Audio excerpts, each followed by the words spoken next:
Yeah. Hey, we're live. All the way live. Lakeside.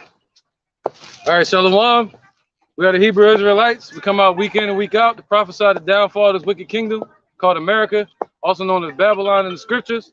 But before we do so, we want to give praises to the Most High and His Son in the Paleo Hebrew. All right.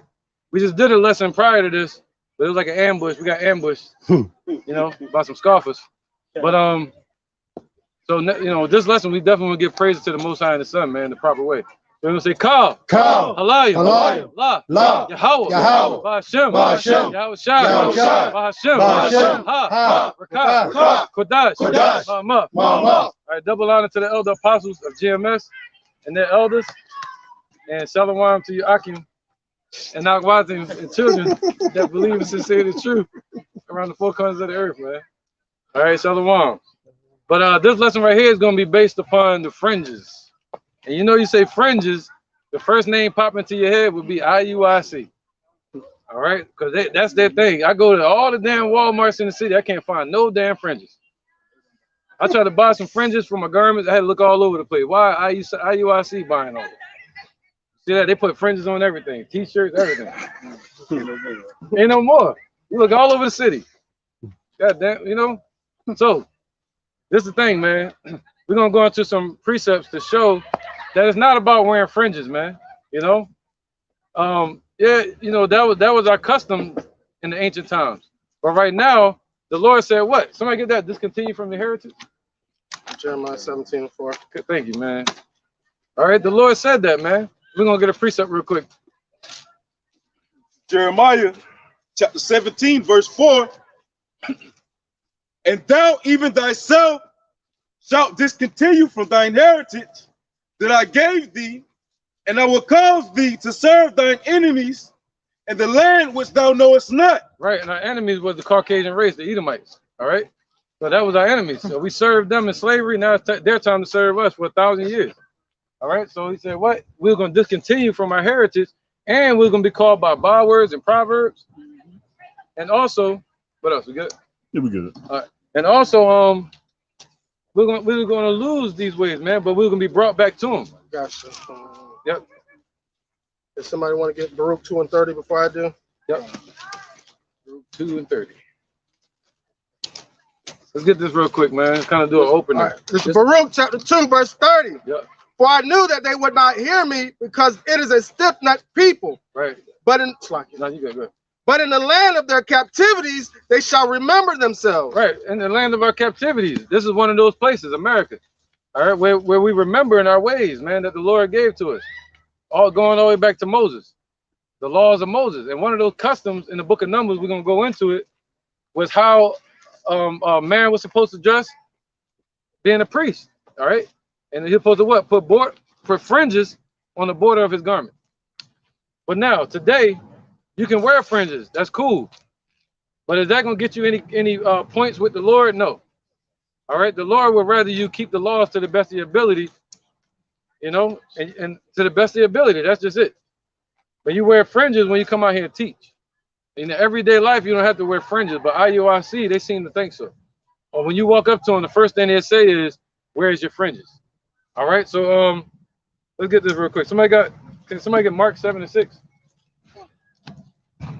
Everything cool over there? 15%. Yeah, Mark 7 and 6. This is the book of Mark, chapter 7, verse 6. He answered and said unto them, I left my charger. well have Isaiah prophesied of you hypocrites. Oh, Salaki, can you read that again? All right, this is the book of St. Mark, chapter 7. And we're speaking about Iuic and their false doctrine. Go ahead. Verse 6. He answered and said unto them, well have Isaiah prophesied of you hypocrites. Right, so even Isaiah already prophesied of these hypocrites that they're going to be around in these days and during the time of Yahweh Shai. All right, it was hypocrites. Watch it back. Hope those brakes work. All right. Yeah, we're talking shit. It was good. As it is written, this This people honor me with their lips. Right? You can honor the Lord all you want, saying I believe this or that. Right? I talked to somebody the other day. They said, yeah, man, I met a camp out there by Ramona, and they had on purple. Is that y'all guys? I said, no, we're against them. Let me explain why. One, they teach the name is Jesus, but you ask them their personal name, they'll have Hebrew names. And they teach that the Sabbath is on Friday to Saturday. And they teach, what else? That you gotta wear your fringes. They teach that the new moon is the full moon. All right? Right, they got the name of the Lord wrong. Right, so they're basically today those same Pharisees and Sadducees, man. And they teach you only get salvation through the law. Right, they teach that you only get salvation through the law. All right, and that's completely wrong. That takes away from the sacrifice that Yahushua made, man, for our people. Okay, and they act just like the wicked scribes and Pharisees, not the righteous ones. Go ahead, brother. 76. But their heart is far from me. Right, so they out there talking and boasting. I told the guy, I said, yo, when he told me about them teaching, he said, yo, they teach just like y'all though. They out there saying we Israelites and da-da-da-da. I was like, yeah, they entry level.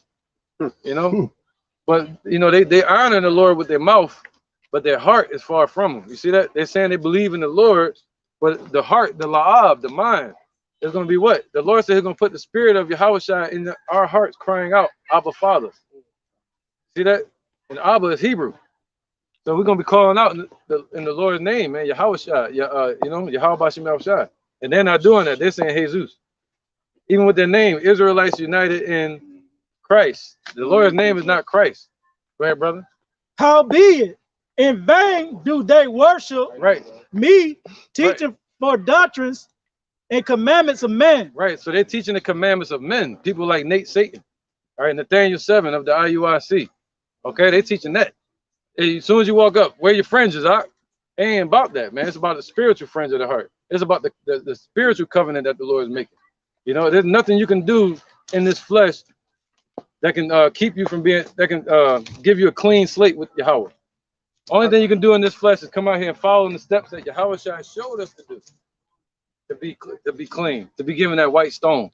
All right, and by white, I don't mean the Caucasians. They're red. Go ahead, brother. This Psalms 51:10. Create in me a clean heart, O Yahweh, and renew a right spirit within me. That's the point, Iuic. You know, you need to be telling people that to create in them a clean heart. Yeah, the clean heart gonna lead them to the lost, you know, but it's supposed to lead you to what? The spirit of Yahushua, or the spirit of truth, and the la'ab. Okay. Yeah, you can clean the outside of the garment, right? That's you going? No. You can clean the outside of the cup, but they gotta clean the inside of the cup. I'm gonna get some of these too. I think bring some up. My bad. You got Jeremiah 4:3. Oh, let me check my list. What you just brought up? I just brought out Psalms 51 and 16, something like that. Yeah, Psalm 50. Yeah, you brought out Psalm 51 and 10. Okay, I got a few I want to get off of that. Appreciate. Good. You have one? Oh yeah. No, you have to. Jeremiah chapter 4 verse 4. Circumcise yourselves to the Lord and take away the foreskins of your heart. Right. Yeah, not good.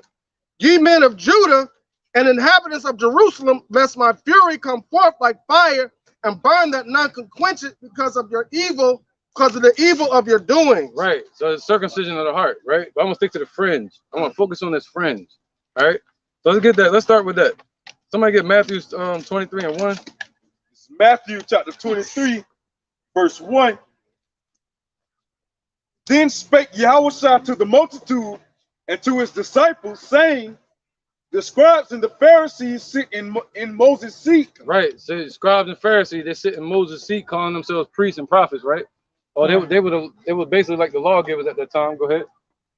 Verse 3. What's up, man? You got a question? Okay. No. Let me know when you're ready. Go ahead. Verse 3. All therefore, whatsoever they bid you observe, that observe and do. Right. So you see Iuic, they're telling you to keep the laws. Yeah, keep the laws. But you know, people tell you to keep the law. Yeah, I'm gonna try my best. You know, but what they're saying, observe and do. But go ahead. But do not ye after their works. Oh, right, because their works are off, man. See, they become hypocrite. That's the definition of a hypocrite, man. Telling you to keep the law, but they're not keeping the law themselves. You walk up to them, they got all kind of edge ups. The Lord saying you're supposed to have no edge up. You know, they're calling on the wrong name, Jesus, when the Lord's name is Yahushua. All right, not Yahweh, not Yeshua, not none of these names. All right, not Yiddish. We don't deal with Yiddish. Go ahead. For they say and do not. Right, so they say to do it, but they're not keeping the law perfectly. They holding the Sabbath on Friday and Saturday. That's not the Sabbath. According to the Bible, the Sabbath goes according to the new moon. See that? All right, and you know, so go ahead. So they're saying it, but they do not. All right, they'll tell you to keep the law, but they got what? Edge ups. They'll tell you to wear your fringes, but you ask them about their garments, and the Lord said we're not supposed to wear mixed fabrics. And they fabrics will be mixed. Go ahead, brother. Oh, go ahead. That was it. Over the 9. Verse 4, Matthew 23. For they bind heavy burdens and grievous to be borne, and lay them on men's shoulders, but they themselves will not move them with one of their fingers. Right, so they bind heavy burdens upon people, man. As soon as you walk up, take your hat off, brother. Shit, I'll be damned. Hey,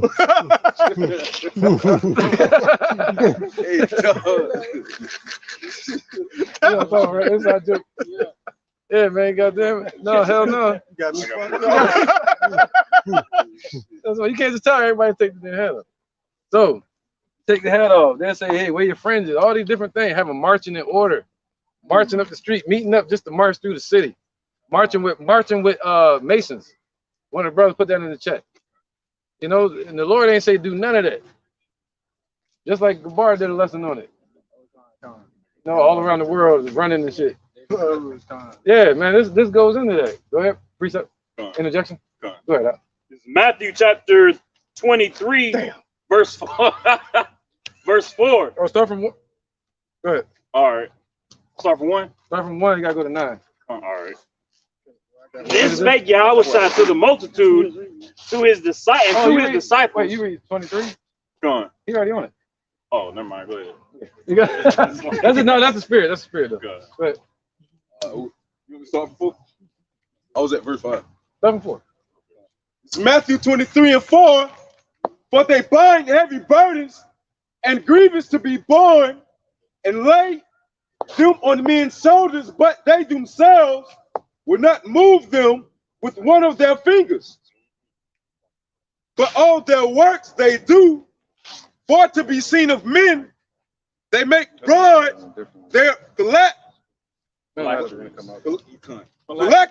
and enlarge the borders of their garments. Right, so they what? It says they make broad their phylacteries, right, those purple garments, and enlarge the borders of their garments. Right, that's right, man. It's all about the garments to them. Every time you see somebody, they say, you see them doing the purple garments? That's funny. Who is their leader? Barney? Right? Verse 6, Matthew 23. Oh, yeah, basically it is an old ass dinosaur. Go ahead, brother. I'm wrong being old, but go ahead. And love the uppermost rooms at feasts and the chief seats in the synagogue. Right, so they love the uppermost rooms at the read again.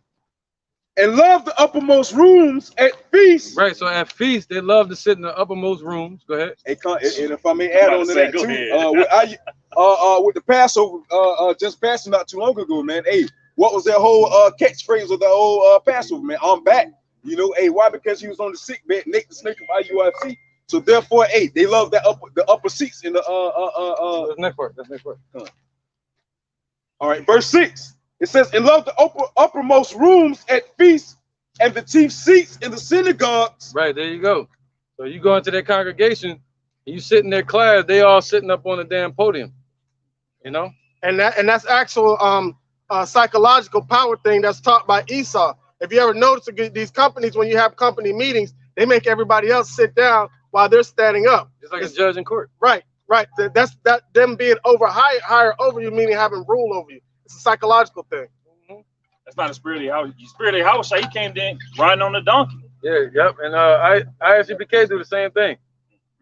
You go into their damn congregation in Philadelphia, and they got the podium up high, and they sitting up there, and in the class sitting down below. Yep, real quick. Go to verse 7.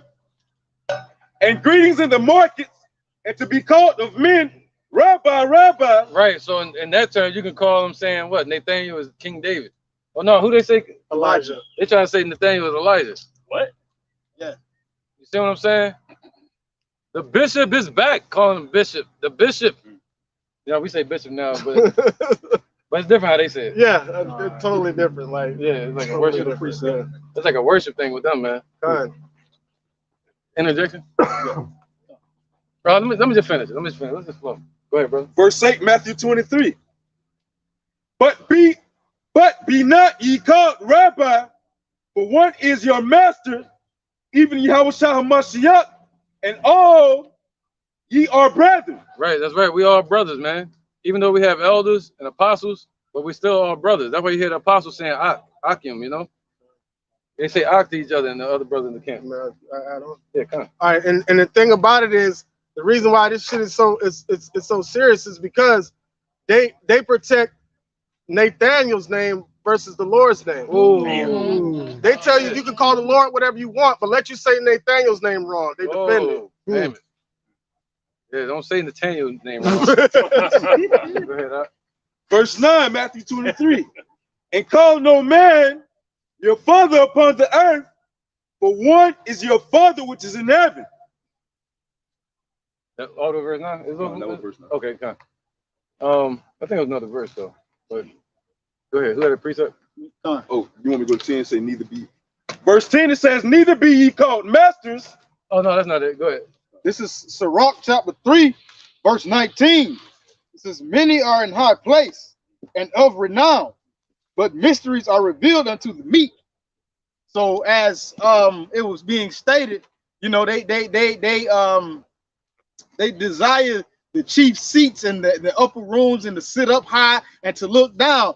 But it says, though, you know what I'm saying, many are in high places, but it says the secrets of Yahweh B'Hashem Yahushua is revealed unto the meek. Right, it's not revealed unto Nathaniel and his constituents and all these self-appointed high priests and stuff like that. It's given unto the lowly. It's given unto the humble. Those who submit themselves under the power and spirit of Yahweh B'Hashem Yahushua in truth and sincerity. That's who the mysteries are revealed to. So a lot of these cats in these high places, just because they're up in those positions, don't mean they know anything. Right. This ain't a fashion show, man. You know? Tell them that. That's right, man. So it's about the fringe of the heart, man. Somebody could be wicked as hell and still have fringes. It ain't about that, man. It's about the cleansing of the heart. Go ahead, brother. This is Romans chapter 8 and verse 5. For they are after the flesh, do mind the things of the flesh.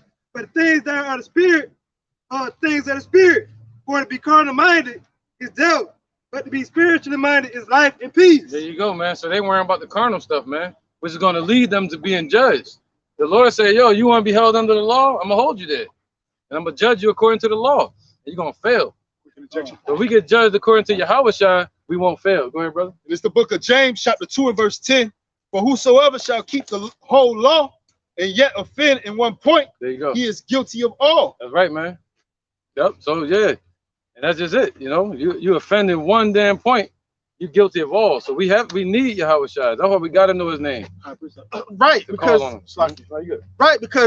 what is Yahushua is coming to judge the earth according to the law for wickedness, right?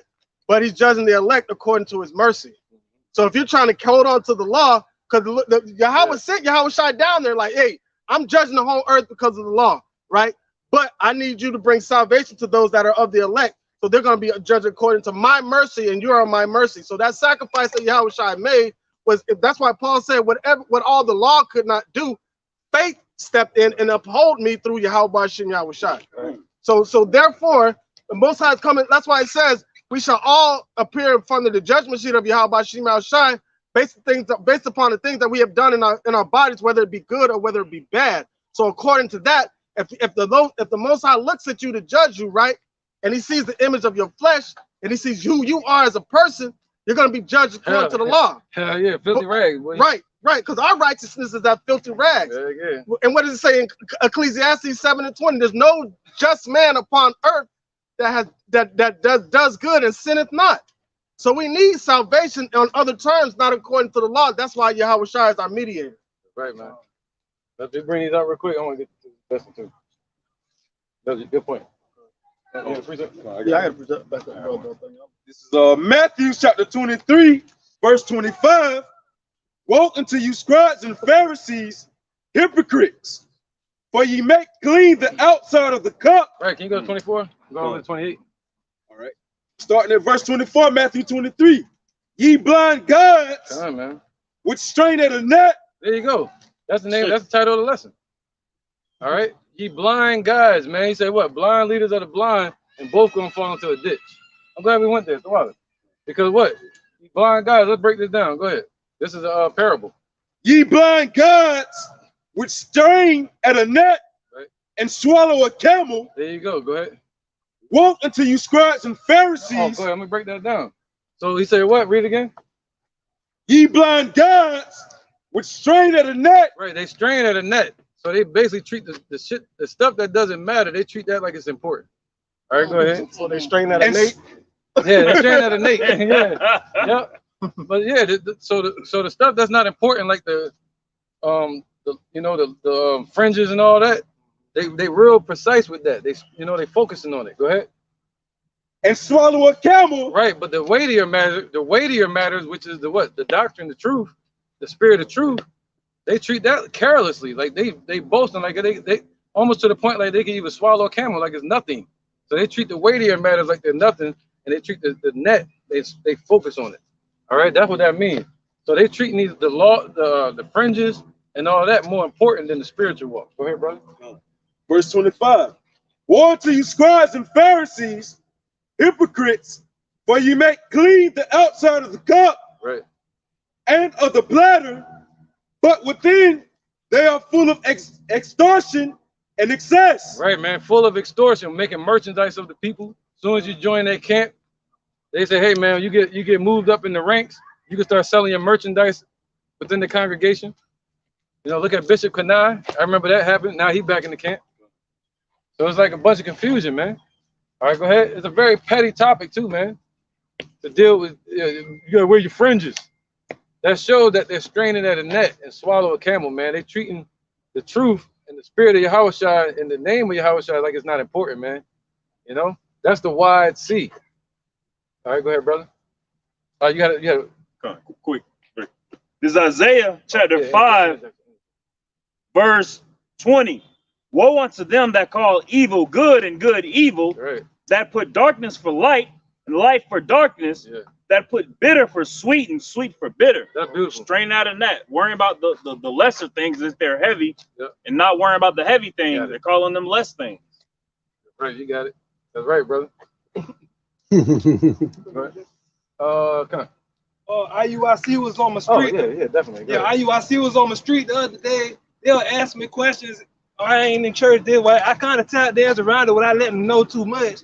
So at the end of the conversation, you already got your beard. Now you just need your fringes. Get them a flyer. Get them a flyer. Yeah, I told you. See, they probably send somebody out to buy, go to Walmart, take more fringes.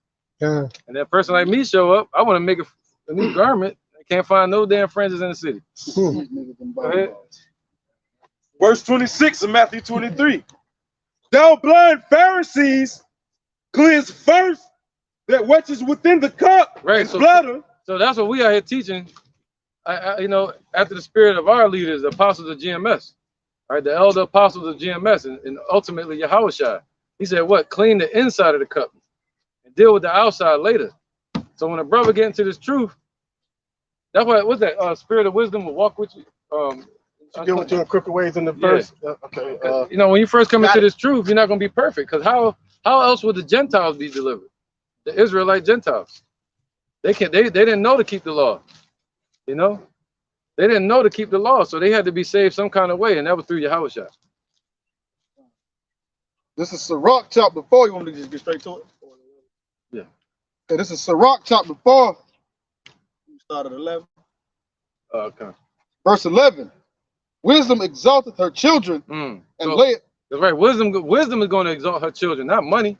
See, they think that gain is godliness. That's why everybody want to join that camp. But the wide is the way Wide is the gate that leadeth to destruction, and narrow is the way that leadeth unto life everlasting. All right, we know that, man. It's a long.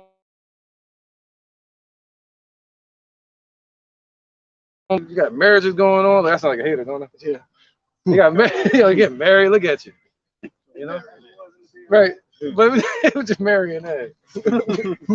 But they doing all of that, man. And what did Apostle Tahar just say? He said, we had all our women, we'd be comfortable here. A lot of those dudes are comfortable. A lot of those dudes comfortable in that 501c3 charter. That's why they're trying to build on the foundation of Babylon. That's why they want to build communities here. Communities. Because they're comfortable here. They want to commune with Babylon. They want to be united in Serapis Christi. All right, Jesus Christos. That's right, man. Under the wrong covering. So they messing everything all up, man. All right, that's the wide gate, the filter. Go ahead, brothers. Quick interjection. Definitely. Go ahead. This Psalms 127:1. Except the Lord build the house, they labor in vain that build it. Except the Lord keep the city, the watchman waketh but in vain. Wow, that broke it up.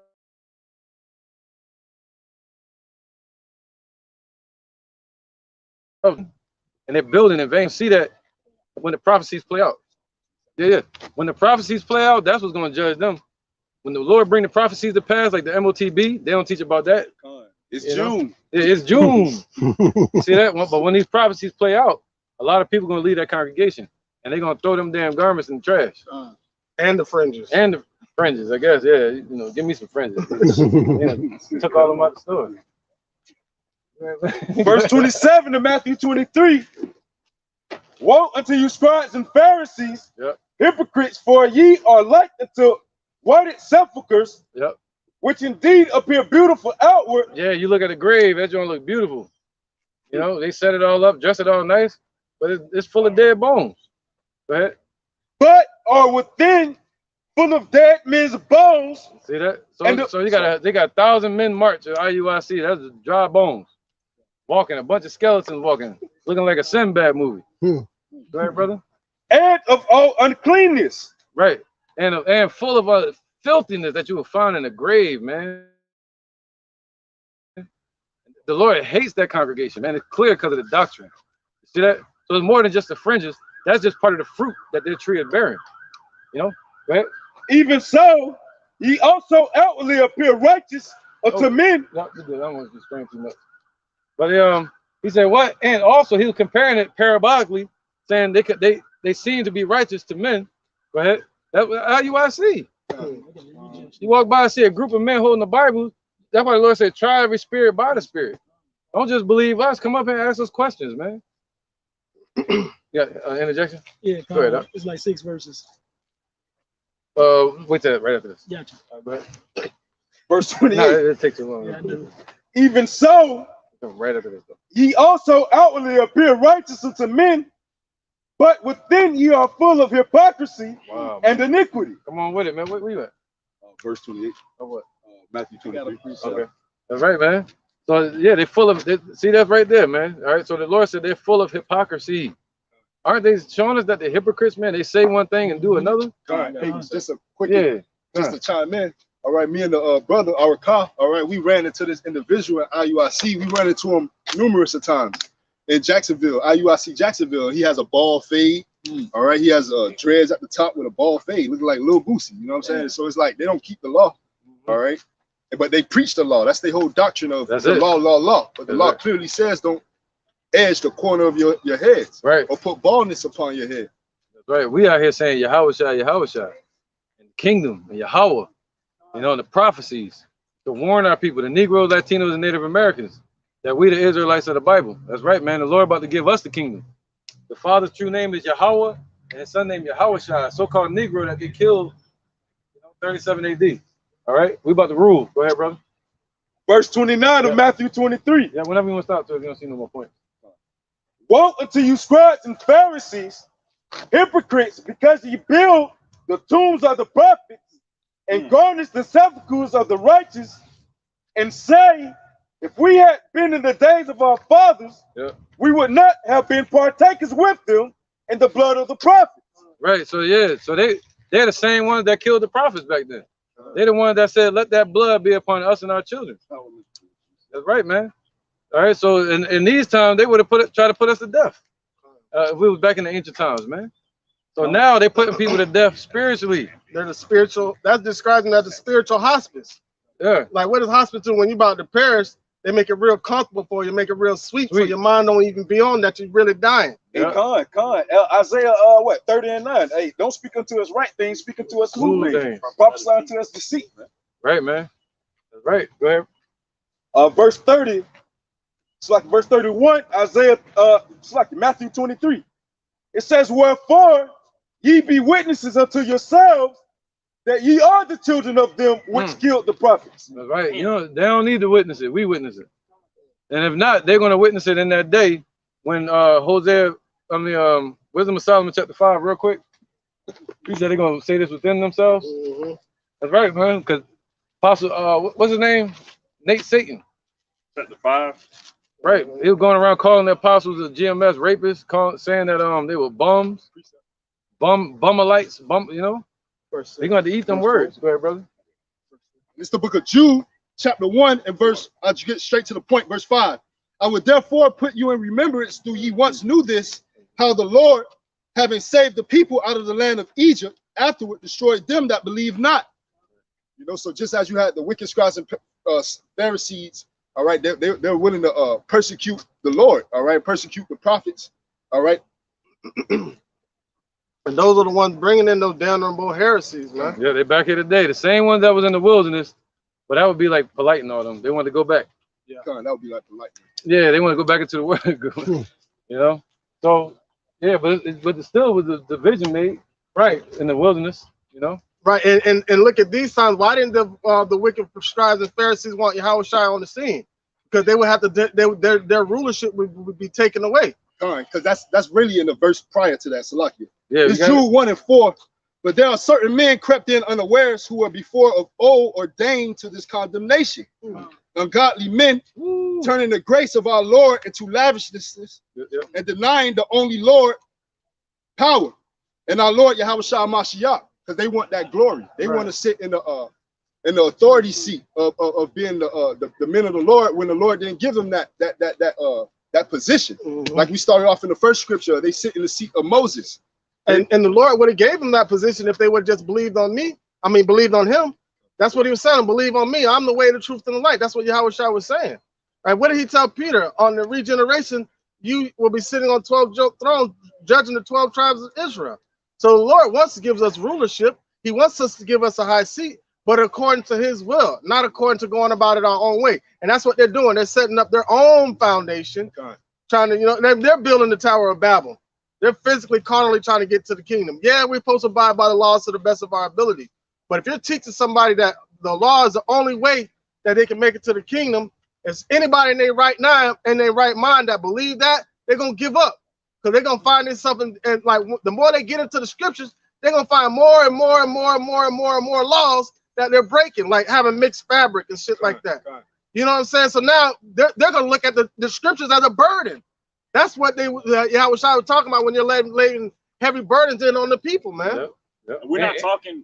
We're not speaking about this out of like speculation. We have all spoken to IUIC. I don't know all of us, but we have spoken to IUIC members, and I said to one, to his face, I said, so when everything is clamorous around you, what do you do? Who do you call on? He says, just follow the laws. So you telling me if a dude got a gun in my face, I'm supposed to not eat pork? You're supposed to tell him the law states. Right, like thou shalt not murder. Right, we're still not gonna eat pork though, yeah, just in case. Right. Asshole, you never know. Hey, somebody grab Acts 5 and 28 real quick. I got that Wisdom of Solomon. Yeah, right after this one. Then you still holding your joint, right? That's gonna be a whole nother point. All right, somebody get that real quick. 5:28. Like it. Acts chapter 5 verse 28. Right. It says, saying did Shalaki. Oh, go to 27. Fine.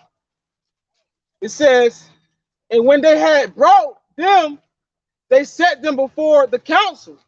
And the high priest asked them, saying, did not we straightly command you that you should not teach in this name? Right, that's how you want to see. All right, they hate the Lord, man.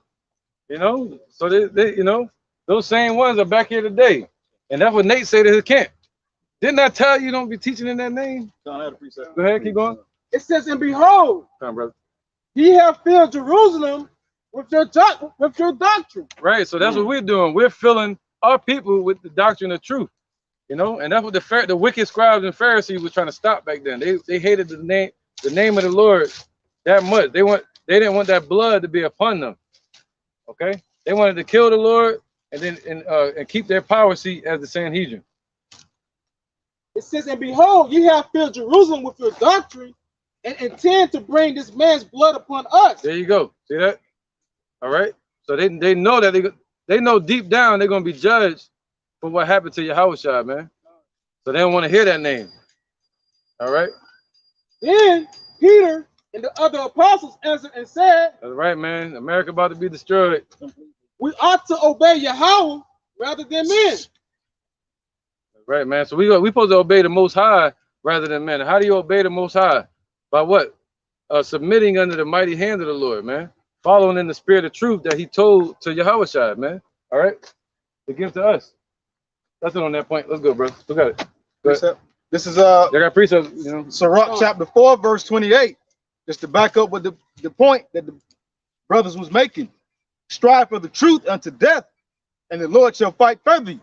So you strive unto the truth, right, unto death, meaning you fight for Yahweh Ba'ashim Yahushua, and He'll fight for you. Look at what that was.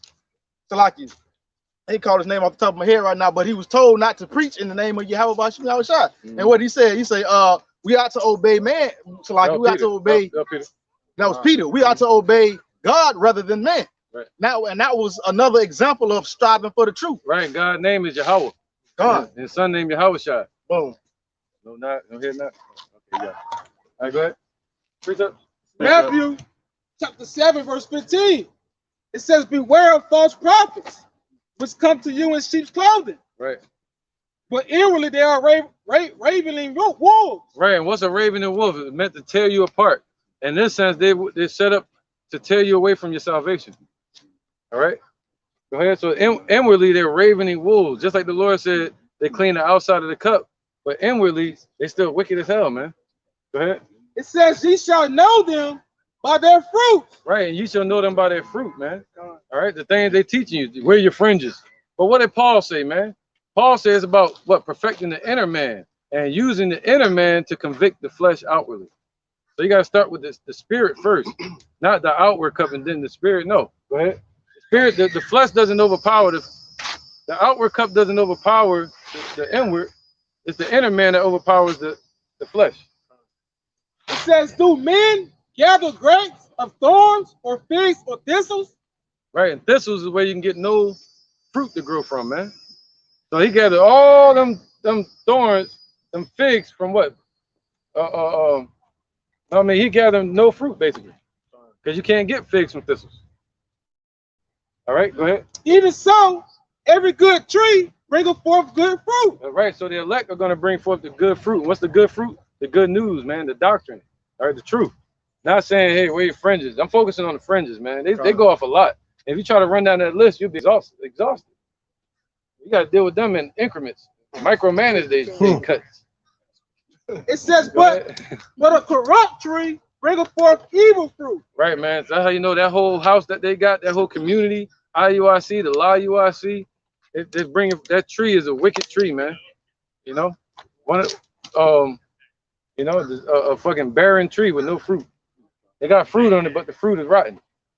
You know, the root, the foundation is rotten, which makes the rest of the tree rotten. The foundation was set upon people like Nate. All right, that was it, right? All right, somebody grab numbers 15 and 28, 38. Any more precept? Y'all can answer real quick. All right, bro, you hold it. The book of Ephesians, chapter 3 and verse 14. For this cause I bow my knee unto the Father of our Lord Yahushua Mashiach, of whom the whole family in heaven and earth is named, that He will grant you according to the riches of His glory to be strengthened with might by His Spirit in the inner man. So come on, man, it's about the inner man ultimately. You know, you can walk around with fringes all day. Yeah. Like the elder always say, they clean the outside of the cup, but the inside is filthy. Right. You know what I'm saying? They never take the time to fix the inner man. But they're too busy worried about fringes and haircut, edge ups, and all these materialistic things. Yeah, man. They don't walk around looking like a bum, but I'm saying, you know, you want to keep yourself clean. The Lord said that. Groom yourself, man. Anoint your face. You know what I mean? Anoint your face means put oil on your face, you know? Brush your teeth, stuff like that. But with IUIC, they're pushing the ideology or the mindset that gain is godliness, just like the churches do. And they're on the 501c3 charter. See, it's a lot. It's a lot. It's a lot, man. Come on. You go ahead. All right. Yeah, you hold your good. This is Sirach chapter 1, verse 29. It says, "Be not an hypocrite in the sight of men, and take good heed what thou speakest." Right. If you call yourself a man of the Lord, you got to take heed what you speak and make sure you're not being a hypocrite. You want to finish your point? Yeah, and don't be a hypocrite. Like IUIC, they're hypocrites. They'll ask you where your fringes at, but you know, instead of edifying you, or as they say, they'll call the Lord by a Greek name, but they themselves have Hebrew name. That's hypocritical. That's hypocrisy. Period. The Lord had a Hebrew name because he was from a Hebrew people, a Hebrew speaking people. Right. So that means he himself must have had a Hebrew name, not a Greek name. Right. But you know, they hypocrites in the sight of men. They want to look good, sit in the high places, but they ain't really lifting their finger. Get the biggest fringes in America. God. Or change their Greek name to a Hebrew name, all right, by surnaming themselves Israel. Right. But they don't give the Lord back his rightful name. They'll say nobody supposed to know his name, but how do you get to change your name, but you can't get the Lord his name? Everybody supposed to know Nathaniel's name, but everybody supposed to know the Lord's name. Right. In addition. Go ahead, brother. All right, this is the book of Proverbs, chapter 29 and verse 12. If a ruler hearken to lies, all his servants are wicked. There you go, man. It's so clear. So clear, man. The ruler has hearkened unto lies. Who's the ruler? The men that lead these camps. All right. He said give honors to them that rule well. A ruler means you're supposed to be teaching and being an example. All right, and keeping the camps in order. But the thing is, he used to teach Nathaniel 7 used to teach the name of Yahweh. But then he casted that name aside, the true name aside. He created his own setup.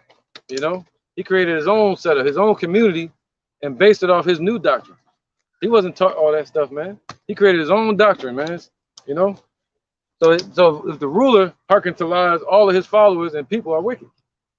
All right, so you can see as many IUIC members as you want.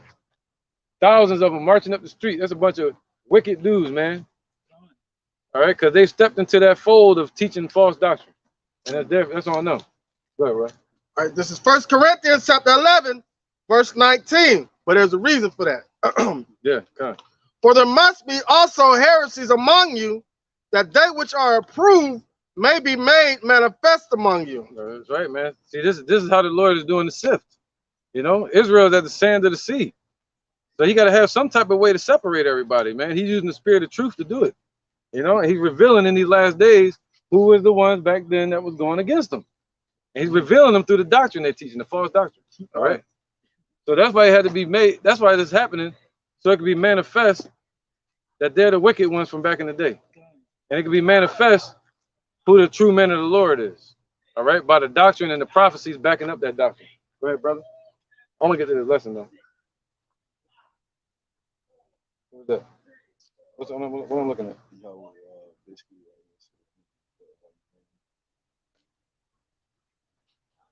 You know what? I'm about to give him the finger. Go ahead, brother. Hey, no, you got what he said. What he said? Whoever Yahweh the asshole is, he said something about if fringes aren't important, why are we wearing them?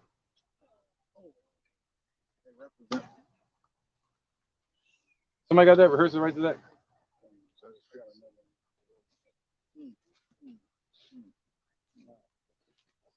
So let's keep going, y'all.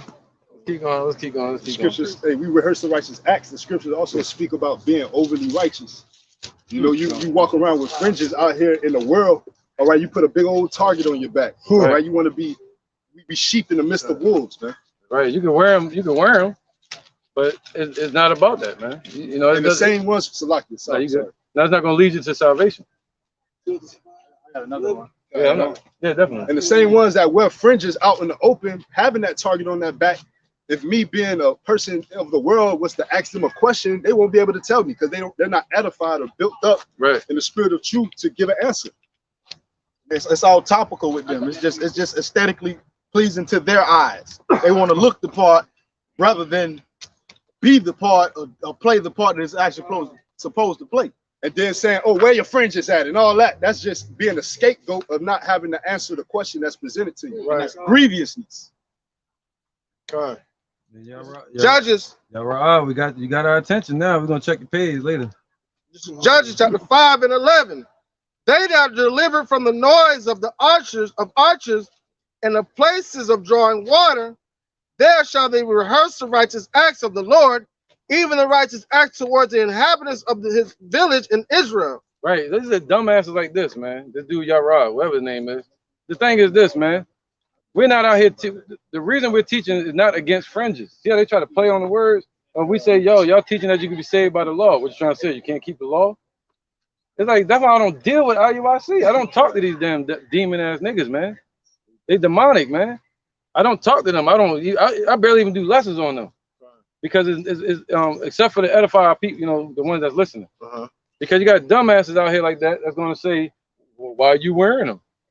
Like, what does that have to do with anything we're teaching? We're teaching that you're not gonna be saved by the fringes. We didn't say don't wear fringes when you're teaching. Dumbass, man. And if you check his page, you see nothing but videos for football or soccer from 5 years ago. Yeah, Hold his ass. Have no work. Hold his ass. Quick. Right. Let me see. Go ahead. Oh, that guy there. That's it. Where you work at? You talking about faith without works is dead, right, buddy? And then you put that in the chat. Well, where your works? You just put it in the chat. Where your works at, buddy? Cut. Yeah, we ain't gotta know you to cut you. Come on. It's just like boxing, man. Just like martial arts. They say the first thing somebody give you, you attack that. So if you want to give that to us, we got you. Go ahead, brother. This is Matthew chapter 6 verse 1. Take heed that ye do not your arms before men to be seen of them. That's right. That's right, Yara. Yara. He said, what? Do not your arms before men to be seen of them, man.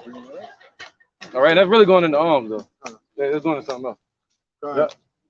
Otherwise, ye have no reward of your Father which is in heaven. Right. All right, look into this lesson now. Numbers 15 to 38. The book of Numbers, chapter 15 and verse 38. Speak unto the children of Israel and bid them that they make them fringes in the borders of their garments throughout all their generations. Right, so this was in the law. This was part of the commandments, you know, that our people were to, what? To make fringes in the borders of their garment. They really had it on the edges right here. All right? The corners, they said the four corners. They had fringes on the four corners, you know, but also this could represent a border. You know what I mean? So just like the Native American wore fringes, it is what it is, however you wear them, you know, but it's supposed to represent the laws. All right, go ahead. And that they put upon the fringe of the borders a ribbon of blue. Right, so we put a ribbon of blue. Now, the word blue didn't exist until the Greek Empire. All right, so really blue is a derivative of black. That's how they used to look at it. They used to look at it as a lighter version of black. All right, so you had a scale of black, and it would lead to blue. So this blue right here. Somebody get in lexicon. Go ahead, make your point. I don't think a black eye, but it's never really black. It's always not really black, yeah. It's like a navy from far, look black. Right. So the Greeks started looking at the sky and calling it blue, but really we know without the firmament being there, space is black. All right, we only see blue because of the scattering of light. All right. I forgot what it was. Numbers 15 and yeah, Numbers 15:38. And click on the word blue for me, lexicon. All right. So what it is, it would be red and blue. This term blue mixed together, and that's how your fringe is supposed to look. So it would be more like we got the dark blue on there, but let me see your bottom of your fringe, Babakasha. Yeah, the bottom part. It would be more. You got different shades on it. So this would be more of a violet blue right here. All right. So it'd be a reddish and a blue mixed together. So it'd be like a bright tint to it. That's how they look. They were bright blue. All right. Yep. This is the term for the word blue, and it says takalath. All right. Okay. Yeah. If you need to switch anything, let me know. It says takalath, and that word blue, it says what? It says violet, violet stuff, violet thread, violet stuff, or fabric. Blue covering spectrum from brilliant red through deep purple. See that? So that's you got to understand colors. So that's why people wear the border of blue. You know, you can wear it, man. We ain't saying don't wear it, but we just saying stop being out here commanding people to wear it. Hey, you better wear your fringes out. No, you better know the name of the Lord. And you better keep the laws to the best of your ability. But the commandments, as far as the fringes or another command, we're supposed to go out and, how can I say it, man? No, sodomites. They're supposed to be put to death. So you can't do it. So every commandment, the Yahweh Shah freed us from that. All right. So that's a high burden, man. In the kingdom, we're gonna have fringes every day. It's gonna be on everything. You know, that's the covenant. Go ahead, brother. Who's reading? I got Numbers. Yeah, Numbers. Fine. Back at Numbers 15 and 38. Yep. And that they put upon the fringe of the borders a ribbon of blue, and it shall be unto you for a fringe, that ye may look upon it and remember all the commandments of the Lord. There you go. So that's important. He said to look upon it, right? So what did we look upon today? Yahweh Shah. All right, he's the sign. Go ahead. And remember all the commandments of the Lord and do them. Right. So through Yahweh Shah, we remember, the command that Yahweh told Yahweh Shah. Not just what he told to Moses, but Yahweh had a message to give to Yahweh Shah to give to us. Those commandments. All right, go ahead. And that ye seek not after your own heart and your own eyes, after which ye used to go a-whoring. Right. All right, go ahead. That ye may remember and do all my commandments and be holy unto your God. Right. So that was a way of separating us from these nations, You would look at it, you go off, you might slip up, and you'll look at the fringes like, yo, I'm tripping. But now, what did Paul use? Paul wasn't focused on fringes. Paul used the spirit that was within him, the spirit of Yahushua, the spirit of truth, to battle the flesh, to look upon, to remember, All right, go ahead. Verse 41, I am the Lord your God, which brought you out of the land of Egypt to be your God. I am the Lord your God. Right, Psalms 132 and 9. Let's get into the point.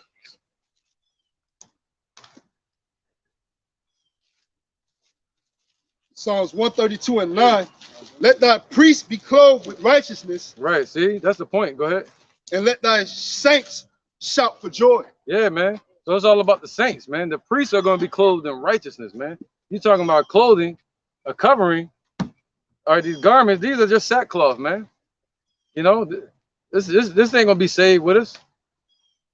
Right? Who cares about these fringes, man? Are you going to eat pork? No. Are you going to have sex with another man's wife? No. All these things. You want to try to keep the laws to the best of your ability. But what happened if you slip up? You look to the law, but you look to Yahweh Shah that kept the law perfectly. You see that? Go ahead, brother. This is Isaiah chapter 30, verse 1. Woe to the rebellious children, saith the Lord, Yahweh Bashem Yahweh Shah, that take counsel, but not of me, and that cover with the covering, but not of my spirit, that they may add sin to sin. Right, where was you at? Isaiah 30 and 1. Right, because they cover with a spirit, and that spirit is who? Jesus. That's what they cover with. And the Lord's name is Yahweh Shah, not no Jesus. That's the devil's name. All right. All right, so that's right, man. These people are covered with death. Example. Look at the back of the shirt.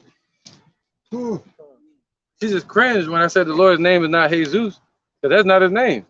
People walking around here thinking the Lord's name is Jesus, when the Lord's true name is Yahweh Shai. That's the name. And he said, those that call upon my name shall be saved of Israel. It's about the Israelites, the Negroes, Latinos, and Native Americans. They have to repent, turn back. And Yahweh Shai is about to return and destroy America. Y'all seeing it happen. So who we gonna call on? All right, go ahead.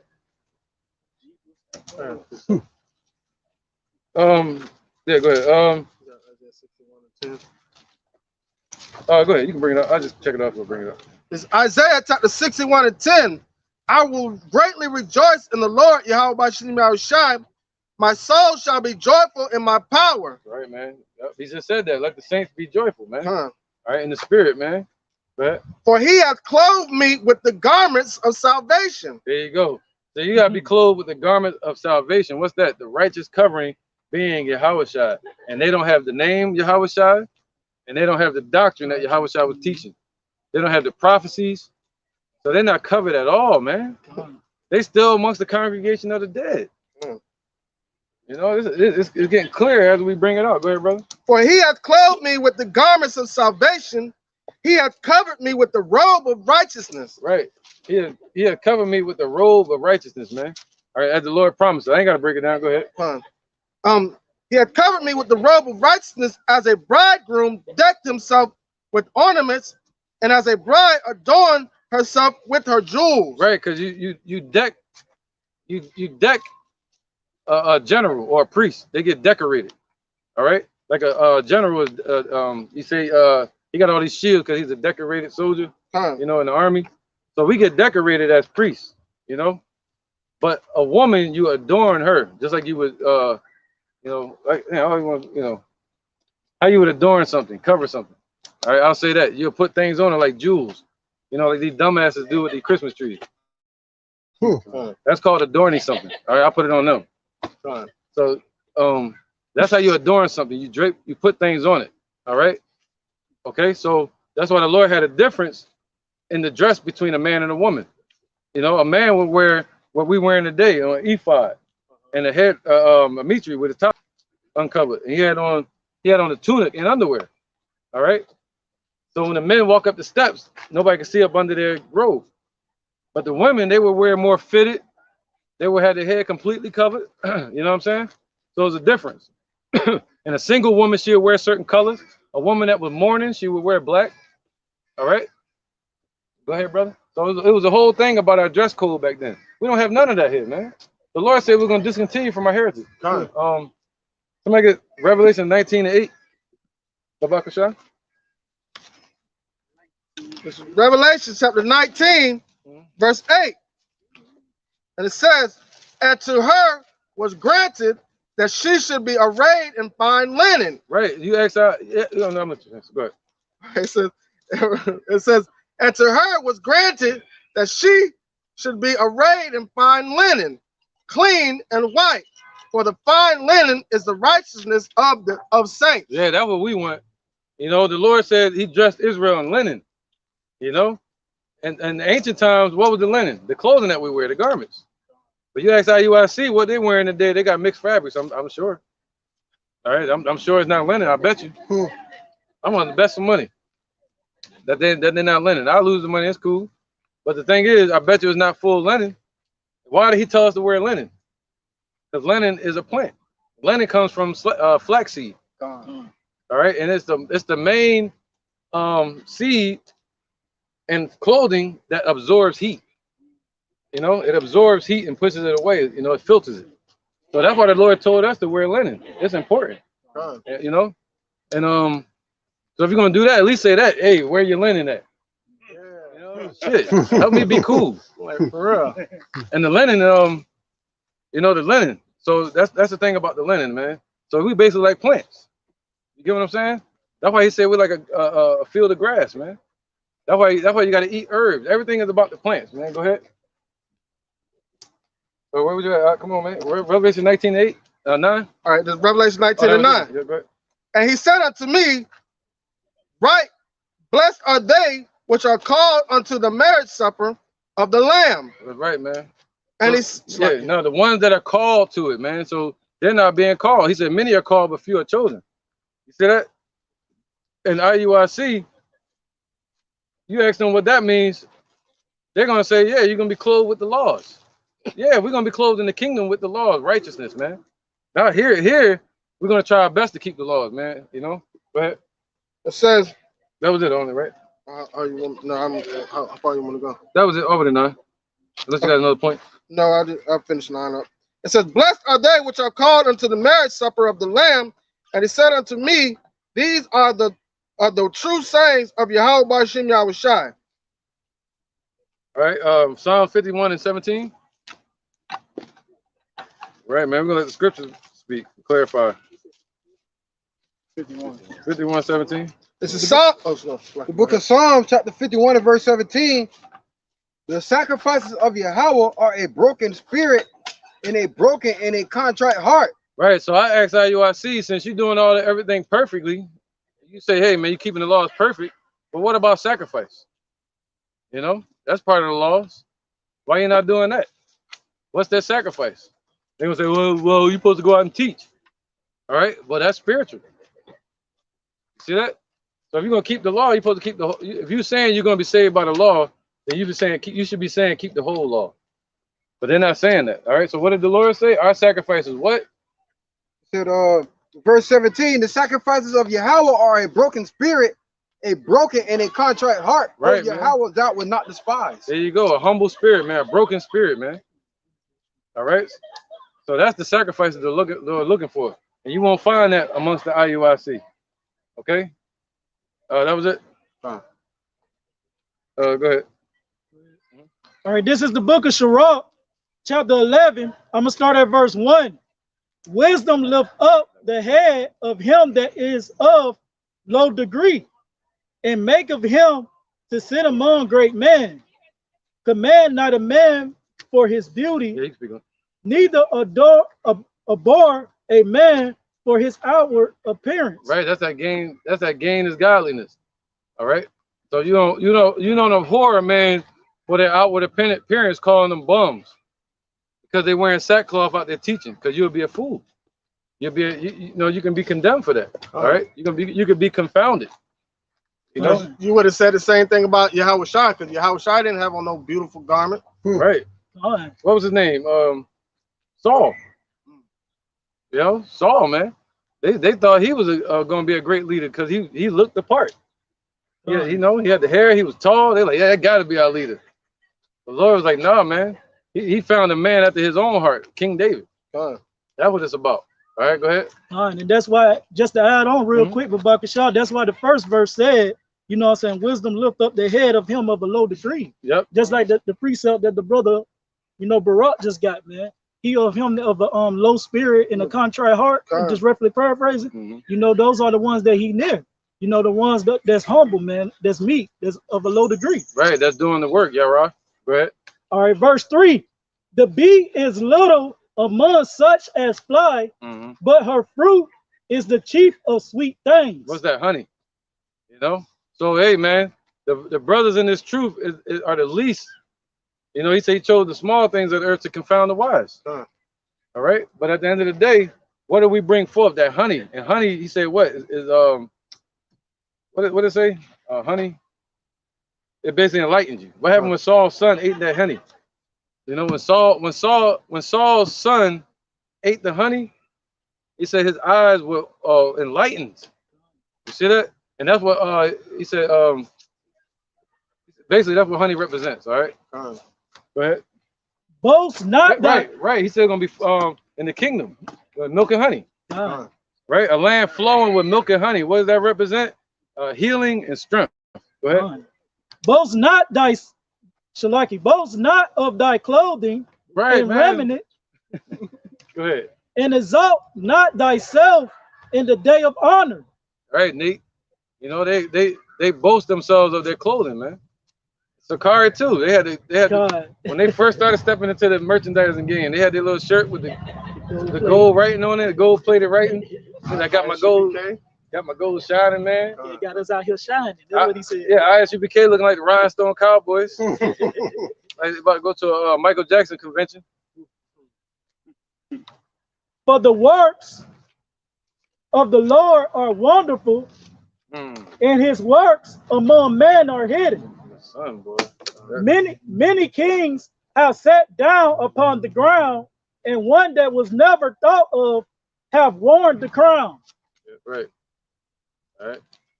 Any more precepts? Right, that goes back to what the elder is saying. So the church taking the weak things of the world to confine the mighty. Make it quiet. Okay. Yep. Precepts.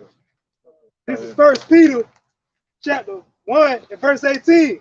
For as much as ye know that ye were not redeemed with corruptible things as silver and gold from your vain conversation received by tradition from your fathers, but with the precious blood of a Mashiach, as of a lamb without blemish and without spot, who verily was foreordained before the foundation of the world. Right. So if you join these congregations because of money, you're going off.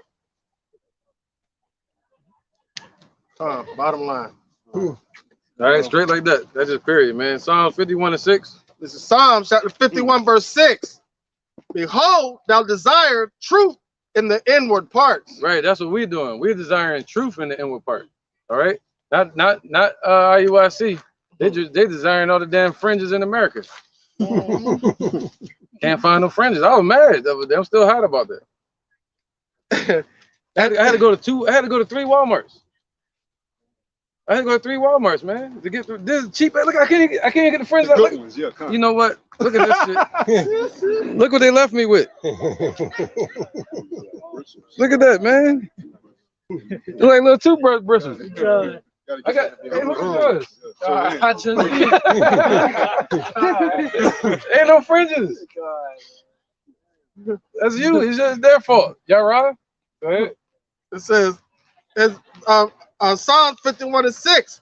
Behold, thou desirest truth in the inward parts, and in the hidden part thou shalt make me to know wisdom. That's the point, man. We know this, man. The Lord is gonna make us to know wisdom in the inward parts. It's about the inner man. Go ahead. It says, purge me with hyssop. Yeah, hyssop is what they used to clean the houses with. It's a disinfectant. All right, and what can clean you? Yahweh, not Nate, not marching up the street, not Jesus, huh? Yeah, not no Johanna, you know, not no fringes. Nothing can cleanse you except for Yahweh. That's the cleansing. I got precept. This is John chapter 15, verse 1. I am the true vine, and my Father is the husbandman. Mm-hmm. Every branch in me that beareth not fruit, he taketh away, and every branch that beareth fruit, he purgeth it, that it may bring forth more fruit. Now ye are clean through the word which I have spoken unto you. There you go, man. He said a fountain is gonna be left. Okay. Yeah, come, man. So Yahweh is how we get clean, man. That's the only way we can get clean as a nation. Other than that, we're still dirty and perverse as a nation, man. And Yahweh is going to destroy 2/3 of our people, just like he did during the times of Noah with the flood. All right, so this is a crying out to our people to turn back and call on the name of Yahweh, man, so they could be saved, them and their children. Go ahead, brother. Oh, my bad. Go ahead. This is Zechariah chapter 13, verse 1. In that day there shall be a fountain open to the house of David and to the inhabitants of Jerusalem. Not the house of Saul. Go ahead. For sin and uncleanliness. There you go, man. All right, and that fountain represents who? Yahweh. All right, he's the fountain. What did John say? Water and baptized with water, fire. Yeah. How you know that? Yeah. Okay. All right, so yeah, he's the fountain, man. And what did Yahweh say? He said, "Those that drink of this water, they should no thirst no more." Hey, bring out the other precept. What you talking about with the washing of the word? Yeah. Oh, the one where I did baptize you with water, but the one that cometh after me, whose shoes I cannot latch, shall baptize you with the Holy Ghost and with fire. I got something right here real quick. Yeah, go. Right. All right, this is the book of St. John, chapter 17, verse 17. Sanctify them through thy truth. Thy word is true. There you go. Fine, and that's what Yahweh Ba'ashim Yahushai have done to his hopeful elect, man. He sanctified him through his words, man. It's true, which is his truth, which is the truth. Right. It's the book of Psalms, chapter 119 and 9. Wherewithal shall a young man cleanse his way? By taking heed thereunto according to thy word. Right. And just bringing it out to back up the elder and the brothers, man. You know, because our shot is how we get cleansed. So if you hearken unto his word, hey, there you go. Right, bro, that was clean. God, I mean, literally. All right, somebody get my. No, go ahead. You found it? Yeah. Matthew 1? Yeah. All right. This is Matthew 3 and 10. Right, can somebody get Mark 1 and 8 to back them up? And now also the axe is laid unto the root of the trees.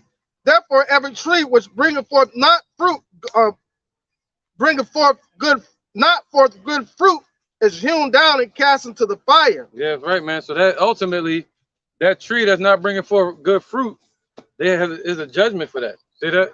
And at the end of the day, that tree is going to burn down. They're going to be burned up with the rest of these devils. Verse 11. I indeed baptize you with water unto repentance. They catch everything too, you know. Anybody kind of, but he that cometh after me is mightier than I, whose shoes I am not worthy to bear. He shall baptize you with the Holy Ghost and with fire. Right, so that fire, right? So that's the baptism, to be fully submerged in the spirit of the Lord. And they're not submerged at all. This Camp IUIC. Let's get that. Mark 1 and 8. Mark. This is Mark chapter 1, verse 8. I have indeed baptized you with water, but he shall baptize you with the Holy Ghost. There you go, man. All right, so that's the spirit. The spirit is like unto fire. And it's the best cleansing agent. And it's compared to water and fire, man. All right. So that's what he's talking about when he's talking about that fire. Okay, he's talking about the spirit of truth. Precept? Okay. All right, this is Psalm chapter 51, verse 8. Make me to hear joy and gladness, that the bones which thou hast broken may rejoice. Hide thy face from my sins and blot out mine iniquities. Create in me a clean heart, O Yahweh, and renew a right spirit within me. Right, and part of that clean heart is going to be you keeping the laws to the best of your ability. What's that? Somebody got that? Ezra? Oh, that Sirach, where it said wisdom show crooked ways and all that? Yeah. We ain't never bring it up. We ain't never bring it up. That's Sirach 4 and 17. This is Sirach chapter 4, verse 17. Yep. For at the first she will walk with him by crooked ways. Right, talking about wisdom. All right. Once you get this wisdom and this truth, you're still gonna be slipping, man. When you come into this truth, like a new brother coming to this truth, you're gonna run back to the body and run back to the camp and say, "Yo, am I going off with this? Am I going up right?" Like, you know, right? You brought me something earlier and was like, "Yo, check this out." You know, so that's what this is talking about. That's right, brother. Go ahead. God, they're gonna have questions. Yeah, they're gonna have questions. And it says, and will bring fear and dread upon him and torment him with her discipline. Right, it's gonna bring fear and dread upon you. It's gonna torment you, man, and make you disciplined in the truth. What ultimately creating you into a disciple. And the best things are what found hidden, like Muhammad Ali said. All right, he said the choice things on this earth are usually hidden, just like diamonds, you know. And a diamond is you gotta break a diamond up. You gotta break up the coal to get to the diamond. Like DMX said, he said, I've seen coal turn to diamonds. You know, that's on fire too. And it says, until she may trust his soul and try him by her law. Trust me. So until we're gonna go back to it. Until the spirit can trust you, man. Who's the spirit? Yahweh Bashim Yahushai. Not just one, but that spirit that's flowing through Yahweh Bashim Yahushai got to be able to trust you, meaning making you a trustee. All right, with his talent that he's giving you. Okay, so and filling up your cup with the word till the cup floweth over. That's the point. All right, can you go back to that, the last part? Go on. It says, and torment him with her discipline until she may trust his soul. Yep. And try him by her law. That's just like when the angel wrestled against Jacob. You know, they ultimately changed the name to Israel. Now you are a prince with power. You know, so once you come into this truth, you become a what do you say? Yeah. He said, now are we the sons of the Lord, man. You know, but right now we don't know what we're going to become, man. You know, once you come into this truth, you become a prince again, man. You know, you're fighting to be a son of the Lord, the sons of God. All right. I got you. Yep. So wisdom maketh men friends of the Lord. Go ahead. This is 1 John chapter 3, verse 2. Beloved, now are we the sons of Yahweh, and it doeth not yet appear what we shall be. But we know that when he shall appear, we shall be like him, for we shall see him as he is. Right, because even though we're in this truth, he said, we know in part and we prophesy in part. You know, and we have an unction and we know all things, but we don't know everything. You ask me some math question, I can't answer it. So we have an unction, the unction from the Lord. What's that? We know all things pertaining to our salvation. All right, pertaining to the Lord's will for us. He let us know it through Yahushua, okay, and through that wisdom. And wisdom, scriptures say, wisdom will flee deceit. All right, that's why he say wisdom will learn to trust you. Because if not, it'll flee away from you. That's why when brothers first come into this truth, come on, brothers. And we don't just put them straight into the camp. We have them stick around and take notes, so we can see if the Lord is dealing with them. Not us trust. Yeah, we gotta trust them too, because you gotta see who around you. But we gotta see if the Lord really dealing with brothers, you know, before you let anybody into your household. This is a household, spiritually. All right. Go ahead. This is the book of Colossians, chapter 3, verse 10. Right. It says, and have put on the new man, which is renewed in knowledge, after the image of him that created him. Right. So you gotta be renewed. Yep. You gotta be refreshed in the knowledge, man. The knowledge of the Lord, the fear of the Lord, which IUIC does not have. I don't believe so. Me personally, they might be sincere, but you can, like Apostle Gabar always says, our elder apostle, he always says, you can be sincerely wrong. Yeah. Sincerely wicked. That's right. You can be sincerely wicked. Yeah. Brother. I'm gonna sit down to verse 12.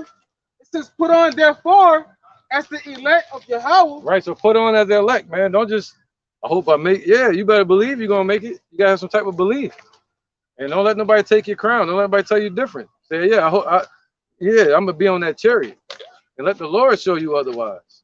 You know, when we're on that chariot, I pray we're on there. So put on as the elect. That means faith and belief. Go ahead. It says, holy and beloved, bowels of mercies, kindness, humbleness of mind, meekness, long suffering. Right, meekness and long suffering, man.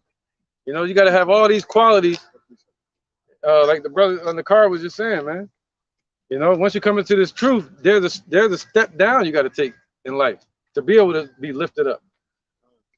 You know, when you're born into this truth, you born with in America. America gives you what?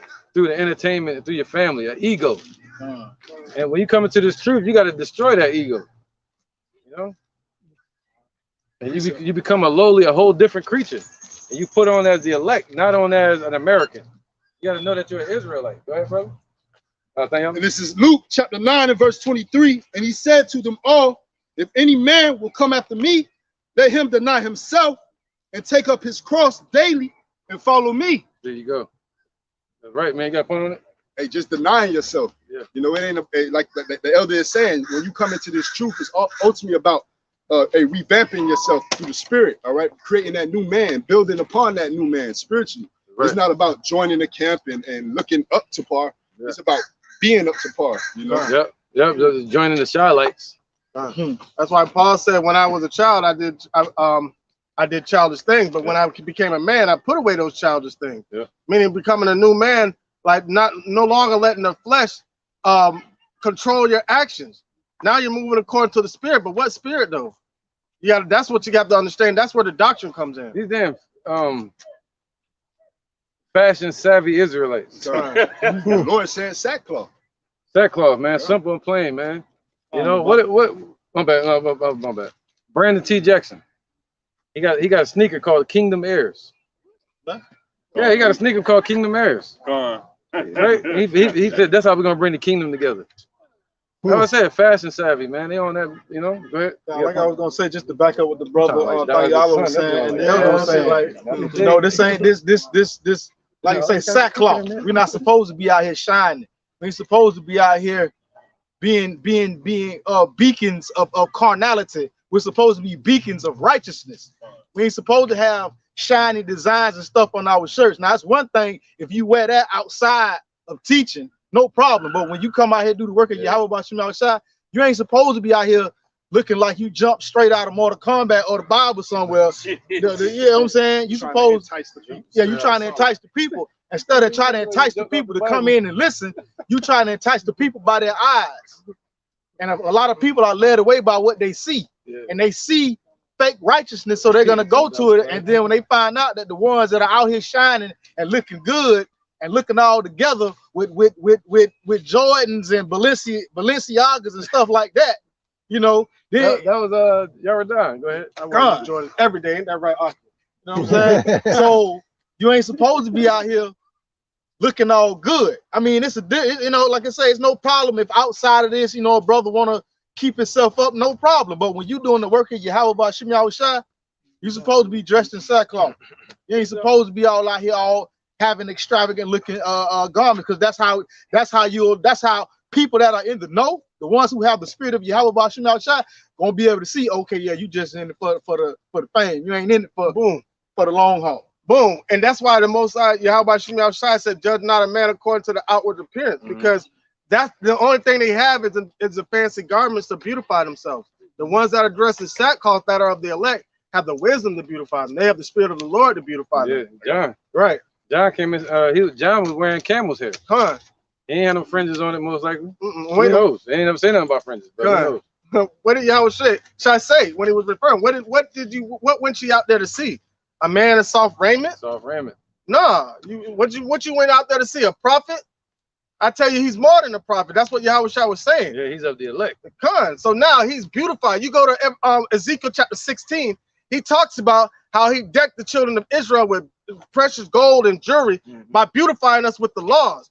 But that was separating us from the nations. But even it was from a carnal perspective. And we took that outward beauty, right, and thought we are beautified ourselves. But now what is he doing right now? He's beautifying us within, man. And those are the ones that are beautified within are the ones that are going to be of the elect. That's right, Yara.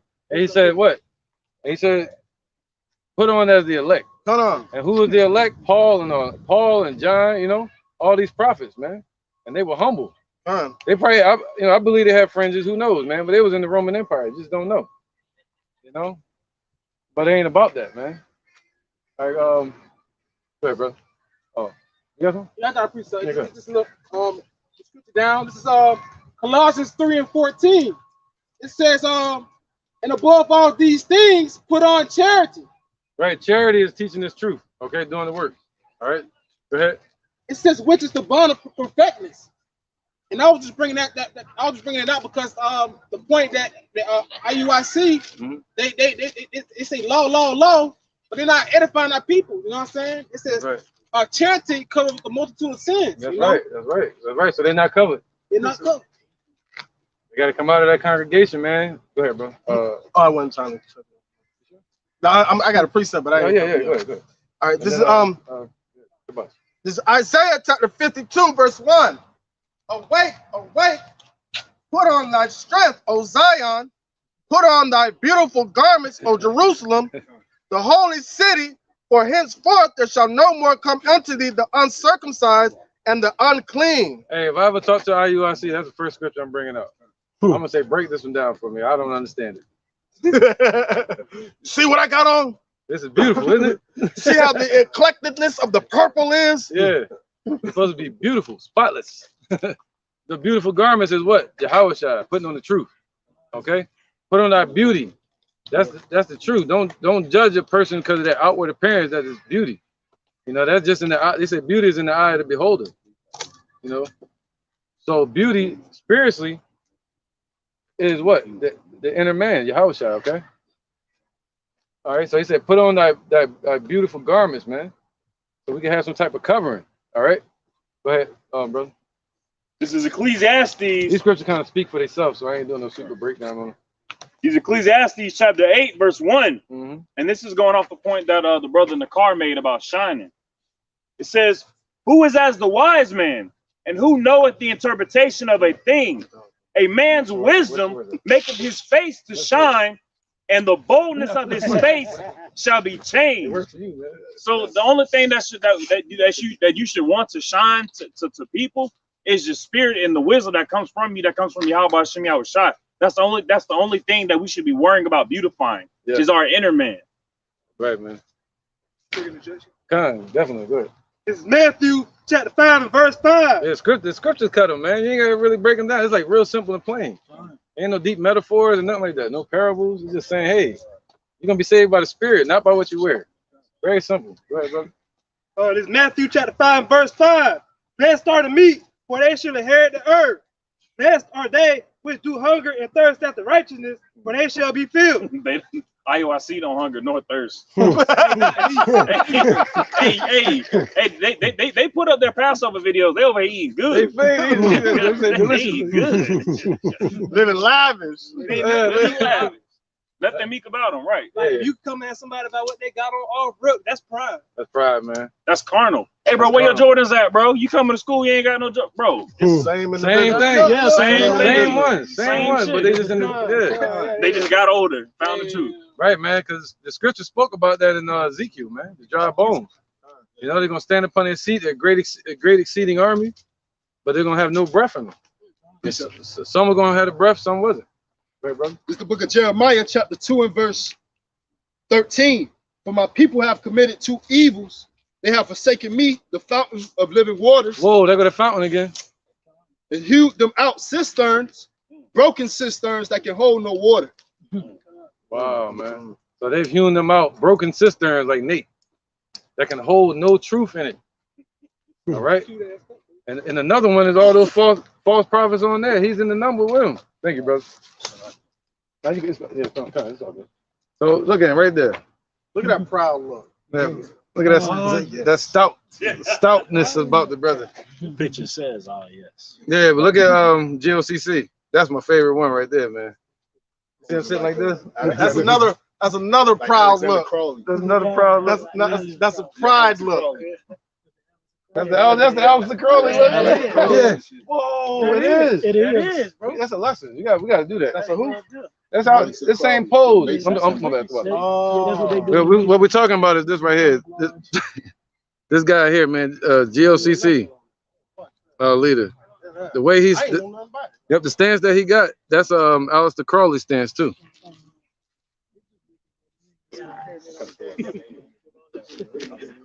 All right, where was it?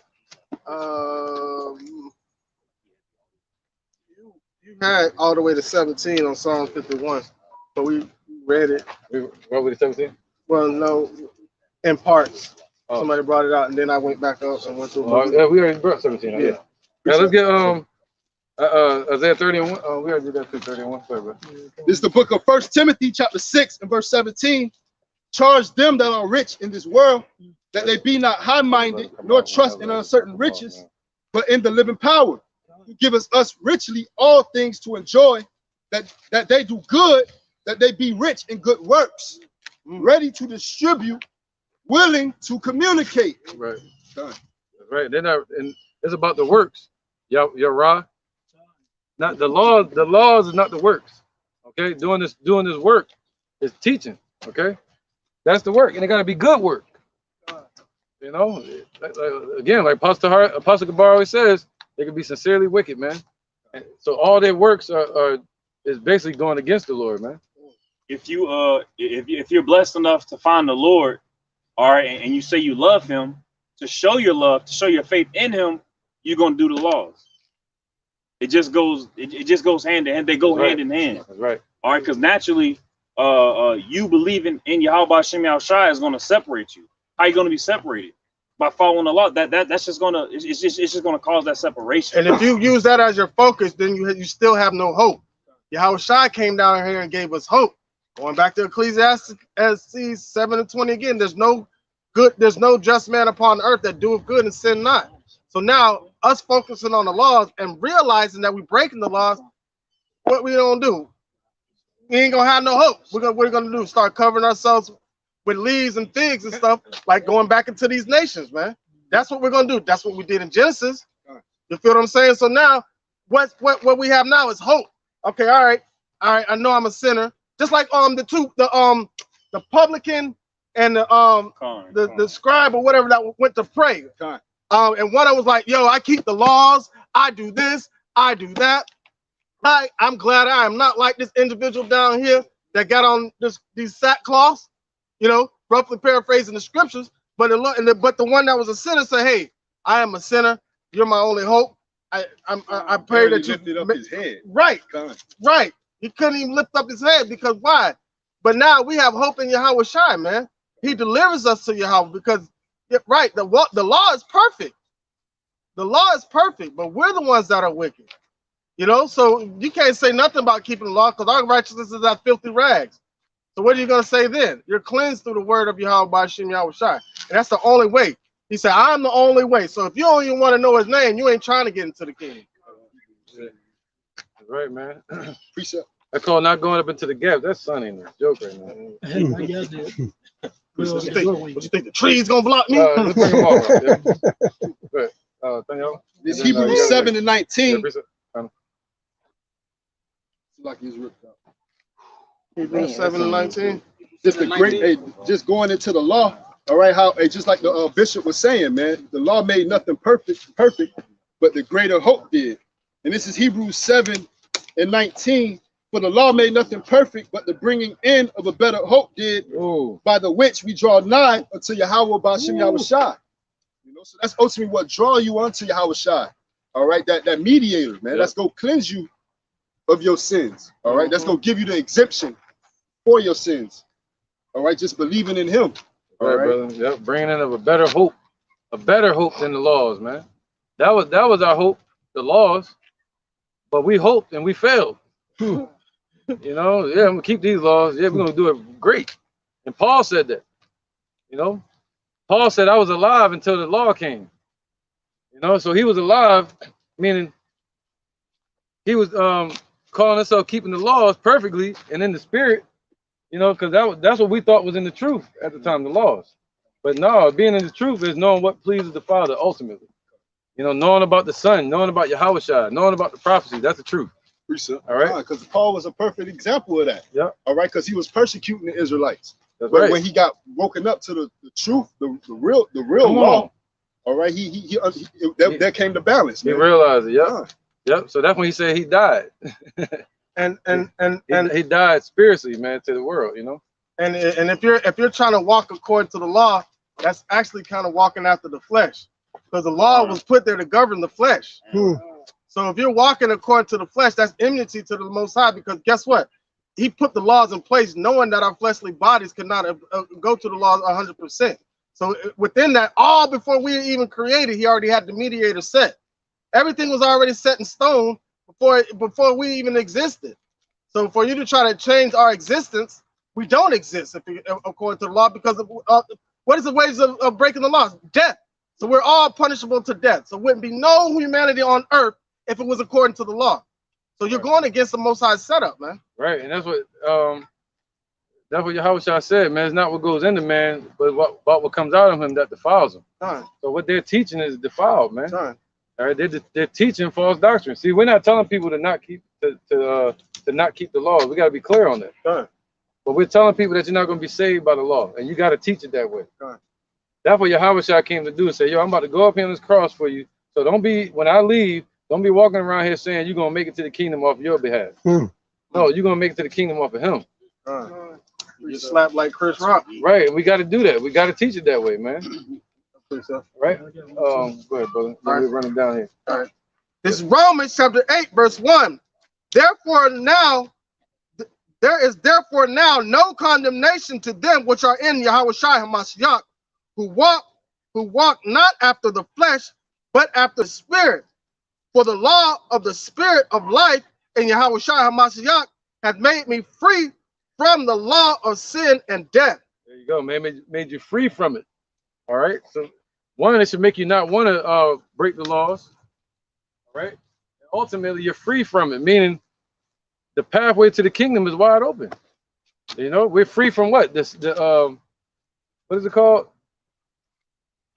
The curse of the law. Thank you. We're free from the curse of the law. What's the curse of the law? Death. All right. Go ahead. Verse 3. For what the law could not do, in that it was weak through the flesh, Yahweh sending his own son in the likeness of sinful flesh, and for sin condemned sin in the flesh, for that the righteousness of the law might be fulfilled in us who walk not after the flesh, but after the spirit. And that's it, bottom line. Yeah, that's us. We walk by the spirit. Go ahead, brother. So the laws, all right, so when you walk in the house, your house, you're supposed to have the 10 commandments on your doorpost, so when somebody's walking in, they see that, right? That's kind of like our focal point at one point in time, when we focus on the laws. All right, now, that was only going to get us so far. right? Just like how Moses was only going to get us so far. Who brought us into the promised land? Joshua, which means he delivered, which means deliver, right? So now, what is our focal point now? That's what Paul was saying right there. For what all the law could not do, yes, we're trying to go according to the law. We want to do the law 100%, but we understand that it's not possible in this sinful flesh. So now what is our focus point? Our focal point becomes Yahushua, and having our focus upon him. We have our focus upon Yahushua, then we don't lose.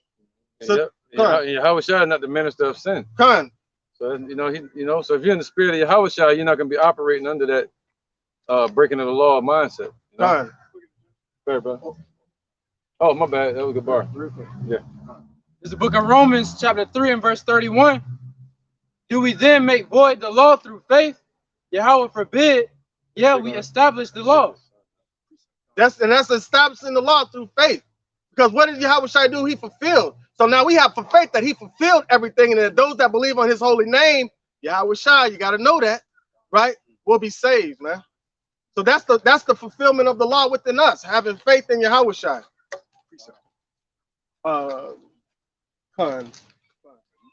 You fit on Elder. Yeah. It's Galatians 5:17. For the flesh lusteth against the spirit, and the spirit against the flesh, and these are contrary the one to the other, so that ye cannot do the things that ye would. But if ye be led of the spirit, ye are not under the law. You're led by, you're not under law, meaning you're not under the curses of the law, man. That's it. That's just it. So once that curse is taken off from you, guess what? Guess what the judgment for that curse is? Death. That's how you have everlasting life with Yahushua, man. Yep. So like, no, you good. That's it's just sin, man. You know, one sin is not greater than the other. It's all sin. You have some sin unto death, and you have some sin unto just certain punishments. You know. So are we saying Paul was wicked? Because what did Paul say? He said, the things that I ought to do, I find that I do not. The things that I ought not to do, I find that I'm doing.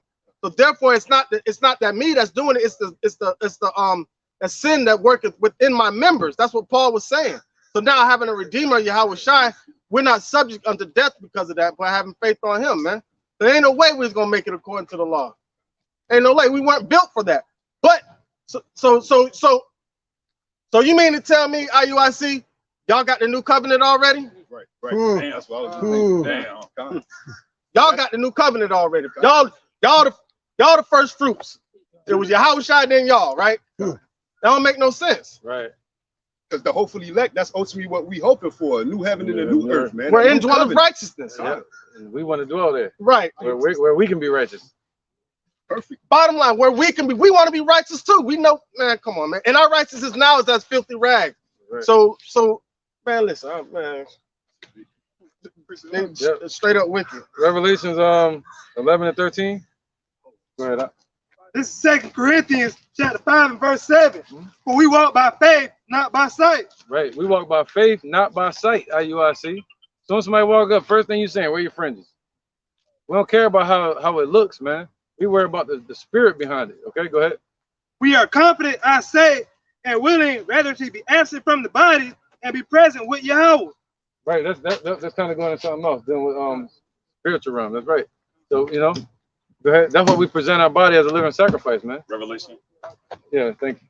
Revelation chapter 11, verse 13. And the same hour was there a great earthquake, and the 10th part of the city fell, and in the earthquake were slain of men 7,000. And the remnant were affrighted and gave glory to the God of heaven. Right, it might have been 11 and 3. 11 and 3. Now will give power unto my two witnesses. Yeah. Yeah, I wrote 13. My bad. Go ahead. Say again? 3. Okay. 11 and 3. Revelation chapter 11, verse 3. And I will give power unto my two witnesses, and they shall prophesy 1,260 days, right, clothed in sackcloth. Right, that'd be like 350 years. You know, that represents us being in bondage 350 years here in America. Okay, so right here, those two witnesses in Northern Kingdom, Southern Kingdom. All right, and we're gonna be prophesying right here in America in sackcloth. Period. Somebody please look at the definition of sackcloth. Let's see that. How about that? Basic potato sacks, man. Stuff that make you look like a bum. You know, we got snake skin. Yeah, we got nice garments, but we put these together ourselves. You know what I'm saying? Like, we just, yeah, it just so happened. Hey, you know, hey, take the salt on earth. Anything we do it well. Yeah, cause we got Yep, come on, man. This is it says sackcloth, all right, sackos, and it means a mohair, the material or garments made of it, worn as a sign of grief. They spend their time trying to look beautiful when they supposed to be looking. What did it say? It's better to be in the house of mourning than to be in the house of feasting, man. Yeah, brother. Yeah, Iuic Passover. It says, you gonna think? Remember? No, I remember it later. A sack, a receptacle for holding or carrying various things as money. You know, shoot, I had a garment out here one time. Remember the dude like, yo, I got the same rug. Oh, damn it. Hey, why you got some jabs, huh? That was a straight jab, because he ain't had to word it like that. Yeah, man. He could have said, oh, I got something made out of that material too. Yeah. Or that pattern. But it was the truth, because I saw the same rug. So we wearing sackcloth, man. You know? Oh, Hey, Con. check this out. Yeah. Oh, Slocky, go ahead. Oh, no, you go ahead, bro. Hey, Con, because too, hey, by that wearing that the sackcloth, it matches our inward appearance too as well, man. Why? Because the Lord Yahweh Bashim Yahweh say he near to those of a broken spirit and a contrite heart, man. So therefore, how we feel on the outside appearance is going to match too as well. And saying, and for that morning, it says, God dang, Slocky. So, but check this out. But think about it, right? So us putting on sackcloth, right? I wonder what material that sackcloth is going to be. So right now, our outward appearance don't even matter, man. Right. It says it was worn by the men of the Lord that led an austere life. Strict life, man.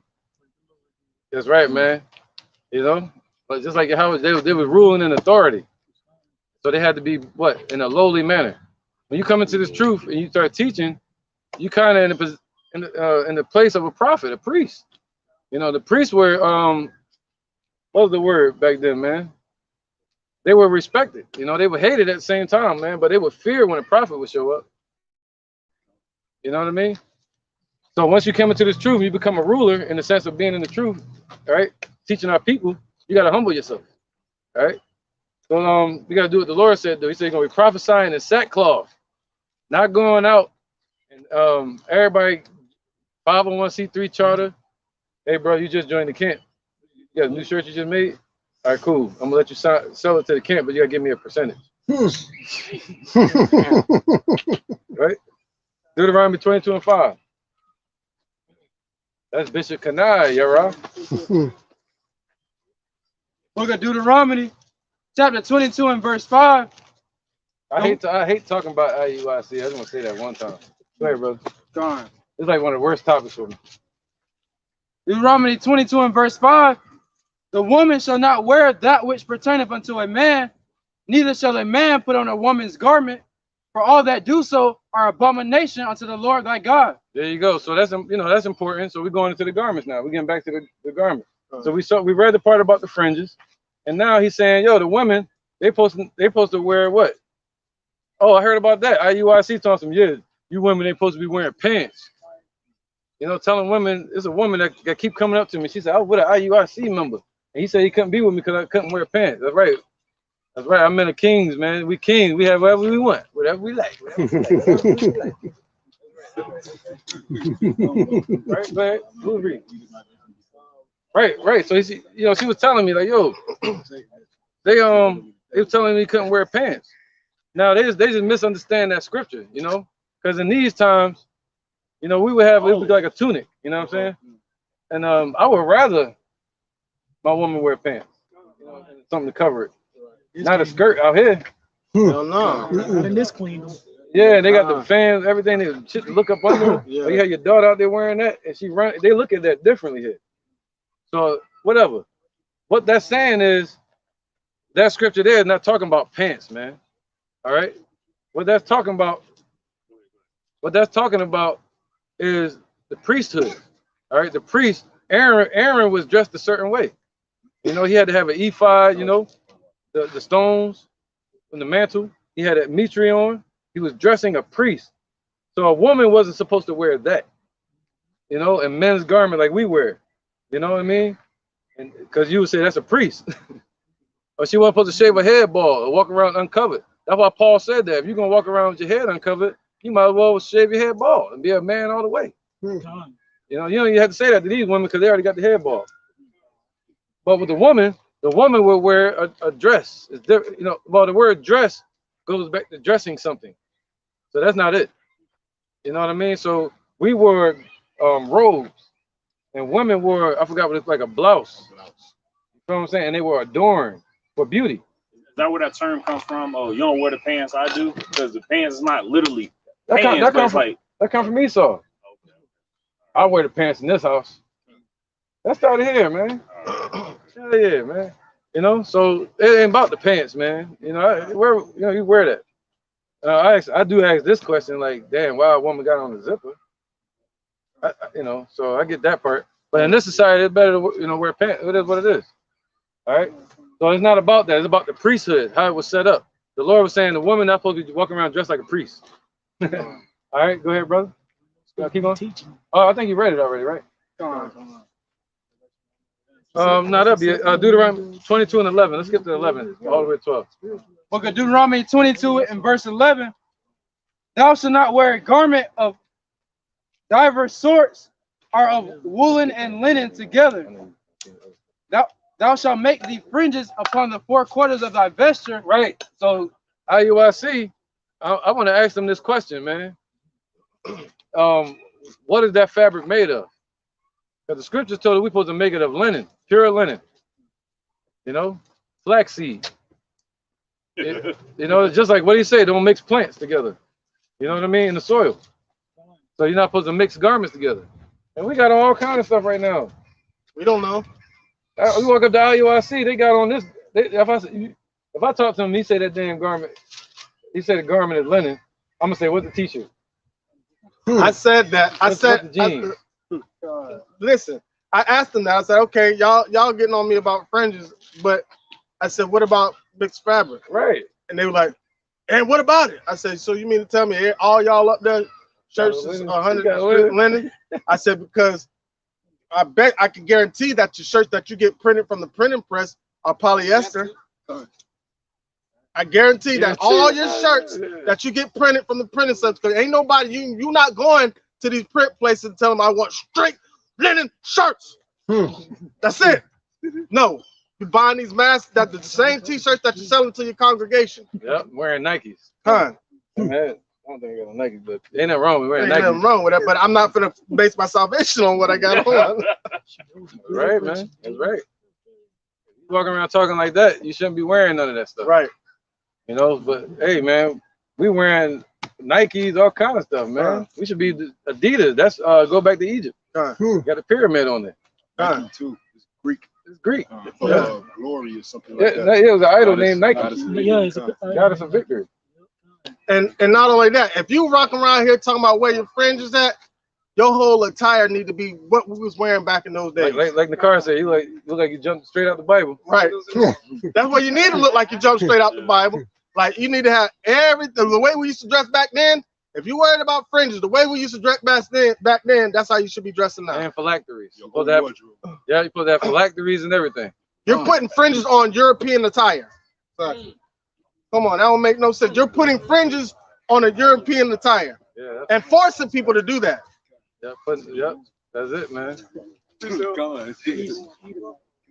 I'll be damned. Don't take your head off. I ain't like doing that. Hey, their excuse to be something like, oh yeah, they'll be like, oh, we in modern times, so we have to do with according to what the clothing we have today.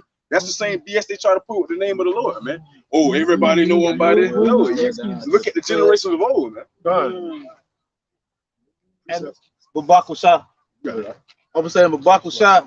IUIC always talking about where your fringes at. Do these idiots know that the fringes just represent the laws? They just represent the laws to remind you to keep going according to Yahweh Shah. Right, but what's going to remind us today? Yahushua. God, Yahushua. He's the cursed thing. He became that cursed thing for us, man.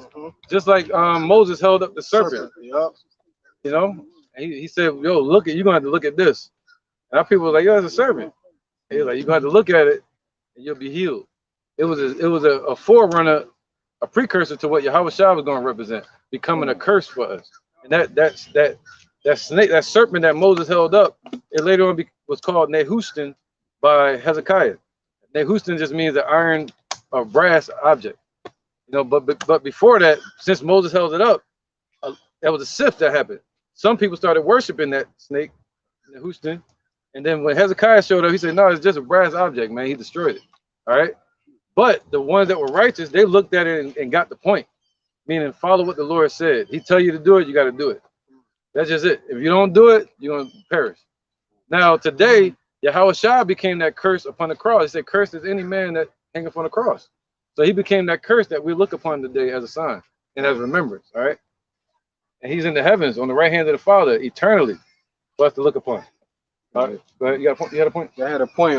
Like basically they saying in the old times we had to look at the fringes to basically remember the law. Yep. And now the brothers that came in this thing, all we gotta do is look back and see what the Lord was doing to us when we was walking around like these Babylonians. Yeah. You see what I'm saying? When we were sinning, you know what I'm saying, going to and fro, running in lusciousness. 1 Peter chapter 4. You see what I'm saying? Yeah, look into the history. Yeah. So, through Yahushua, yeah, through the truth. Just look into the truth, man. Look into the history. That's right. All right, Jeremiah 31 and 31, all the way 33.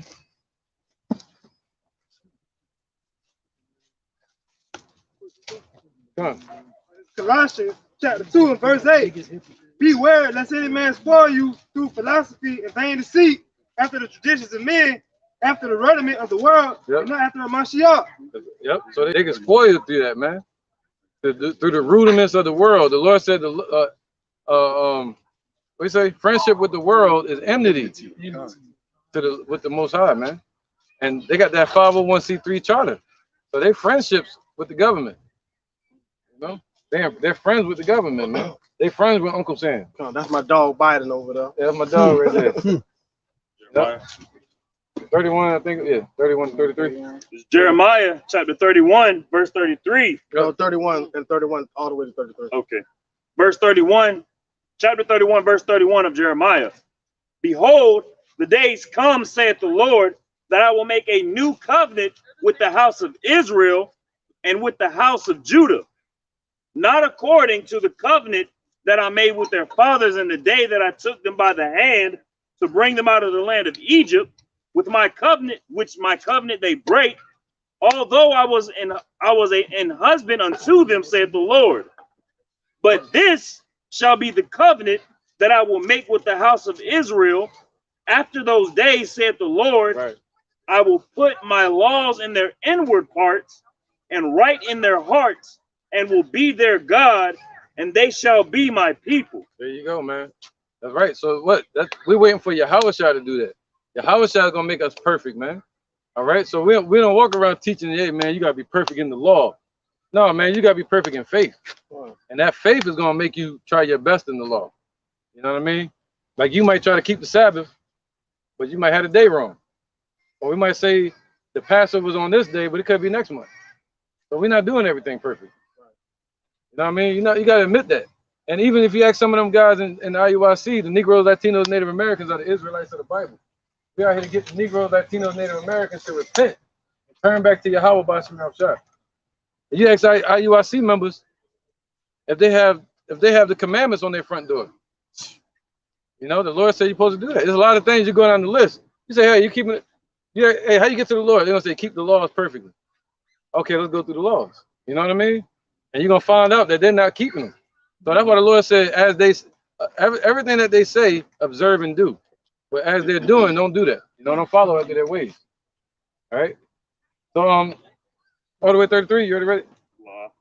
Oh, gone. All right. Deuteronomy 4 and 5, all the way to 6. We're gonna run through these quick. Any precepts are cool too. I'm just, we're just running through it. It's the book of Deuteronomy, chapter 4 and verse 5.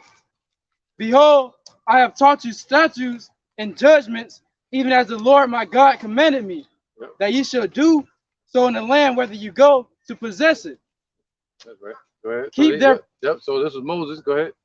keep therefore and do them, for this is your wisdom and your understanding in the sight of the nations. Right. So that was our wisdom, you know, in the old time. But now what's our wisdom? That's the point. All right. So in the old time, the laws were our wisdom. That's all we knew. But now, Yahushua and the truth and the laws, everything all together is part of that wisdom. Okay. So that was our wisdom in the sight of the nations. So now what's our wisdom in the sight of the nations? It's truth. You know? And the Lord's going to put us back to that status of being perfect in the laws in the kingdom. All right, let's get Numbers 15 and actually Isaiah 11 and 10. Yep, can we get Numbers 15:38 again? This is someone lose sight of the point. Yeah. This is Numbers chapter 15, verse 38. It says, "Speak unto the children of Israel, and bid them that they make fringes in the borders of their garments." There you go. And that word fringe just means tassels, you know, in the borders or corners of their garment. But throughout their generations, and that they put upon the fringe of the borders a ribbon of blue. There you go. All right, throughout their generations, man. But the Lord said, what? We were going to discontinue from our heritage. All right. So now the Lord gave us a way to have some type of covering. All right. And that covering, again, as I keep saying, is Yahushua, the spirit of truth. All right. That's the spiritual fringe, you know, contrite heart, you know, and the garment is the spirit of righteousness, man. It's, teaching rightly and correctly in the spirit of truth. You know, he said, what? Got to the race lawfully. Yep. Let's get that. Let you run lawfully. That's right, man. They think lawfully means keeping the laws only. Listen, again, we're not saying don't keep the laws, you know. Damn, my phone here with me. You got it? Yeah. 2 Timothy 2 and 5. 2 Timothy chapter 2, verse 5. All right. It says, "And if a man also strive for masteries, yet is he not crowned, except he strive lawfully." Right. There you go. So lawfully, of course, you're going to keep the laws to the best of your ability, but striving meaning running a race. That means doing it the way that the Lord showed us how to do it. That's what he means by lawfully right there. All right. It means striving in this truth for perfection, striving in this truth correctly. All right. Not just keeping the laws, you know. That's what he was saying right there. Okay. So let's get this, man. Isaiah 11 and 10. And you keep going on that Numbers 38, 15:39. This is Isaiah. Real quick. Numbers 15:39. Yeah, come on, my bad. All right, this is Numbers chapter 15, verse 39. It says, "And it shall be unto you for a fringe, right, that ye may look upon it, and remember all the commandments of the Lord." Right. So you're gonna look upon this, and you're gonna remember all the commandments that the Lord gave you. You know, that's why we weren't. You know, but what do we look upon to remember? Didn't Yahushua say, "I'm gonna put you in remembrance of all things"? You know, we turn to Him now. Okay. And do them. And do them. That's right, man. Okay. So now we look to Yahushua. Go ahead. This is Isaiah chapter 11, verse 10. "And in that day there shall be a root of Jesse, which shall stand for an ensign of the people. To it the Gentiles seek." Oh, so to it shall the Gentiles seek. Like, that's right. To it shall the Gentiles seek. Right. The Gentiles is meaning the foreigners, man. Israelite foreigners. That's what we all were. You see that? So what were we to look upon? The fringes? When we was all calling ourselves Americans and Baptists and before Abba Bibbins, what were we to look for? IUIC wasn't around with the fringes. So we had to look for the truth. That's what was given to Abba Bibbins. You know, that's what raises us from the dead, not the fringes. That's just common sense, man. Spiritually common sense, you know? And common sense isn't common anymore. Yeah, because what it's saying now, First Corinthians chapter 2, the natural man cannot discern these things because they're spiritually discerned. Right. So they can't understand because they don't have spiritual discernment, man. Thanks to Nate. That's right. Go ahead, brother. It's the book of 2 Peter chapter 2, Yeah, you getting this, Yara? In verse 12, but these, as natural brute beasts, made to be taken and destroyed, speak evil of the things that they understand not, and shall utterly perish in their own corruption. You heard that, Yaron? Speak evil of the things that you understand not. You didn't jump your ass out there, don't even know what you're talking about. Then it's gonna be a cut. Because it's a way that may seem it right to a man, but that way is the end of death. Right. But right. Paraphrasing. Right. And also understand this is what makes it even more scarier, right? So if you around here in a deceived state of mind, the scripture says the deceived and the deceiver are his. So the Lord causing you to be wicked like that. You feel what I'm saying? So if it's in your spirit to be that, you're not gonna be able to get it. You got some more on that? Ain't nothing we can do. Ain't nothing we can do. Oh, he mad still? Wait, which one? The first one is about the Most High is dealing with GMS lions, then always sincere edification. The water, brother. The water, man. Who's that? Humble lion? That's right, man. Thank you, man. The Lord dealing with you too. I believe so. You know that. Humble lion. And this is back in 2 Peter 2 and 13. Wait, no, go up 2 and 11. 2 and 11. Whereas angels, which are 6, and turning the cities of Sodom and Gomorrah. Wait, where you at? Where you at? 2 Peter 2. No, what you had brought out before? 12. These natural brute beasts made to be taken and destroyed, speaking evil of the things that they understand not, and shall utterly perish in their own corruption. So now, touching on the point of the brute beast, I'm not trying to get on. Well, verse 15. Which have forsaken the right way and are going astray, following the way of Balaam, the son of Bosar, who loved the wages of unrighteousness. Money. That's all it's about. Money.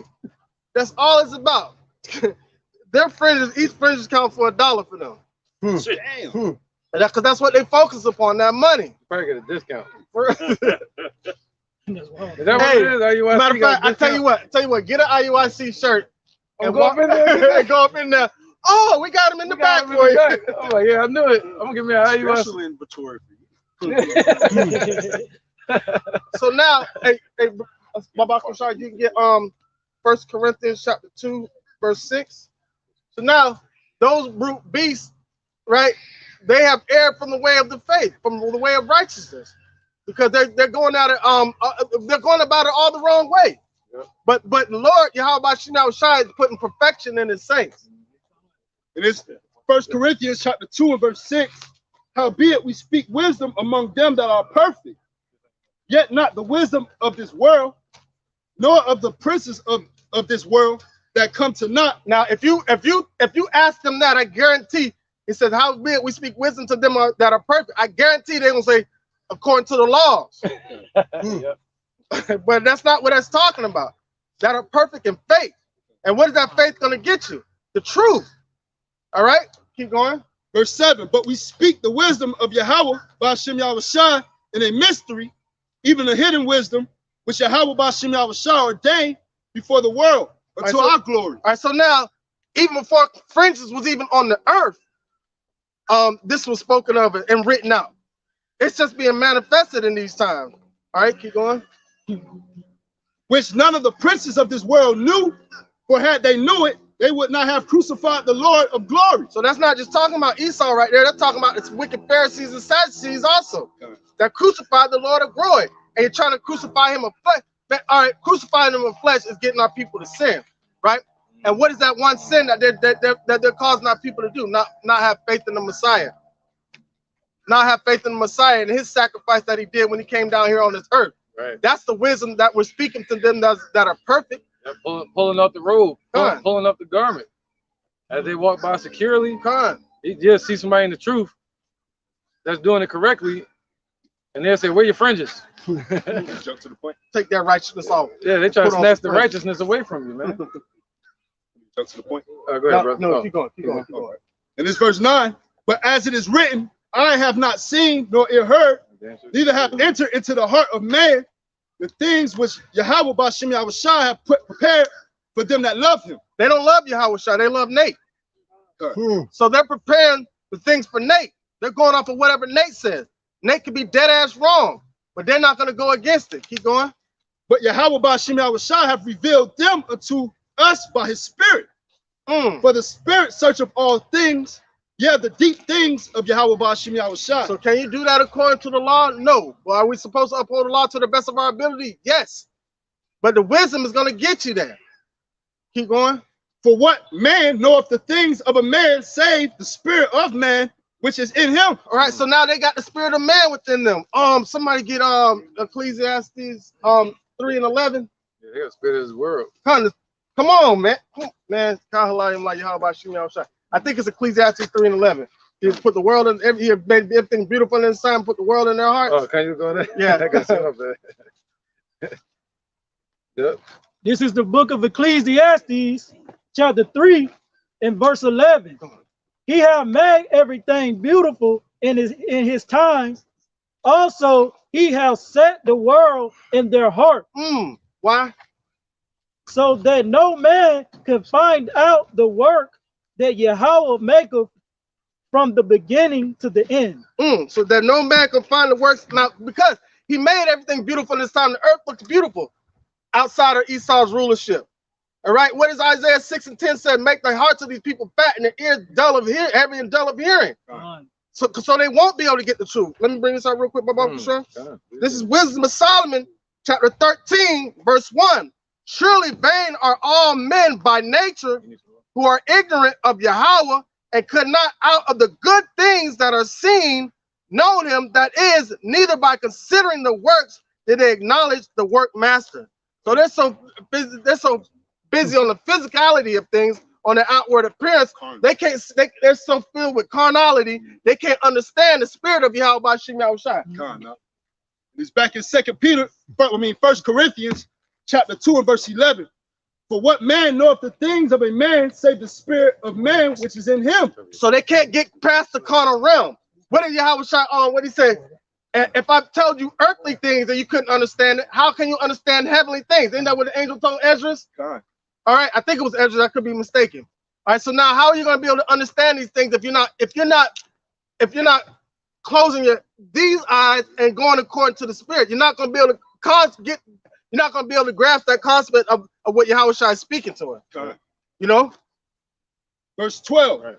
Now we have received not the spirit of the world. We have not received the spirit of the world. All right, so the laws were governed we're here to govern the flesh. All right, the flesh is wicked above all things. All right.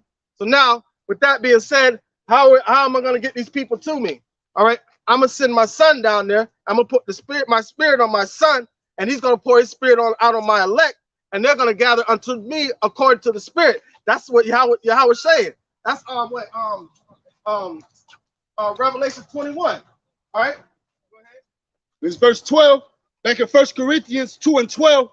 Now we have received not the spirit of the world, but the spirit which is of Yahweh. And now what did the brother just bring out before that? He had put the world in their hearts, but we have not received the spirit of this world. So now we understand that we don't have to wear fringes on every piece of clothing that we have. We understand that the law is not going to get us salvation, but we understand that the law still is a part of our lifestyle. But we still have hope in Yahweh because we know we can't keep the law 100%. Bottom line. That's the understanding that we have, but some don't have that understanding because why? They have the eyes of the world set in their hearts. And just to add on, just to have the little piece of that truth of knowing that you're Israel with still being a worldly mindset, a westernized mindset, it don't mix. And that's why you have the camps like Iuic and ISUPK that have the Israelite doctrine, but they just another Christian church. And that became the thing that was meant to be their help became their hurt. So understanding what does the scripture say is better that they had not even known. So by them knowing and not getting it right, they're worse off than that they had not even known. Okay, move quicker though. Matter of fact, where's the scripture at? Galatians. One in Psalms that said the thing. Damn. Somebody get the Galatians 4. Let me get Ezekiel 37. Go ahead. This is 2nd Ezra, chapter 7, and verse 21. But God had given straight commandment to such as came, what they should do to live, even as they came, and what they should do to avoid punishment. Nevertheless, they were not obedient unto him, but spake against him and imagined vain things. and deceive themselves by their wicked deeds, and said the Most High that he is not and knew not his ways. They don't know the Most High. At the end of the day, they believe in Nate. They don't believe in nothing about it. Like, if it come out Nate's mouth, they're gonna believe it came out the Bible. They're not gonna stay there and show themselves approved. They're spiritually discerned. Well, they're so what are Spiritually discerned. who's spiritually discerned? Iuic. No, they're not spiritually discerned. The things that are of the spirit, it takes spiritual discernment. That's right. That's what it's saying. It's saying they can't understand it because they're spiritually discerned. They have this discernment of the natural man. See, their thought process is all carnal. You know what I'm saying? But I get what you're saying. But really, they're spiritually retarded. That's what they are. Yeah, the spirit. King James. I don't have the book with me, but I got his book that he wrote to his son, a letter to his son, and in that book he spoke of something called spiritual lepers. Damn. Yep. Oh, he was telling him. He told his son. He said, "Do not become a spiritual leper, man. Somebody that think they're right, but they inside they're completely diseased, man. They got a sickness, and yeah, he's completely sick. They're spiritual lepers." Return to the vomit. Things like a few verses down.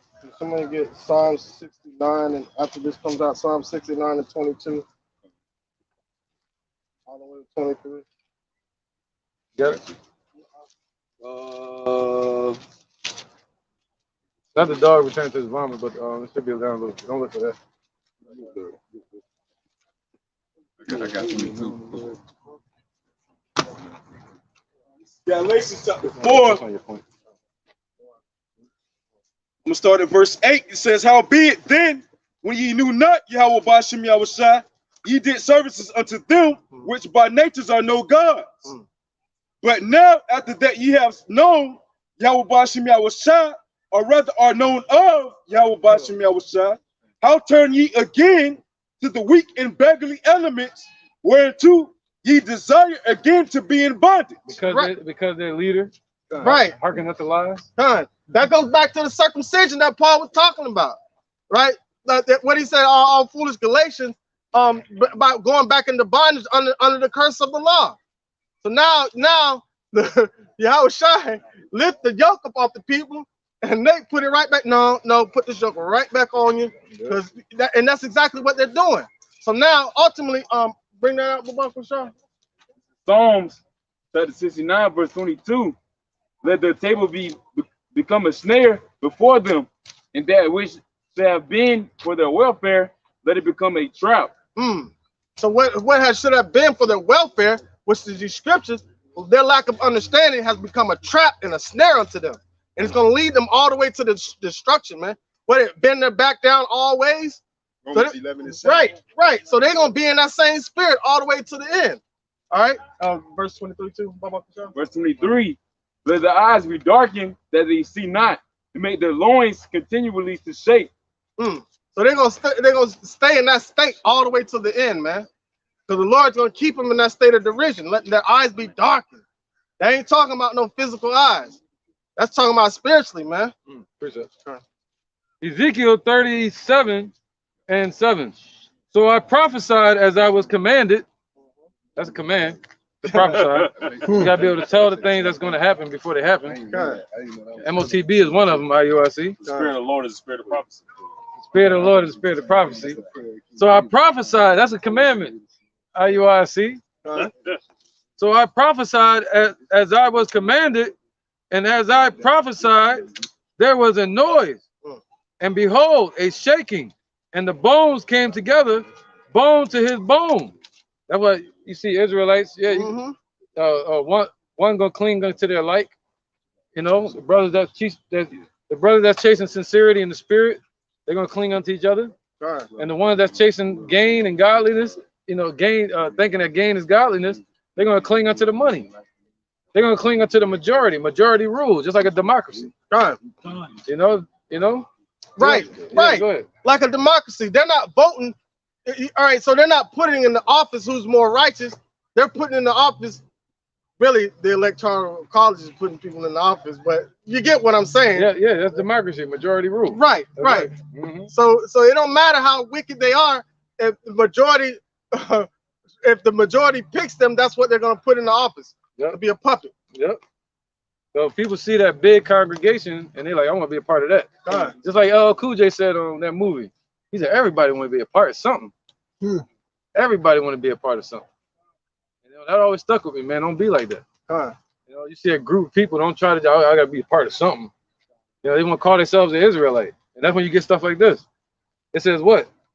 And I beheld, lo, the sinews and the flesh came up upon them. All right, so the muscles and the flesh came upon them, right? Meaning they started calling themselves Israelites. You know, they started talking about ruling the earth and all of that, and keeping the laws. But he said what? And came up upon them, and the skin covered them above, but there was no breath in them. See that? So they don't have no breath. You know? So I don't care if they call themselves Israelites. I don't care if they done taught all these years. They got a big congregation, all kind of churches and temples. We don't know what they got. You know?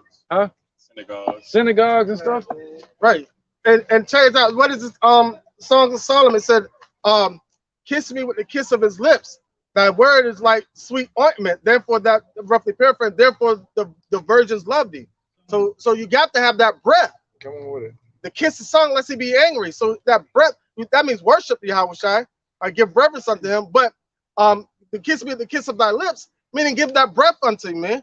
That's what King David was talking about in Psalm 51. Take not thy Holy Spirit from me. Spirit, breath. Don't take the breath from me. Yeah, man. If not, you be walking around still you say a stillborn. What happens when oxygen doesn't come to the brain? You become brain dead. Dead. Born dead. Born dead. Right. Hey, we might just slide over here, man.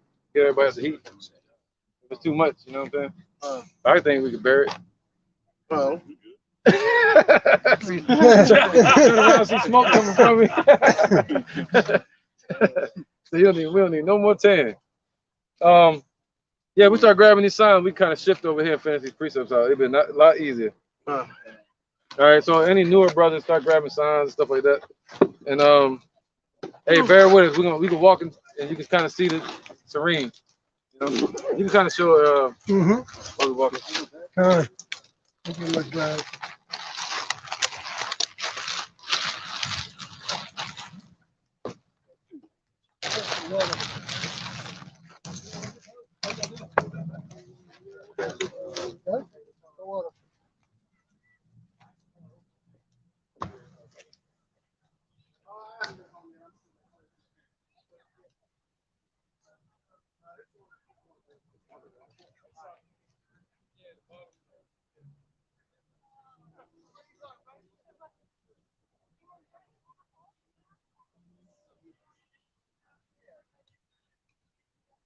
That wicked statue right there.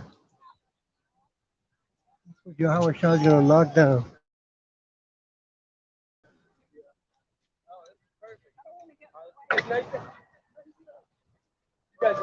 Okay.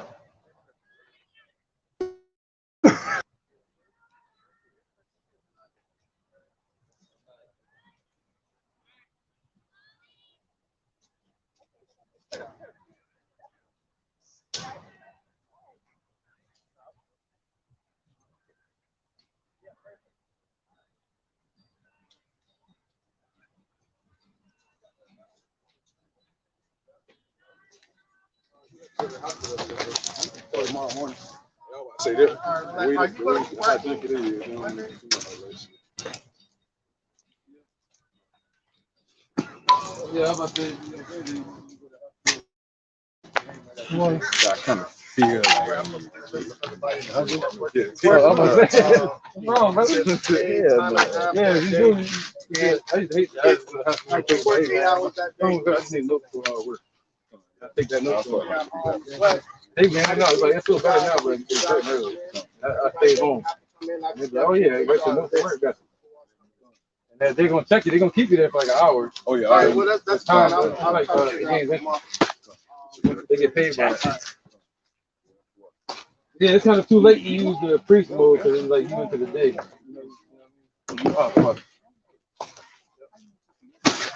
Yeah, you can say I'm a priest today, but they were like, you ain't let it know ahead of time, did you?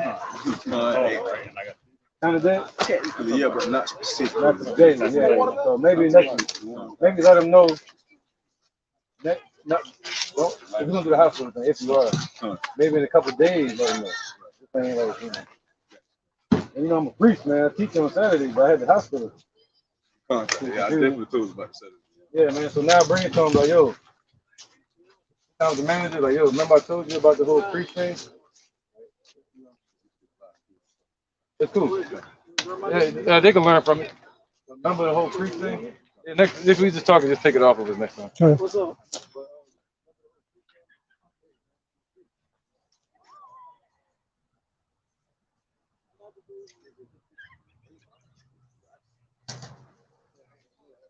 Should be about it.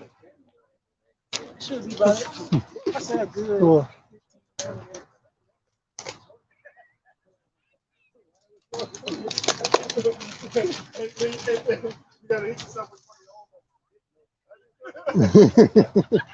You like it?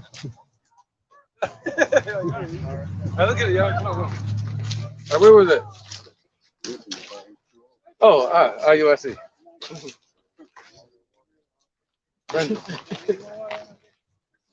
Expose.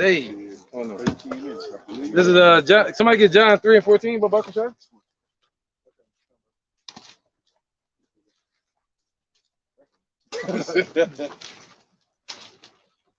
It's the book of, you got it up. This is the book of John, chapter 3 and verse 14. And as Moses lifted up the serpent in the wilderness, Right. even so must the Son of Man be lifted up. Right. Same way we spoke about this earlier. He's our sign to look upon now. All right. That's what we look upon instead of the fringes. We look at these and realize how we messed up. Yeah. Damn, we fucked up. But we look at Yahushua and we realize, hey, we got a hope. Okay.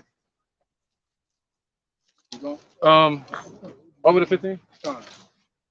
That whosoever believeth in him shall not perish, but have eternal life. Right. Not whosoever wear fringes. Whosoever that believe in him. How you gonna believe in him and not know his name? And that's just it, man. The IUIC doesn't believe in his name. Now they're starting to teach the name of the Lord. But ain't nobody gonna say nothing about that. None of their congregation gonna say, hey man, hey leader, Nate, you was just teaching that his name wasn't that. You even made fun of it, mocking it. But now you're saying it is. So where else are you going off at? They're not asking these questions. So those are blind leaders of the blind. All right, all their followers are blind as well. All right, Philippians 3 and 2. We might split this one up.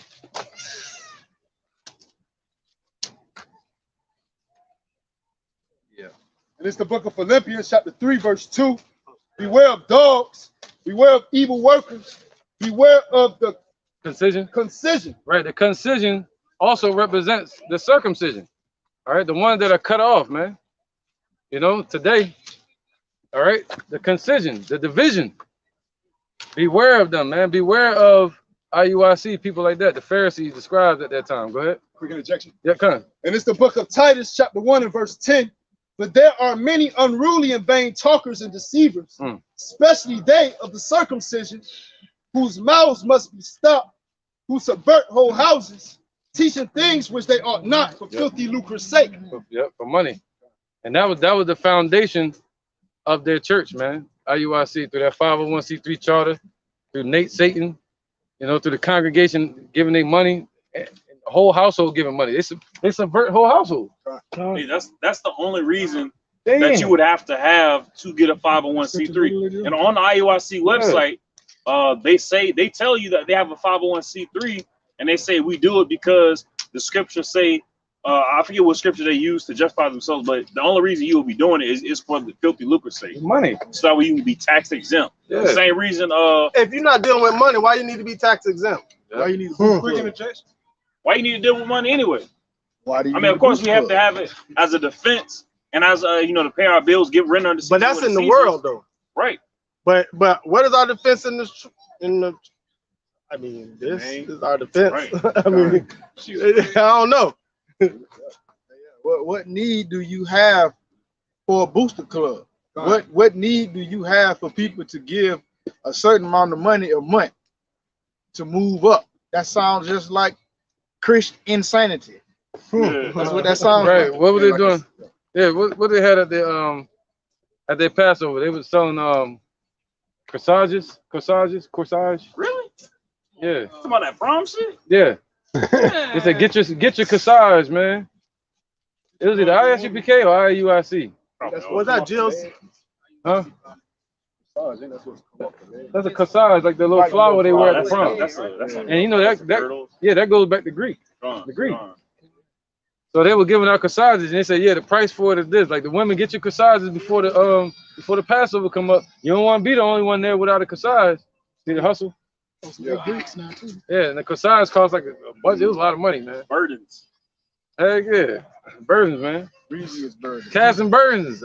Casting burdens. Subverting whole household, not just the man, just like Esau did with women's lib. First, women's liberation was for the Edomite women. Later on, they gave it to our women, you know. IUIC full of women and children. Like mainly families go up in IUIC. Right, man. Whole households, man. Okay? Damn, that's deep, man. That's deep right there. But the Lord said he's not calling everybody a house. He's calling one of a house. Hey, yeah, 3 all the way to 21, so we can split it up. It's back in Philippians chapter 3 and verse 3. For we are the circumcision which worship Yahweh by Hashem Yahushua in the spirit and rejoice in Yahushua Mashiach. Right, so the Lord just showed you right there that there was a difference between the carnal circumcision and the spiritual circumcision. And that's what we represent. The ones that are cut off from this world. You know, like the brother, the Bishop Canuck was just saying, having the world in their heart. Now we're cut off from that. See that? The circumcision of the heart. Go ahead, brother. And have no confidence in the flesh. We don't have no confidence in the flesh, IUIC. Confidence of what? Faith. The word confidence go back to faith. We don't have no confidence or boldness to approach Yahweh B'Hashem Yahushai because our laws, with the laws, because the laws, our righteousness is as filthy rags. And that goes back to what the bishop said earlier with the Republican versus the Republican versus the scribe and Pharisees. It's better for that Republican because he was shamefaced. He didn't even want to lift up his head towards the Lord. He wasn't full of pride. Right. Right, man. Right. Just like this brother here, we call him bishop because he's like, the word bishop just goes back to overseer. See, they look at bishop as something else. They on some church stuff. You know, the bishop's up front. And he's like, yeah, the bishop is here. Where is he? He's right there. You see, he's shiny suit. Oh, yes. But to be a bishop means if I'm not around, he can oversee certain things like a delegate. Just like what Moses was told to do, to handle certain matters. That's what that means, you know, the word bishop, okay? So go ahead, brother. And it's back in Philippians 3 and 4. Though I might also have confidence in the flesh, if any other man thinketh that he have whereof he might trust in the flesh, I more. What? Yeah, Paul was saying, shoot, if you think, I would love for Paul to walk by IUIC. What, Paul? Yeah, cuss them the hell up. He's like, yo, you think y'all keeping the law? Shoot, I was keeping them perfect. He was a Pharisee of Pharisees, man. He was persecuting the church, killing people. He might turn back into that same Paul. Yeah, he wasn't killing, he was putting them to death. Like turning them over to the Romans and the Sanhedrin. From the top again, though I might also have confidence in the flesh, if any other man thinketh that he have whereof he might trust in the flesh, I more. Circumcised the 8th day, right, of the stock of Israel, of the tribe of Benjamin, and Hebrew of the Hebrews, as touching the law of Pharisee. Right. So he was a Hebrew. He was like overly righteous. He was saying. He's like Paul, like shit. Come on, you got faith in the flesh. I even more. He knew the law since birth. And so, but he still didn't have faith in that. Right. Right. Come on, man. We can't have faith in that we can make it off of that. That's what we're trying to say. That's our message. We have to have faith in Yahweh. Go ahead, brother. That's the point. Verse 6, concerning zeal, persecuting the church, right, touching the righteousness which is in the law, blameless. So right, because he was blameless, you know, because he thought he was doing right. You know what I'm saying? So he was persecuting the church, and he was persecuting the church Read that part again. It's a point I missed. I want to speak Concerning zeal. Yeah, zeal. That word zeal goes back to being compassion, you know, compassionate. And you had zealots, and he was a zealot, and he was moving in the spirit what he thought was the truth. All right, he thought he was in the truth, man. So the Lord, like, I get you, you know. So he was basically forgiven for that. Go ahead, brother. Concerning zeal, persecuting the church, touching the righteousness which is in the law, blameless. See, he was blameless. See that he did everything according to the law. You know, go ahead. For what things were gained to me, those I counted loss for Yahweh Shah Mashiach. There you go, man. So we counted loss, and just like Paul did, everything that we do is as filthy rags, man, except for teaching his word. And even that, you know, we are unprofitable servants. Because the Lord already said the kingdom is prepared. What are we really doing? We just acting it out. All right. So he said, yeah, that's right, man. He said, as zeal touching the law, he was a Pharisees of Pharisees, man. He'd jump over the table and punch you in your mouth, man, if you were keeping the law wrong. And he wouldn't feel wrong for it. But he said he threw all of that away. You know? Go ahead. All the way 20. Someone will take over? Go ahead, brother. Verse 8. Yeah, doubtless, and I count all things but loss for the excellency of the knowledge of Hamashiach Yahushua. There you go. So all of that is but loss for the excellency of Yahushua. See that? So that they're not teaching you that. As soon as you run into IUIC, they're saying Jebus. But you ask them their names, they got Bishop Kanai, you know, all kind of Hebrew names. But you ask them the Lord's name, they don't know it. You know? You got an interjection? Go ahead, brother. This is Romans chapter 10, verse 2. For I bear them record that they have a zeal of God, but not according to knowledge. So they have a zeal, they have a want, they have a desire to be righteous. Just like Paul did. But they don't do it according to knowledge, because it's to have the proper knowledge is you have the knowledge of faith. They don't have the knowledge of the law. That's a good knowledge to have to keep the law to the best of your ability, but you also need the knowledge of faith, the knowledge of hope in Yahweh Shai. Right. In Yahweh Shai. Right, that's the law. That's the law of faith. That's right. All right. Keep going, brother. Go on. For whom I have suffered the loss of all things, and do count. Oh, you gotta call where you at. Oh, God. I got the book of Philippians chapter 3 and verse 8. Oh. For whom I have suffered the loss of all things, and do count them but dung, that I may win Yahweh Shai. There you go, man. We count it as nothing but basically doo-doo. All our works is like shit. You know? That's it, man. So we walk up to IUIC and you think they chariot parked over there. You know, they got the fringes, you know, they got the microphone, they got everything they need.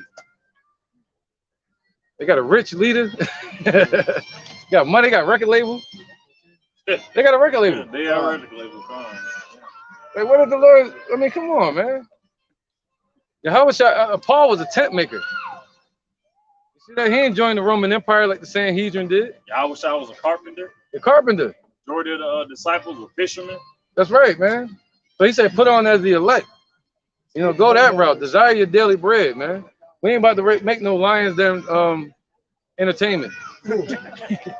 Lions Den ENT. See our movie next week. We gotta get the medallions. We gotta get the medallions. Yeah, the medallions. You know what I'm saying? Copyright. We ain't about to do that. All right, go ahead. Boys, we speak. Yeah, that's it. Back at Philippians 3 and 9, and be found in him, not having my own righteousness, which is of the law, but that which is through the faith of Yahweh Shai, the righteousness which is of Yahweh by faith. Woo. Not being found in him, that keeping our own righteousness. No. Saying, looking at the Lord, saying, I did it. No, we're gonna say, Yahweh Shai, you did it. You know, thank you. You're the one that said what?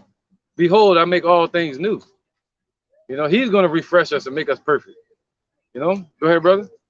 Verse 10, that I may know him in the power of his resurrection. Right, because he gave us a way to be perfect now. Even now, we're perfect in faith. Go ahead, brother. And the fellowship of his sufferings, being made conformable unto his death. If by any means I might obtain unto the resurrection of the dead, not as though I had already attained either, were already perfect. And the elder just brought that out. They act like they got the chariot parked outside. Yeah, man. Good. Yep. But I follow after. But I follow after, if that I may apprehend that for which also I am apprehended of Yahushua HaMashiach. Brethren, I count not myself to have apprehended, but this one thing I do, right, forgetting those things which are behind, right, and reaching forth unto those things which are before. There you go, man. Not worrying about fringes and all that. You know, we're gonna wear them. We wear them because the Bible says to do so. But we ain't gonna teach you that. Yeah, this is the way to the kingdom. This is the way forward. You know, we're gonna say no. Yahushua is the way. He said it. He said, "I am the way, the truth, and the light." You know, like on Mandalorian. This is the way. Go ahead, brother. 1 Corinthians 3 and 14. I press forward.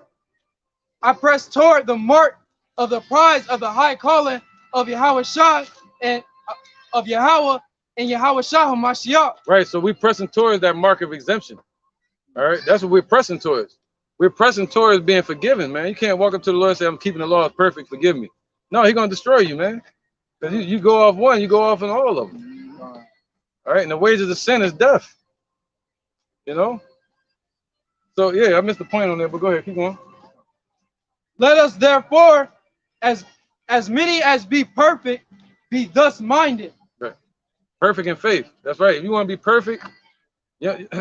You know, he ain't saying perfectly go around and take all the damn fringes out of the city. He's saying be perfect in faith. Be perfect in, he said, run. If you run in the race, run lawfully, man. Do it right. All right, go ahead. And if in anything ye be otherwise minded, Yahweh shall reveal even this unto you. Right, because in a race you have rules, man. And you got to go by the rules. That's what the Lord's saying. Go ahead. Nevertheless, what up? Whereto we have already attained, let us walk by the same rule. Let us mind the same thing. There you go. Let us. If you're in the same mind of Paul, he said what? Put on as the elect. And Paul was one of the elect. You know? So he said, let us mind the same thing, man. You know, but it's a bunch of division out here. That's why he said, watch out for the concision, man. Because they're going off. All right? And it shows you that in these last days, there was still going to be concision here. All right, go ahead. That was over 21? 17. Okay, come on. Verse 17 of Philippians 3. Brethren, be followers together of me, and mark them which walk, so as ye have us for an example. Example. That's right, man. That's right. We got Paul and them for our example, man. We don't need Nate. That's not an example. And Apostle Tahar, Elder Apostle Tahar, and the Elder Apostles of GMS. They are a perfect example of how Paul walked, man. Diligent in the work, you know. Prophesying the sackcloth. All right, but you got some cats out there that crept in unawares, man, selling garments and all that. Even though they have to be doing that. You know, I remember one guy was selling me a garment for $80 to $125. You know what I'm saying? Oh, like hell no! Give me that bag over there. I'm gonna rip this apart. Give me them scissors. Verse 18. For many walk, of whom I have told you often, and now tell you even weeping, that they are the enemies of the cross of Yahushua. Right, oh man, come on, yo. They're enemies, man. The Lord telling you, and the Lord used Paul to tell you that these people are enemies to the Lord. And that's why they treat us this. That's why they act like that. All right, that's why they don't want the Lord's name. They're enemies to him. You see that? Go ahead. They're enemies to the truth. Blasphemers. Whose end is destruction, whose God is in their belly, and whose glory is in their shame, who mind earthly things. There you go, man. That's them, man. Their God is in their belly. Their money, man. You know? And they mind their earthly things, yo. Yeah, all right? Record labels. 501c3, you know? Shoot. Oh. Go ahead, brother. Mark 1 and 6. Did we already get that? I got a question. Now, with the laws being in our inward parts, will we be having fringes in the kingdom? Don't know the answer to that question, but I believe so. But the state of mind, them worrying so much about fringes. Ain't gonna need it, yeah. No, go ahead. I got you. So at the end of the day, we're gonna have the laws in our inward part, so we're never gonna forget. We ain't gonna need the fringes. So thank you. That's my point. We may have fringes in the kingdom, but the point is we're not gonna need them. So when we're trying to guide our Most High Yahweh Shem Yahushua people to perfection, having faith in Yahweh Shai. Right. That's it. That's right. That's gonna be the new style. You don't wear them fringes, you get your head chopped off. Fringes is gonna be the new fashion. Just like now, to get a job, you gotta wear a suit. Right.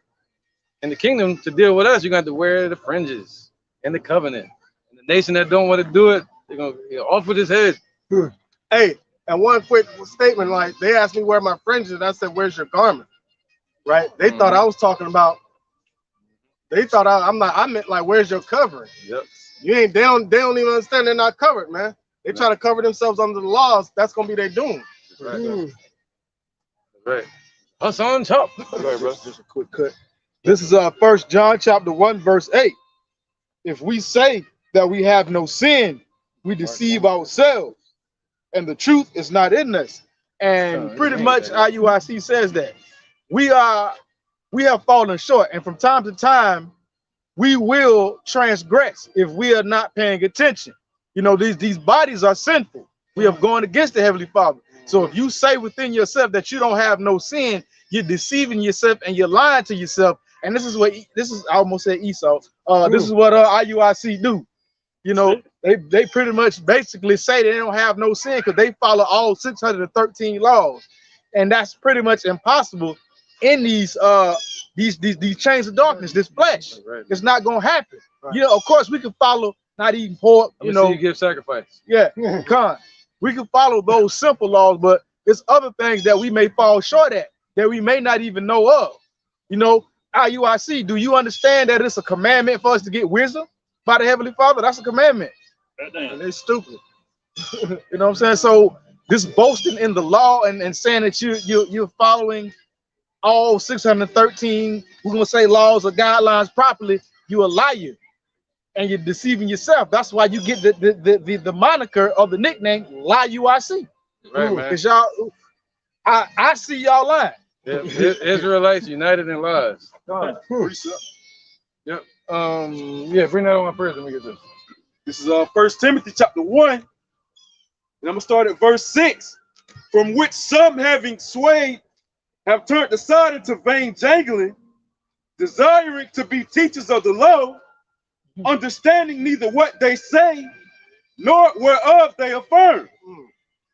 But we know that the law is good if a man use it lawfully, knowing this, that the law is not made for a righteous man, but for the lawless and disobedient, for the ungodly and for sinners, for unholy and profane murderers of fathers and murderers of mothers, for manslayers, for whoremongers, for them that defile themselves with mankind, for men stealers, for liars, for pariah persons. And if there, what happens when you're not that no more? The law was made for that. The law was made for those people. But what happens when you're not that type of person no more? And you become a new creature. What type of law are you under now? I thought that was a fucking B. What the hell is that? The drone. Again. Yeah, so yeah, now we're under the law of faith. That's what makes us perfect. All right, go ahead, bro. And if there be any other thing that is contrary to sound doctrine, according to the glorious gospel of the blessed Yahweh Shem Yahushua, which was committed to my trust. Right, man, because what? This law, this truth is spiritual. Once you become spiritual, you need something to govern the spirit now. That's your Yahushua, all right? And now, through the spirit, we govern the flesh. With the laws. Easy. That is it. Go ahead, brother. So imagine if John was to walk up to him. Go ahead, brother. All right, this is the book of Saint Mark, chapter 1, verse 6. Right, we'll speak about Yachanan, who was really Elijah. All right, and later on came back as Abba Bivens. You know? So Nate going off, if his congregation calling him that, allegedly, calling him Elijah, he needs to say, yo, I'm not him. All right? Even John did that. They said, are you Elijah? He said, nah. That shows how humble John was. Yahushua had to tell them people that he was Elijah. Go ahead, brother. All right, this is the book of St. Mark, chapter 1, verse 6. And John was clothed with camel's hair and with a girdle of a skin about his loins. Right. And he did eat locusts and wild honey. Right. He couldn't be an IUIC. They'll treat him real bad, man. You know? They would treat John real bad, man. Treat him like a bum. And he walked up in camel's hair. All right, go ahead. He had a belt, a leather belt. You know, what's that? A girdle? Fine. It said with a girdle of a skin about his loins. See that? All right, go ahead. That was it on that. You want me to keep going? Yeah. Verse 7. Yeah, let's read that one. All right, verse 7. And preach, saying, right, there cometh one mightier than I after me. That was the first message he gave. He didn't say, where your fringes. You know? He didn't go straight to the laws. He was teaching repentance, man. All right, he was teaching what? To turn back to the Father. But he was saying there's coming one greater than him. Because the scribes and the Pharisees, they would just go sacrifice. And they would go back to sinning. But John was teaching something different about repentance. But he said there's going to show up one greater than him that's going to teach you about repentance for eternity. Go ahead. The latch of whose shoes I am not worthy to, what it is, sprout. To stoop. Whose shoes I am not worthy to stoop down and unloose. Yeah, see that? All right. So now, and that one that was greater than him is Yahushua. Okay. Right. And Yahushua said he spoke about John as well. All right. Somebody get Matthew 11:7. And what is it in that chapter? I think it's in that chapter. I might have it right here though. Yeah, go ahead. Matthew 11:7. And as they departed, Yahushua began to say unto the multitude, right, concerning John, what went ye out unto the wilderness to see? Right, because at this point, they asked a bunch of men ran back to John while he was in the prison. While he was in prison, they ran back to him. They said, yo, there's a man out here doing miracles. Is this the Lord you was talking about? So John sent them back to ask the question to the Lord. He said, and they said, are you, it's up further in the verse, but we ain't got to really focus on it. But he was saying, are you that guy that I was looking for? John already knew it was him, but John was just sending his men so they can, believe too. Witnesses. Yeah. Then he needed just some witnesses. And what Yahushua said was, tell John that the blind see and the deaf hear. Basically, I'm doing my part. They about to cut his head off, so this is supposed to boost his faith. You see that? So this was a faith booster to him, man. So the Lord blessed John right before his death, before they cut his head off. All right? We had to wake up Negroes, Latinos, and Native Americans to the fact that they're the Israelites of the Bible. That's right. Verse 7. It's not about color either. We all look like different colors. It says, and they departed, and Yahushua began to say unto the multitudes concerning John, what went ye out unto the wilderness to see? A reed shaken with the wind? But what went ye out for to see? A man clothed in soft raiment? Right, yeah. They wanted to see the burning bush. No. Or a man clothed some spectacular thing, because they expect the prophets to be like, floating. You know what I mean? And a man clothed in soft raiment. Who wears soft raiment? People that sit in king's houses. And that's what Yahushua is wearing now. He's a king now.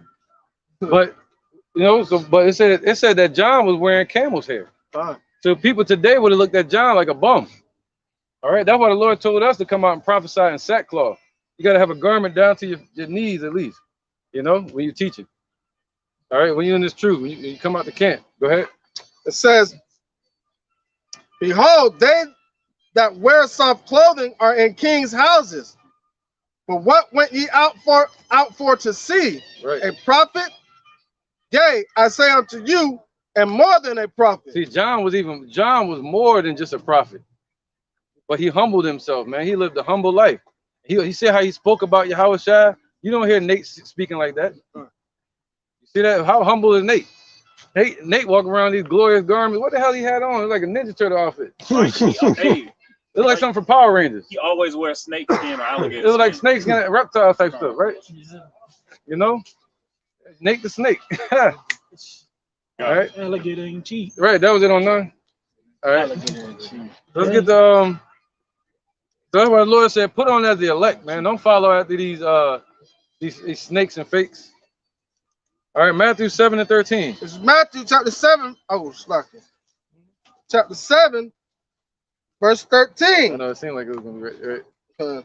It says, enter ye in at the straight gate, for wide is the gate, and broad is the way that leadeth to destruction. Right, this is straights. You got to go through straights, man, like John was to do. Or like today, we out here teaching in sackcloth. We ain't got no 501c3 charter. You have brothers that need help sometimes. We don't have no money for it. But but the Lord make a way. Every single time. Every single time. And sometimes we can chip in, you know. But them, oh man, I can imagine.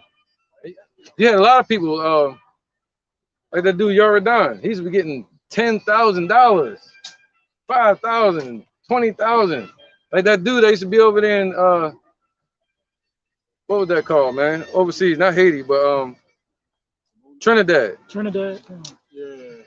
Yeah, that dude, man. He used to be getting millions from people, paralyzed people. I mean, thousands from people. What do you think Nate and them doing, man? They getting money. They wouldn't have that. Was I think y'all. You said that earlier. What type of hustle would they have if they wasn't in this truth? I wonder that sometimes. Like They'll still be drug dealers. They'll still be drug dealers. You know. Wait, I don't know if they were doing that. Maybe he would have been a dirty cop. He'd have been a cop. Yeah. He'd have been 5-0. Well, he was a detective. Yep. But he probably would have been dirty. But he left. He left after he allegedly locked them 2 dudes up. Jakes up. Yeah, and then he lied on them and all that. Yeah. So yeah, man, this dude got a bad rap. All right. And now somebody get that. So, you already read it? Yeah. Matthew 7:13. Oh, did you? I read it again. Come. It's Matthew 7 and 13. Oh, yeah, you did. Enter ye in at the straight gate. Right. For wide is the gate, and broad is the way that leadeth to destruction, and many there be which go and go thereat. Right. So what's that? The word straight means affliction. You come this route, that goes with Sirach chapter 2, verse 1. Once you come this route, once you go to serve the Lord sincerely and in truth, he said what? The Lord, somebody get that secret stuff to worship him? Sincerity and truth. Look at these two real quick. This is John chapter 4, verse 22. Ye worship, ye know not what. We know what we worship, for salvation is of the Jews. There you go. Go ahead. But the hour cometh, and now is when the true worshipers shall worship the Father in spirit and in truth, for the Father seeketh such to worship him. Right, we're in that hour right now, man. Where the Lord is seeking such to work. He's seeking it, man. Just give it to him. Give him what he's looking for, man. Just serve the Lord correctly, the right way. Period, man. And they're not trying to do that. He's seeking such to worship him in spirit and in truth. Not in the flesh. No, he's saying in the spirit, the spirit that dwells in the flesh. That's the Book of Sirach. This is the straight gate, man, right here. Chapter 2 and verse 1. My son, if thou come to serve the Lord, prepare thy soul for temptation. Right, man. You got to prepare your soul. And he said, prepare your soul by putting on the whole armor of the Lord. That you may be able to withstand the wiles of the devil. And the fiery darts of Satan, you'll be able to quench them. And them fiery darts go into missiles as well. All right? And that's what Esau's setting up. They're setting up all kind of lies and propaganda against us, our people. And then ultimately, they want to fire missiles on this place. See that? Go ahead. But the Lord said you'll be able to quench it. And nothing formed, no weapon formed against you shall prosper. Sirach chapter 2 and verse 2. Set thy heart aright and constantly endure, and make not haste in the time of trouble. Right. Cleave unto him and depart not away, that thou mayest be increased at thy last end. Right. And by cleaving unto him, you cleave unto the body. You know, the body, which is who? The churches. The churches today are the what? The called out ones, the sincere ones. So you cleave unto the body, you know. You can be a foot, you can be an arm, you can be anything. You got to know your place, you know. And when you knew in this truth, you shouldn't try to be the head, like Sakari. All right. So you cleave unto your like, you know, being sincere in the truth. The ones that's serving the Lord in spirit and the truth. All right. All right. Let's get it out of here, man, with these nets. Mark 7:6. No, 2 Timothy 3:1. In 2 Timothy chapter 3, verse 1. There's know also that in the last days perilous times shall come, for men shall be lovers of their own selves, covetous, boasters, proud, blasphemers, disobedient to parents, unthankful, unholy. Disobedient to their elders. That's Nate. He broke off from his elders at that school they went to, man, the One West. And he broke off and threw away the Lord's name and went his own way. All right? But the Lord said, wide is the gate that leadeth to destruction. He joined that congregation. And if I may add on too, they say in the last days, perilous times shall come, man. Hey, evil times, bad times, which is another thing that they don't speak of, man. Hey, like Scripture says, through great tribulation shall we enter into the kingdom of heaven. And another lie that Nate the Snake teaches is that we're not going to go through any great tribulation, man. Oh, you know? He said that. We got to focus on that. Hey, Gun. In the interview, I forgot the dude's name, but basically asked, oh, so you're saying there's not going to be any great tribulation before we go into the kingdom of heaven? And then the interviewer brought out the scripture to debunk his ass, man. You know? So with that being said, hey, man, it's just lies on top of lies, man. Going back to Proverbs 29:12, ruler hearkening lies, all his servants are wicked. What he meant, moron, that it wasn't going to be any tribulation at that time. That's what he tried to rebuttal back and say. All right. Where was that? 2 Timothy 3 and I get it. Yeah, all the way to 7. In 2 Timothy 3:3, without natural affection, truce breakers, false accusers, incontinent, fierce, despisers of those that are good. Right, man. They despise. They call evil good and good evil. They hate GMS. You say anything GMS, they like, I hate them GM. That was Johanna. He said, you one of them GMSs? He was calling the phone when he was live. He like, you one of them GMSs. I know who you is. You got IUIC Nate the Snake. He gave us the acronym BBHI. Bum Black Hebrew Israelites. Yep. You know, haters of those that do good. Yeah, and they put out an order saying they can't listen to no other congregation. God. Yep. So yeah, keep going. Yep. So they hate us, man. And they really hate the Lord. That's why the Lord said they're enemies to him. Go ahead, brother.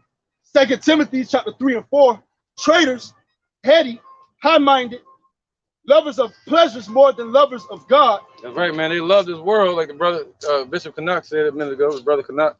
He said, what they love this world, man. You know, and all the pleasures that come with it. You know, they look, you watch their video, you think we're in the kingdom. You see them getting married and shit. Hey, yeah, drawn out weddings. Yeah, everybody got on gold. You think we rich, but it's fake gold. I want real gold. Movie that had like fake angels, human people hanging from the ceiling. Yeah, right, man. Like who, you know? Right, they have. You see the whole wedding, it'd be all gold. Ain't a lick of gold up in there.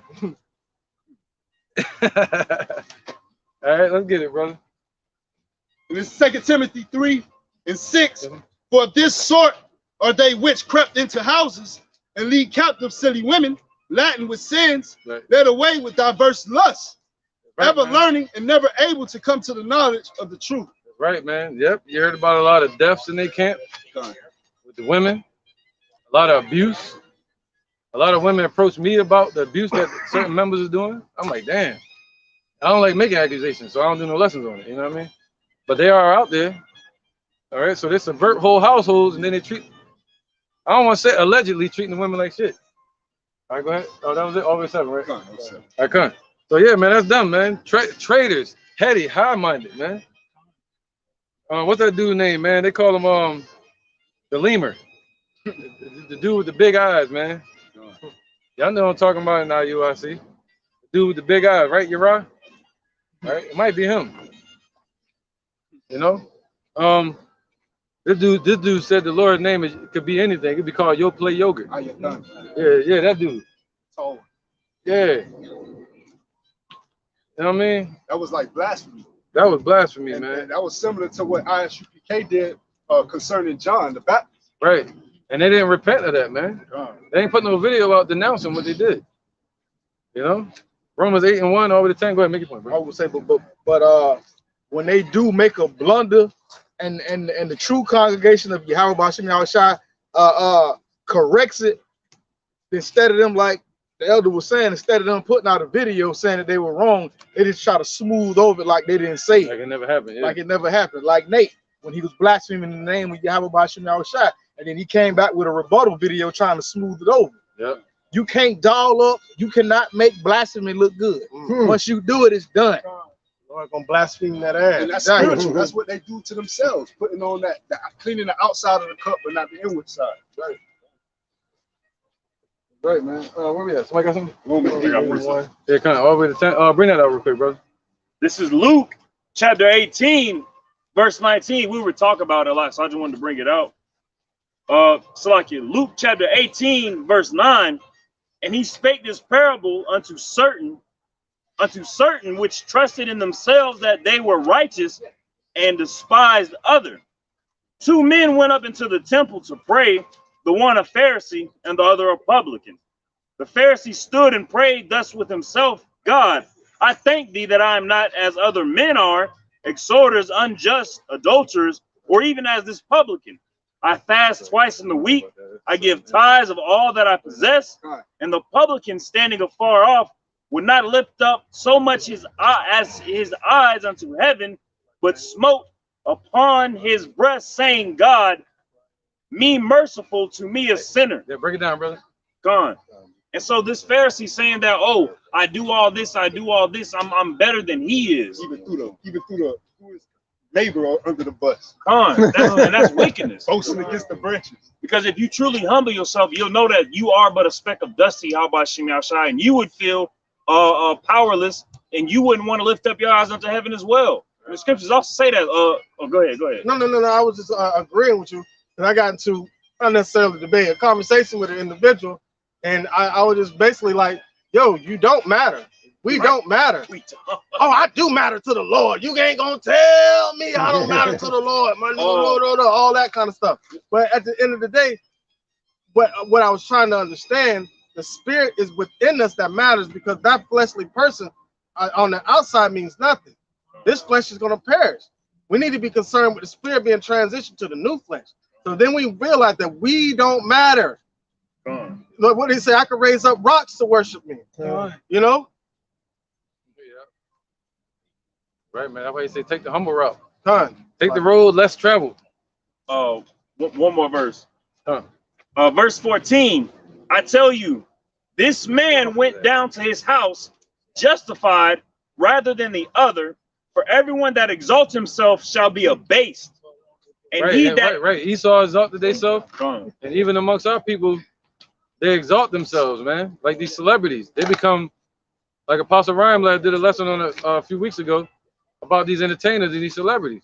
That they become the priests on the left-hand side. You know, entertainers. You know, so let's just read that again. For everyone that exalts himself shall be abased. Right, so they exalting themselves in this society, man. And it's evident that they're selected. But it's very much evident that they exalt themselves. Right. When they have the videos of the Passover, it's not a solemn assembly. It's a party. Yeah, man. Who are they worshiping in that party? Nate. Hey, Con, you know that they probably got seasoned lamb. You know, they ain't doing it properly.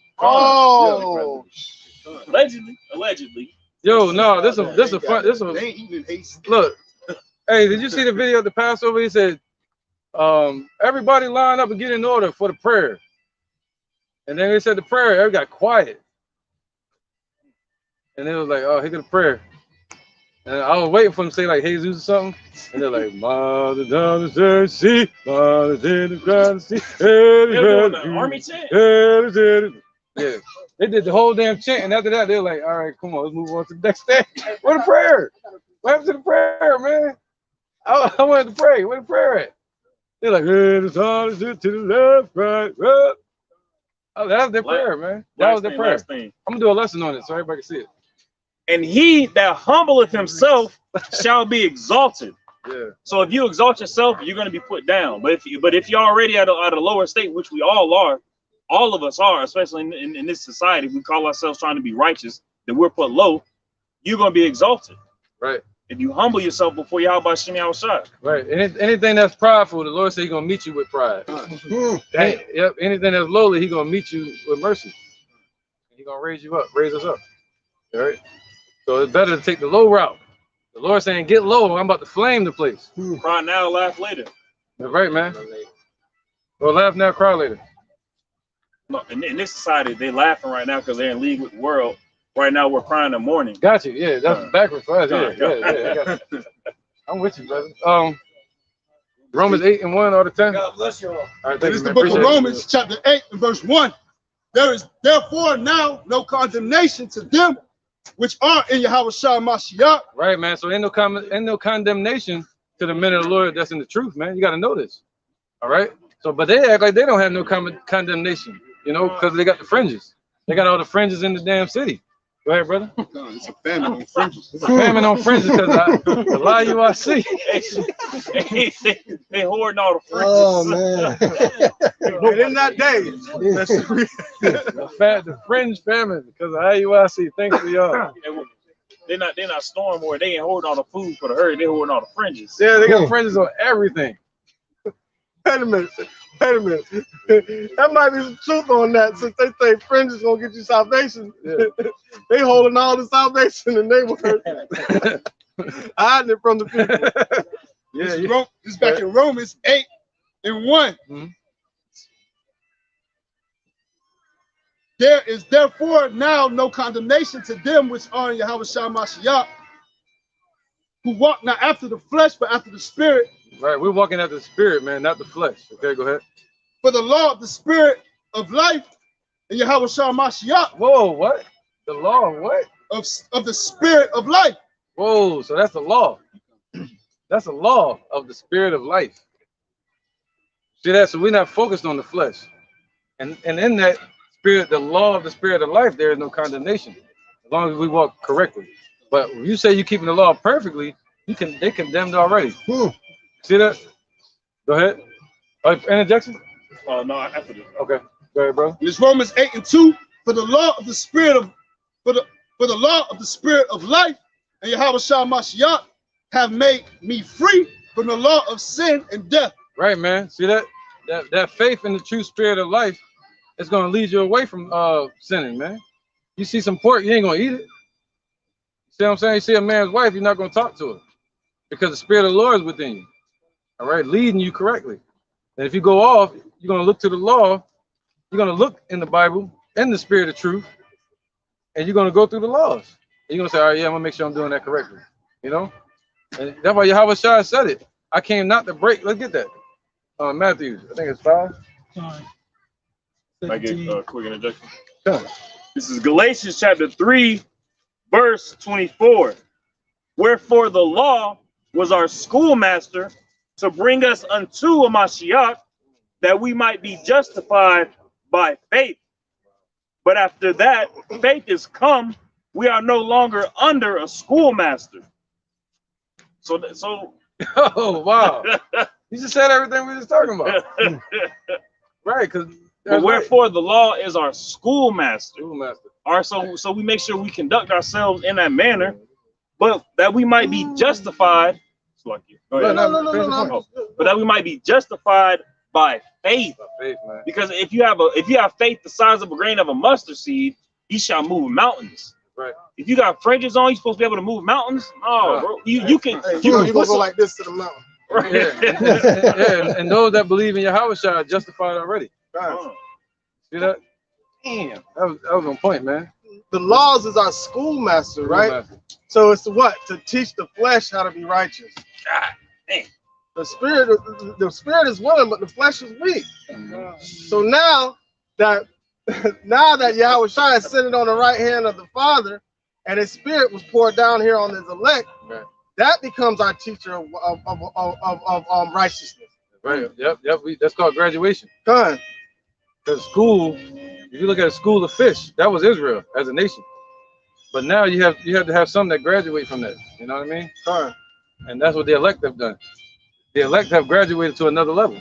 Done. You know, something greater. All right, but you still got some people that still left back. You know, that's IUIC. That was it on that. That was it. That was the only point. All right, let's get back to Romans. It's back in Romans chapter 8. And I'll start at verse 3. Come on, we're going over the time. Come on. For what the law could not do, in that it was weak through the flesh, Yahweh sending his own son in the likeness of sinful flesh, and for sin condemned sin in the flesh. What's his son's name? Yahweh. And that's why he was made lower than the angels, man. To walk in the flesh, to conquer death, man, to conquer sin, to swallow up sin. That's right. That's right, man. So you preach law. You have to also understand that there's some things that the law can't do with us. So what's there to breach up those flaws? Yahweh Bashem, Yahweh. Right. Yep. Let's get that Matthews real quick. Right. Matthews. Yeah, my son got it. Oh, okay. All right, this is the book of St. Matthews, chapter 5, verse 17. Think not that I am come to destroy the law or the prophets. I am not come to destroy, but to fulfill. Right. Yeah. So he came, he fulfilled every law correctly, and he fulfilled every prophecy that all the prophets ever spoke. All right. He did not show up saying, don't keep the law. Just like they try to lie and say, we're teaching that. No, we're not saying don't keep the law, man. We're saying stop boasting in the law. That's what Paul was saying. Stop boasting, man. That's what they're doing. They're boasting in the law. You know, it's just straight like that. Go ahead, brother. The car got an interjection? Yeah. Back up, brother, my God. This is Romans chapter 4, verse 33. Salaki chapter 3, verse 31. Do we then make void the law through faith? Yahweh forbid. Yea, we establish the law. So we don't make void the law through our faith. We are here to establish the law, to make sure that the law is known, is being taught. Right. Oh, Galatians 2:16. Go ahead, brother. Taught correctly, not solely going only according to the law. Because if you go according to the law solely, you will be guilty of the law for breaking the least of those commandments, and you will get destroyed anyway. Because we can't. Y'all mother hubbers are stupid. I'm done. This is Galatians 2:16. Knowing that a man is not justified by the works of the law. Right, well, that's what the car was just saying. You got to know this, that we're not justified by the works of the law. All right, you just got to know that. Go ahead. But by the faith of Yahweh Shai HaMashiach. Yeah, so you walk up to IUIC. Damn. They are in the ICU, though. Yeah, it's like crazy, you know. But you said what? You know, read that again, brother. It says, Galatians 2:16, knowing that a man is not justified by the works of the law. That's right, man. Yeah, Rod. Awesome. Yeah, faith without works is dead. You ain't got no works on your damn page. All right. He said, what? You're not justified by the works of the law. All right, bonehead. But right. By what? But by the faith of Yahweh Shai HaMashiach, even we have believed in Yahweh Shai HaMashiach, that we might be justified by the faith of the HaMashiach, and not by the works of the law. That's the point, man. See, I can go right over their hair like an airplane, you know. But they're gonna say, no. See, y'all teaching people not to keep the law. See, that's why I can't talk to IUIC. You'll tell them all of this, and they'll still say you're teaching people not to keep the law. We just read Yahweh Shai didn't come to do that. He came to teach you to stop boasting. You know, go ahead, brother. It says, because you can be confounded and destroyed that way, man. For by the works of the law shall no flesh be justified. There you go. It's about justification. Now, should we not keep the law? You know, the Lord said, God forbid. Yea, through faith we establish the law, just like Yahweh Shai did. Through faith, not saying, through the law only. You know what I mean? Somebody hold something? Hey, false balance is an abomination to the Lord. Come on, brother. And I got one. Yep, Galatians 2 and what else? 16. All right, go ahead real quick. I think, and it's a quick one. This is Romans 11:18. Boast not against the branches, but if thou boast, thou bearest not the root, but the root deep. Hey, who is that root? Oh, Yahweh Shai is that root, man. So you boasting in the law that you disconnecting yourself from the tree. Yep. Because what? Because what? By the works of the law, part of the branches were cut off, but through Yahweh Shai they're brought back into the root. So how are you going to boast against the branches when because of unbelief they were cast out? So now they're brought back in, not according to the works of the law, but with the hearing of faith, man. Right, man. Well, that's the next one coming right, bro. But this is Romans 3 and 19. Oh, somebody will get that. Somebody get Romans 3 and 19. Go all the way to 90. This is Romans chapter 3, verse 19. 31. All the way 31. It says, now we know what things soever the law saith, it saith to them that are under the law. Right, man. Just like this, he said that. It saith to them that are under the law. He said, what? Sinners. You know?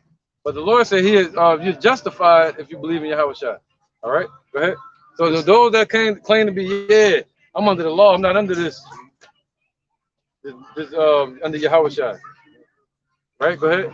It says that every mouth may be stopped and all the world may become guilty before Yahweh. That's why the Lord set it up that way. All right, he put the law in place for sinners, so he can count the whole world under sin.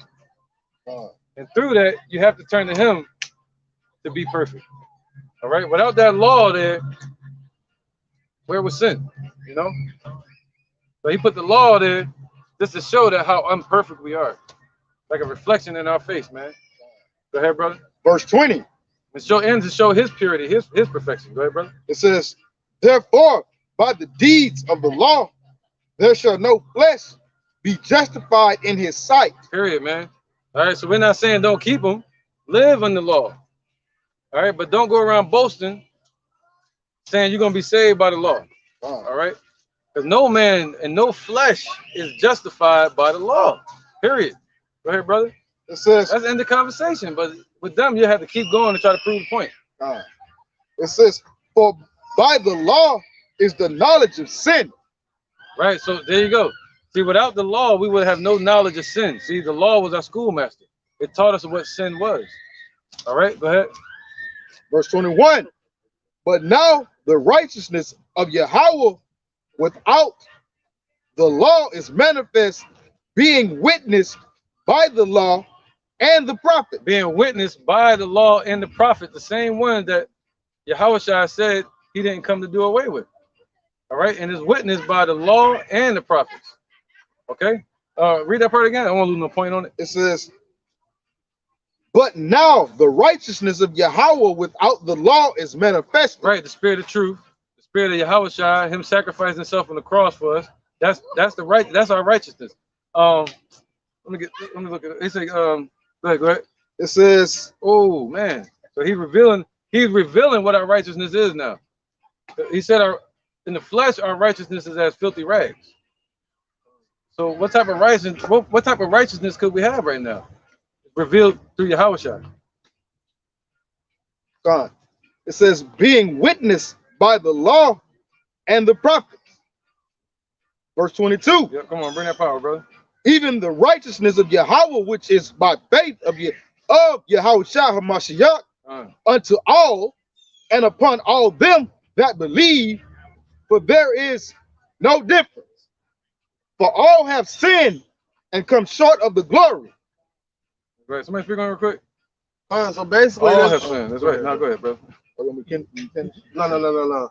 So no flesh is gonna be able to glory in the law, man. So nobody's gonna be able to say, I'm coming to Yahweh Shai, what's up, bro? I kept them laws, boy.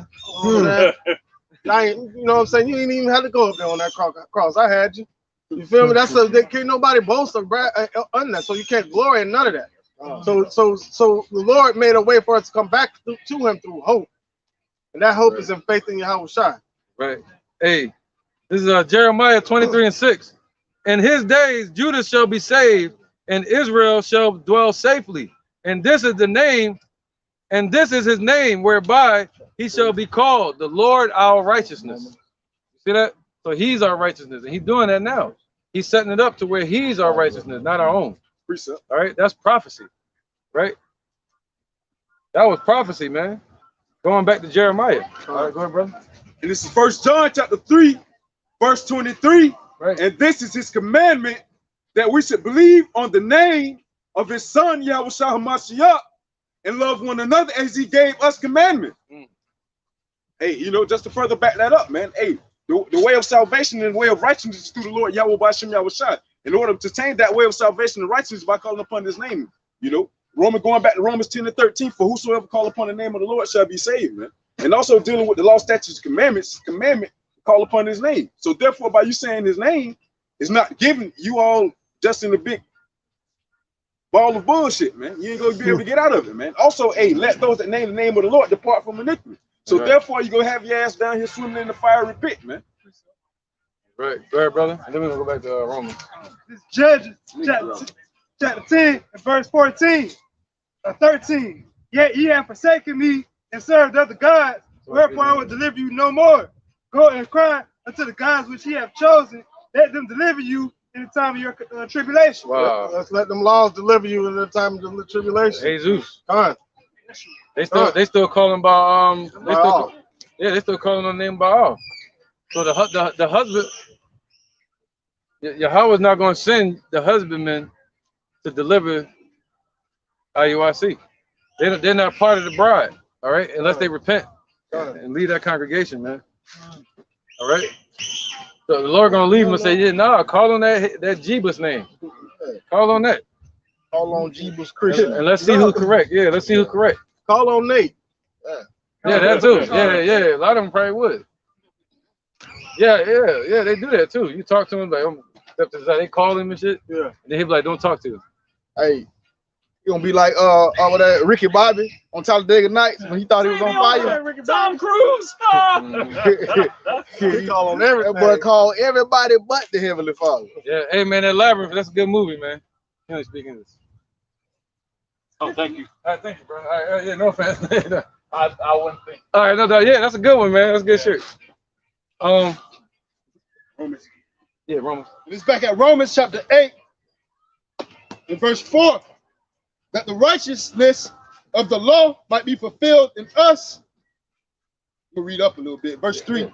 God sending his own son in the likeness of sinful flesh, and for sin condemned sin in the flesh, that the righteousness of the law might be fulfilled in us, who walk not after the flesh, but after the spirit. Right, see that, there you go. We back to that point again. See, we walking not after the flesh, IUIC and Uriah. We walking after the spirit, my man.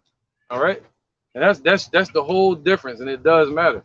You know, you walk in the flesh, you're gonna live after the flesh, you're gonna be judged after the flesh.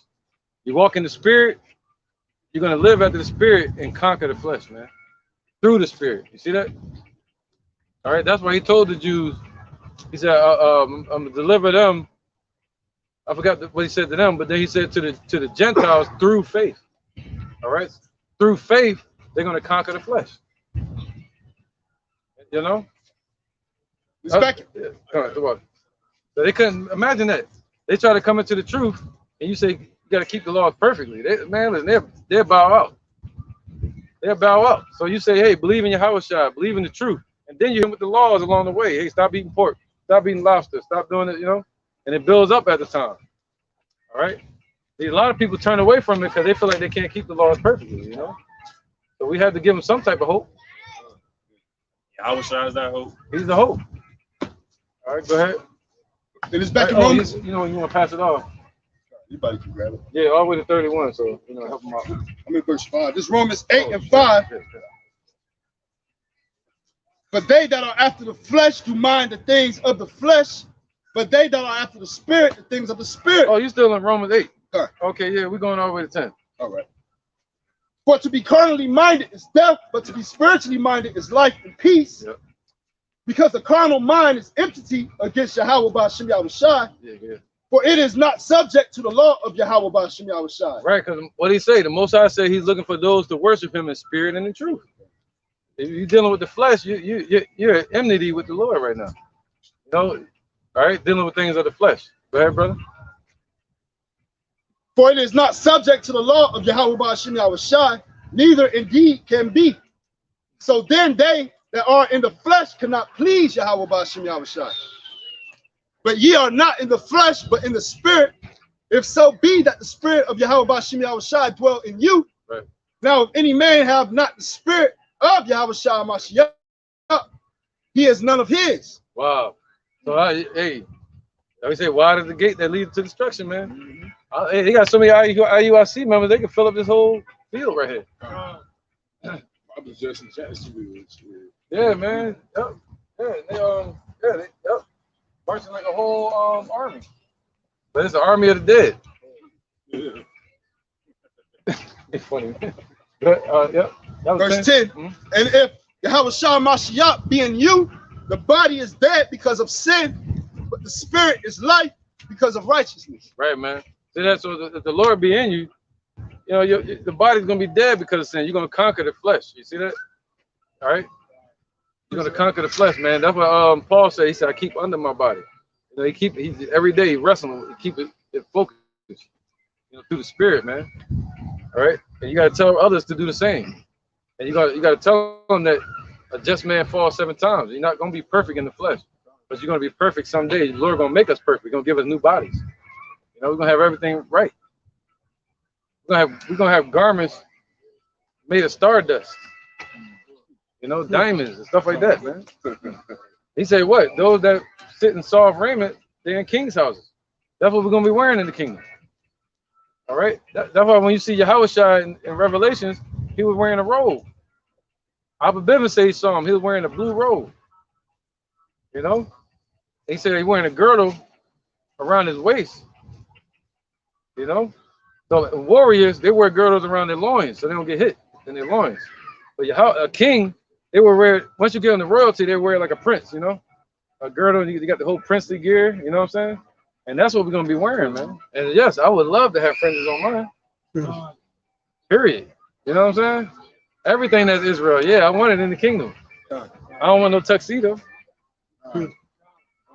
I don't want no shiny suit like Nate got. Don't give me that. Man, listen, I wear that out here, we'll be blind. It's so damn sunny out here. Gotta get hot as shit. Huh? The hot? I dare him to wear it. Anyway. All the garments is wearing in the AC. Y'all want to wear, brother? This, the book of Matthew, chapter 11 and verse 28. Come unto me, all ye that labor and are heavy laden, and I will give you rest. Take my yoke upon you and learn of me, for I am meek and lowly in heart, and ye shall find rest unto your souls. For my yoke is easy and my burden is light. Right, man. You know, so you just want to learn of the Lord and learn his name, all right? And ultimately learn the things to please the Lord, all right? Brother. You know, pertaining to the law and keep it to the best of your ability. But as far as having a doctrine of law, and keeping the law, all right, that's making the people heavy Latin. That's making the people turn their face from the Lord, man. Thinking that because they already defeated already in this realm, in this world, all right, because they're in the flesh, all right. So it's not about being exactly perfect in the flesh. It's about being perfect in the spirit. Man, come on, brother. Romans 9 and Romans 3 and 19. And before that, somebody get Mark 7 and 6. Oh, we already read 3 and 19, didn't we? All the way to 31? We stopped at like 24. Okay. We might keep going with right after this. You said Mark 7 and 6? Yeah, Mark 7 and 6 all the way to 8. This is Mark chapter 7, verse 6. It says, he answered and said unto them, well hath Elias.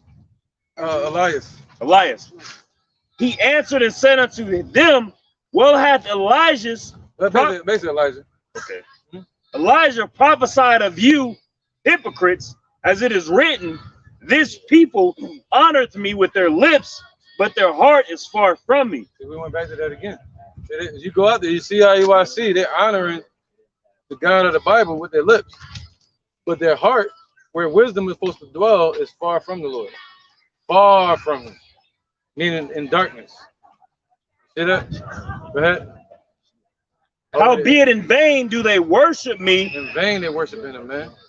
Serving the Lord. They're serving the Lord in vain. All the works that they did and built up this congregation, it's going to be vanity. gonna be destroyed, man. Go ahead, brother. All these camps, man. Teaching for doctrines. Yep, teaching for doctrines. The commandments of men. Commandments of men, just like Nathaniel was talking about. See that? Commandments of men. All right, take your hat off. Wear your fringes, you know? Go ahead, brother. Verse 8. For laying aside the commandments of God, ye hold the tradition of men, as the washing of pots and cups, and many other such like things ye do. Right, because you had men at that time that was trying to scoff at Yahushua. All right, they were scoffing at Yahushua in that chapter, right? In that chapter, they were scoffing at Yahushua because he was eating with men that didn't wash their hands, and they were so petty. I bet you that was Iuic back then. You know, they were so petty. Like, look at why you sitting over there eating with them and their hands dirty. They didn't wash their hands. But the Lord was like, yo, y'all worrying about, read that again, the cup part. The Lord was comparing, today they're talking about the fringes, he comparing that to them saying you're supposed to wash the cup, supposed to wash your hands, you know? Go ahead. Verse 8, as the washing of pots and cups and many other such like things ye do. See, and many other such like things ye do. Basically being petty. Basically back to the name of this video, they strain at a gnat and they swallow a camel. I was watching a documentary about this short little documentary about Muslims and how to do Ramadan and stuff like that. Right. And the dude said he take a shower before he pray. He do it before every time he prays. Right. And if he can't take a shower, he'll wash his arms. He said he wash his arms specifically up to the elbow. Yeah, that's like being superstitious. I was like, bro, what? Like, what? Right. So he said what? Strain at a net and swallowing the camel, man. That means they treating the unimportant matters and they focusing on that. And they treating the bigger, weightier matters of the spirit and the kingdom and the heavens like it's nothing. Like they treat it carelessly, man. All right, I can swallow a camel like it's nothing. Yeah, okay, let me see you do it. You see that? So they treat it like it's nothing. They can, yeah, whatever. All right. Go ahead, bro. It's the book of Ezekiel, chapter 13 and verse 3. Thus saith the Lord Yahweh, by Hashem Yahushai, woe to the foolish prophets that follow their own spirit and have seen nothing. O Israel, thy prophets are like the foxes in the desert. Ye have not gone up into the gaps, neither made up the hedge for the house of Israel to stand in the battle in the day of the Lord. Right, and to go up in the gaps is to what? To stand between, basically being a mediator, you know? To go between you and the Father. You know, because the Most High is going to destroy anything in his way. And somebody got to, like Moses. Anyway, Moses was standing in the gaps. Hey, yeah, just focus. I forget that. We'll come down here, we deal with it. But let's stand in the gaps. Standing in the gaps is basically playing the part of the mediator, man. And they're not doing that. They're not blowing the trumpet correctly. You know, they're letting whatever come to our people, man. What's it? The hirelings. That's what they are. You know, when the destruction comes, it's gonna be seen who they are, man, who they truly are. People that's about money, they the same ones. I mean, you can make money. That ain't my point. But people that you could tell they different, you know. The love of money is the root of all evil. They the same ones that's like on the Titanic. At the end, they want to stay on the ship and enjoy the pleasures of it. And besides that, the dude in the movie, Leonardo DiCaprio, that guy there, when he was about to die or whatever, that woman was on that little piece of door or whatever that was. Dang, you got good memory, bro. Just specifically, the door. Right, she was on that door, and she just let him die. It was a way to get out of that. It was so much space. It was a lot of space. So that's why that's the way I look at people that chase money like that. But you gotta be in a predicament with them to see it. You know, and that's what the Lord gonna do. The Lord gonna put everybody in a predicament. When that predicament shows up, the hiring gonna show. The hiring gonna disappear. Come on, man. That's why I was talking with my family, man. Because you know, I was like, you got to look at hard times as faith boosters and building calluses of the mind. Because I said pretty soon we're all going to be on the same playing field. Everybody's going to be equal to everybody. So now we going through it right now, but these people ain't going to know what to do when that time comes, when everybody's on that same playing field. Right. That's why the Lord said, let patience have a perfect work, that you may be entire, meaning complete, and faith having wanting nothing, man. All right, being complete, your cup gonna run over and you're gonna be ready for the destruction to come. All right. Yep. So that's what the Lord want. He want Revelation 7 again. He said what? They holding back to the winds, the destruction, until the elect are sealed, man. Meaning the word seal really goes back to believing somebody for what. That word seal goes back to believing somebody and what they say. All right, I'm gonna say that again. That word seal goes back to believing somebody and what they say. Okay, so that's our job, to get each brother fully sealed to believe Yahweh Shah and what he says is gonna happen, and that he's gonna protect you. Protect this house. Come on, brother. Come on, yeah, sure. Look, see that? Protect this house, man. That's right, brother. All right. So that's what we're looking for, the Lord's protection. All right. Zaria. Now you said it first, right? Go ahead, Zaria. Go ahead, Zaria. All right. This is John chapter 10, verse 12, verse 11. Come on, verse 11. I am the good shepherd. The good shepherd giveth his life for the sheep. But he that is an hireling and not the shepherd. Right. The Lord ain't asking you to die for the sheep. He's just saying, put your life on the line, meaning present your body as a living sacrifice. Go out and teach. They don't even do that. They don't teach in season, out of season. You know, and teach them the truth. Deny yourself and teach the truth, man. Save these people. Help them get out of the help them stop from being a sheep led to the slaughter. All right, go ahead. Whose own the sheep are not, seeth the wolf coming, and leaveth the sheep, and fleeth, and the wolf catcheth them, and scattereth the sheep. There you go, man. The hireling fleeth, because he is an hireling, and careth not for the sheep. Right, man. See that? Yeah. See what happened? What happened? What happened when they started doing them lockdowns? First one you seen up there was ISUPK and IUIC. Somebody, it's cool. Go ahead and do it. You know, you gotta do it. You gotta have faith. Just go ahead and do it. You know. Pretty sure if you ask Nate for some money because you're going through hard times, he'd be like, "Hey, follow the laws." Better have a fun. You never know. You never know. That's allegedly. Yeah. Allegedly. You know the Christian church didn't do it that way. Yep. Yo, Somebody come on die in your family and you go to the Christian church and all that, they ain't give nothing. Oh, they gonna charge you at a funeral. Yeah, they'll charge you to have a funeral. Yeah. Huh? Right, where we at? Come on, brother. Good points too, y'all. Hey, goodbye. Sorry, brother.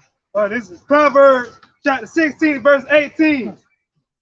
Pride goeth before destruction, and the haughty spirit before a fall.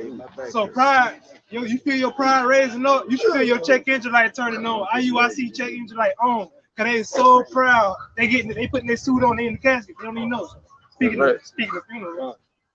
Right, brother. All right, let's keep going. Because what pride comes All right, now. destruction. Dig it, bit. They got precepts on their damn. Oh, they got precepts. All right, bro.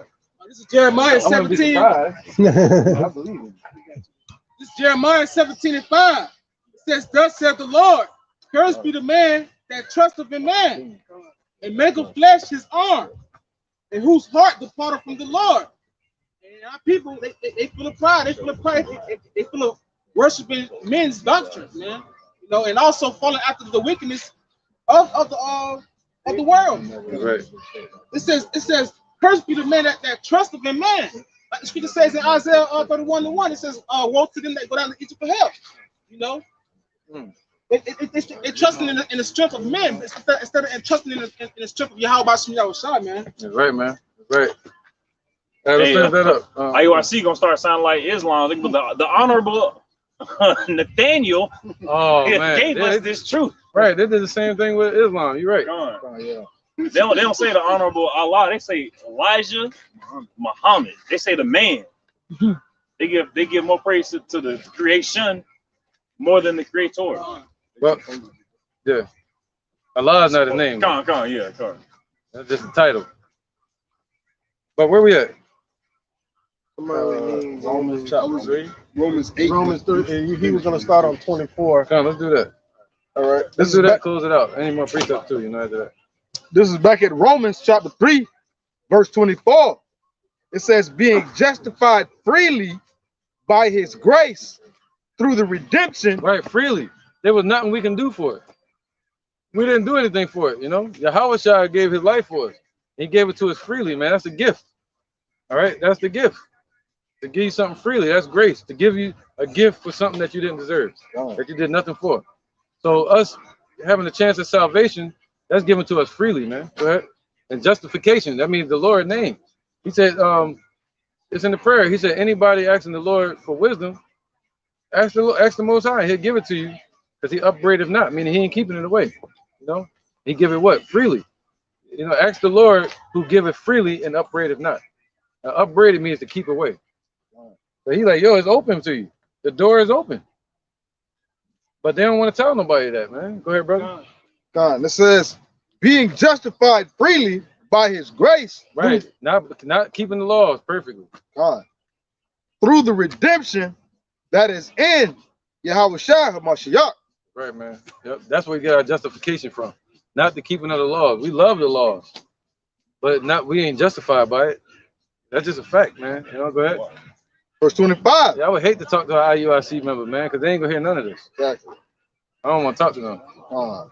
It says, whom Yahweh hath set forth to be in propitiation through faith in his blood, to declare his righteousness for the remissions of sin that are passed through the forbearance of Yahweh. All right, cool. Keep going. We can ride out with it. Go ahead. Okay.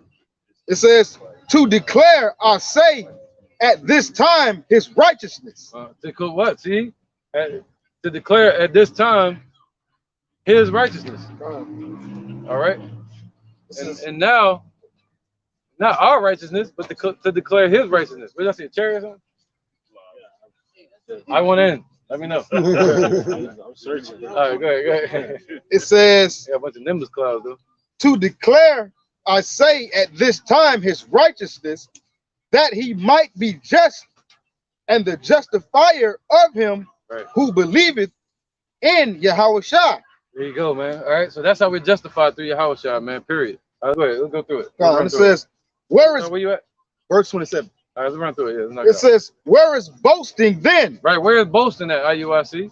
If the Lord telling you it's a free gift, how can you boast about that? How can you boast about anything you've done? You know, how can you sell a free gift, Salaki? Right. How can you sell a free gift? No, you ain't that's real, you know? And it's the book of Acts, chapter 9, and verse 19. And this is pertaining to spiritual power. When I believe it was Peter and John had got the breath.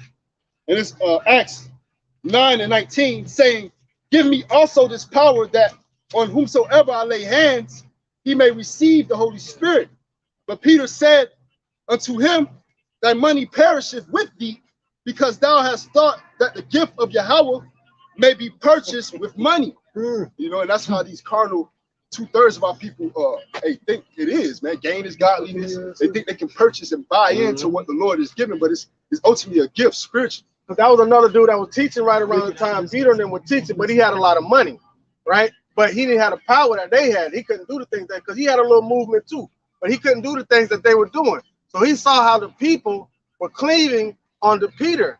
All right, so he's like, hey, give me this power that you got, man. I'll give you whatever for that. I'll pay you for it, because he had a lot of money.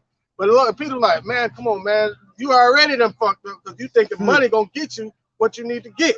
You know what I'm saying? So that his thought process was messed up in the beginning. So he wasn't gonna be, that money was gonna stop him from receiving what was needed to be received to be a true prophet. Right. That's why the Lord said, what? It's hard for a rich man to make it into heaven, man. You know? Yep.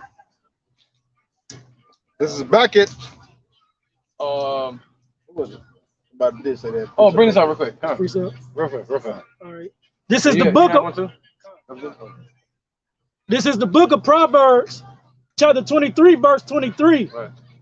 Buy the truth and sell it not. Plain.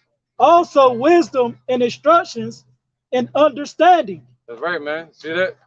So buy the truth and sell it not. Okay? That's just plain, man. So you gotta be willing. He said, what? You know, you want to buy the truth. He said, that's why he said, go up. What's it? Parable of the 10 virgins. 5 are wise, 5 are foolish. And the ones that show up late, IUIC members, they're gonna show up at the last minute. Because how do you buy the truth? That's right. You pay for it with your time. That's right, man. You pay for it with your time. That's why the 10 virgins said, Nah, we can't give you what we have. We can't spend time. We try to teach you. We can't spend time teaching before we get left behind. Yep. So now you need to go out there and buy, do what you need to do to buy from whoever you can buy it from. Yep, go to them that buy and sell. That means to those that believe and don't believe. You know, the ones that buy and sell, man. Go to the ones that's, you know, these other camps, man. Deal with them. All right, you go to the YouTube. When the breaches are closed, the shop is closed. Shop closed, man. It's gonna be a famine of the word. It's gonna be too late, you know. And the stumbling blocks are gonna be stumbling blocks all the way to the end.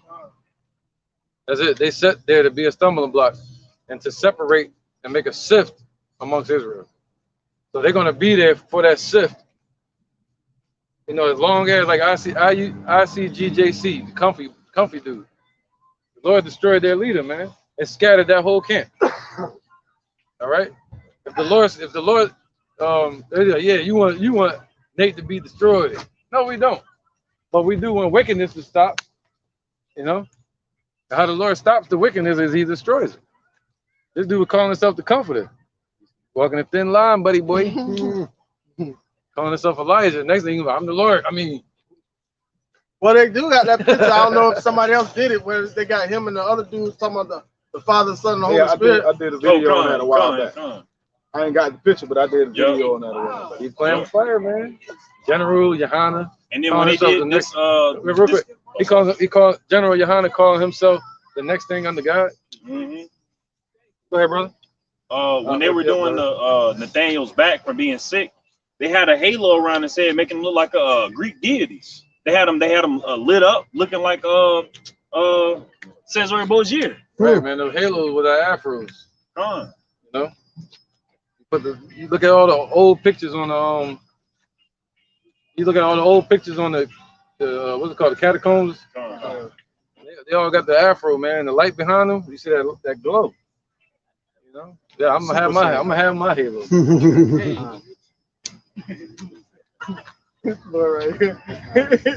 Strands of my hair are gonna be like ropes. One hair.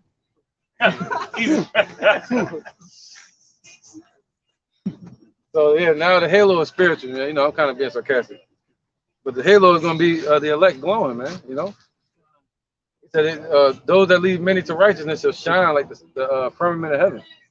Let's keep going. Where was that? Precept real quick, and then we're gonna get Romans 3 and end it up. 1 Timothy chapter 6 and verse 9. They that will be rich fall into temptation and a snare, and into many foolish and hurtful lusts, which drown men in destruction and perdition. Yep. For the love of money is the root of all evil, while when some coveted after, they have erred from the faith and pierced themselves through with many sorrows. There you go. Why UIC doing it to themselves? Basically, all that stuff that they soaking in, they kind of like Esau in the way. They gonna get found guilty with. Yeah, evidence against them. Right. Now you good. They following after that root. That's why I said their foundation is corrupted. It's built upon the back of a swindler. What's his name? Nate. Chasing money. Anybody become a cop, you know they chasing money. A detective, you know they really chasing money. We saw Training Day. All right. Let's finish this up. Go ahead, brother. And then any precept is cool. Go ahead. This is back at Romans chapter 3, verse 26. It says, to declare our say at this time his righteousness, that he might be just and the justifier of him which believeth in Yahushua. It's man. I ain't even want to look. I just felt the energy. Yeah. That was a man. Yeah, I can't even look, man. I looked at you. Anyways, verse 27 of Romans chapter 3, it says, where is boasting then? It is excluded. By what law?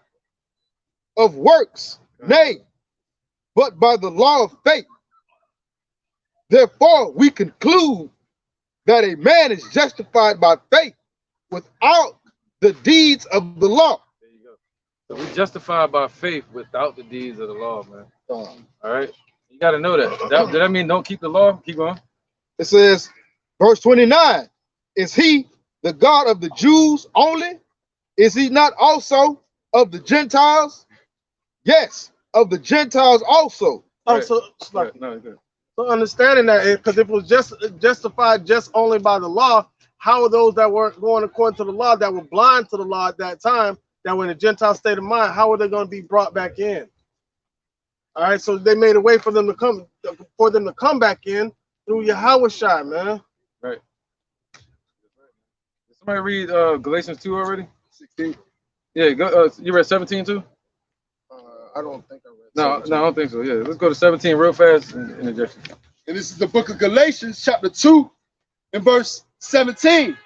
But if while we seek to be justified by Yahweh Shah Mashiach, we ourselves also are found sinners.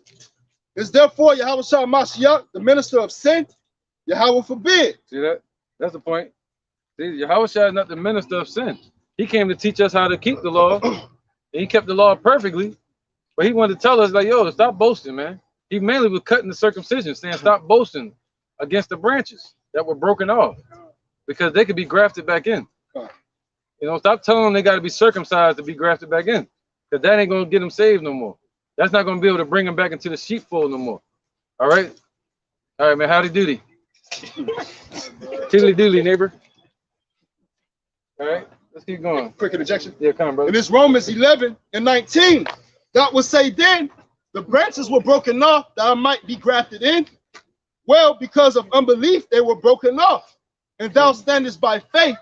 Be not high-minded, but fear. Right, man. Be not high-minded, man, but fear. Iuic. You once was in the congregation of the dead. Woo, that was perfect, brother. Negroes, Latinos, and Native Americans are the Israelites of the Bible. Right, man. The truth of the word is here, man. These churches lying to you. The Lord is a so-called black man from the tribe of Judah. His name Yahweh Shah. All right. They killed him in 37 AD. Anno Domino, the year of our Lord. He about to return. All right. Look into it, man. All right. You need a flyer, man. Y'all want a flyer? All right, cool. I already know. Yeah, testing it. See that? Yeah, called it bluff. Oh, where was that? Go ahead. This is back at Romans chapter 3, verse 30. No, he'd be like this. Yeah, we want a flyer? No, I'm good. Right. It says, seeing it is one God which shall justify the circumcision by faith and uncircumcision through faith. Verse 31. Do we then make void the law through faith? Yahweh forbid. Yea, we establish the law. Right, man. So through faith, we're not trying to say we're making void the law. We're saying through faith, we're going to establish the law. You see that? The law is established, what? The law of faith. And that's the law for the spirit, you know, that will govern the flesh. All right? So the fringe is not the fringe today that we wear. You know, we wear this rehearsing the righteous acts in sackcloth. You know, and we got to struggle with the fringes because they got all the damn fringes. You know what I'm saying? So, yeah, man, it's about the fringe of the heart. You know, something to look upon that's in the mind, the spirit. And who is that? Yahweh Shah, man. And we look to the works that he's done, and the works that the former prophets have done, and the works that Yahweh has done on this earth, like the brother Barak was speaking on earlier. All right, we look into the history and the sacrifice that Yahweh Shah did, and the elect. He said we put on as the elect. So we look at the sacrifices that Paul, Peter, John, and all of them have done. All right, and they weren't boasting about fringes. They weren't boasting about circumcision. You know, these small minor things like a gnat. You know, they were boasting about the weightier matters, the kingdom, which is why I like to see. All right, the heavier matters. So anybody got a precept? Anything? Y'all good? Got one? Oh man. This is Luke chapter 19 and 27. But those my enemies, which would not that I should reign over them, bring them hither and slay them before me. Right, man. See that? So the Lord gonna slay these damn dudes, man. He gonna tell the angels to bring them before him, cast them into the lake of fire, man. They're like, oh, you want us to get destroyed? No, we're reading what the scriptures say about the wicked. People that's not doing it correctly. If your shoe fits, wear it. We want the wickedness within you to be destroyed. Yeah. Yeah. That's a nice way of saying it. So within that, you'll be destroyed. Yeah. Thus saith the Lord. Yeah. I wasn't gonna let that go. All right, so we're gonna end it there, man. Hopefully you're edified. Hey, Shalom, humble lion, man. Yeah, you know, you might have to be a branch of this camp. You never know. You know what I mean? But Yara, I hope you, Yara, whoever your name is, you know, do the work, man. Do something. Shit. So we're gonna end it there, man. We're gonna give praise to the Most High, and yeah, man. The fringes, all right, it's spiritual, okay. You wear them to come out here and teach, all right. So with that, we're gonna say, Kal, Alayim, La, Yahweh, Hashem, Yahweh Shai, Hashem, Ha, Rakah, Kodash, Ma. All right, double honor to the elder apostles of GMS and the elders, and shalom to you, Akim and Akwatim and children that still believing in sincerity and the truth and avoiding the snakes and the fakes, man. You know, and reminder, this is about spiritual friends, a spiritual garment, and you can wear a garment. You can wear fringes on your daily stuff, but hey, it could be a target. But we already targeted anyway. But don't boast in that, okay?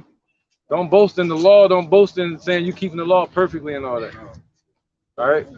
But we love the law. We love the fringes and all that. So, you know what I mean? So with that, we're going to end it. You know, say shalom. Shalom. Bye, Yara. I don't want to hear nothing you got to say. Bye, buddy.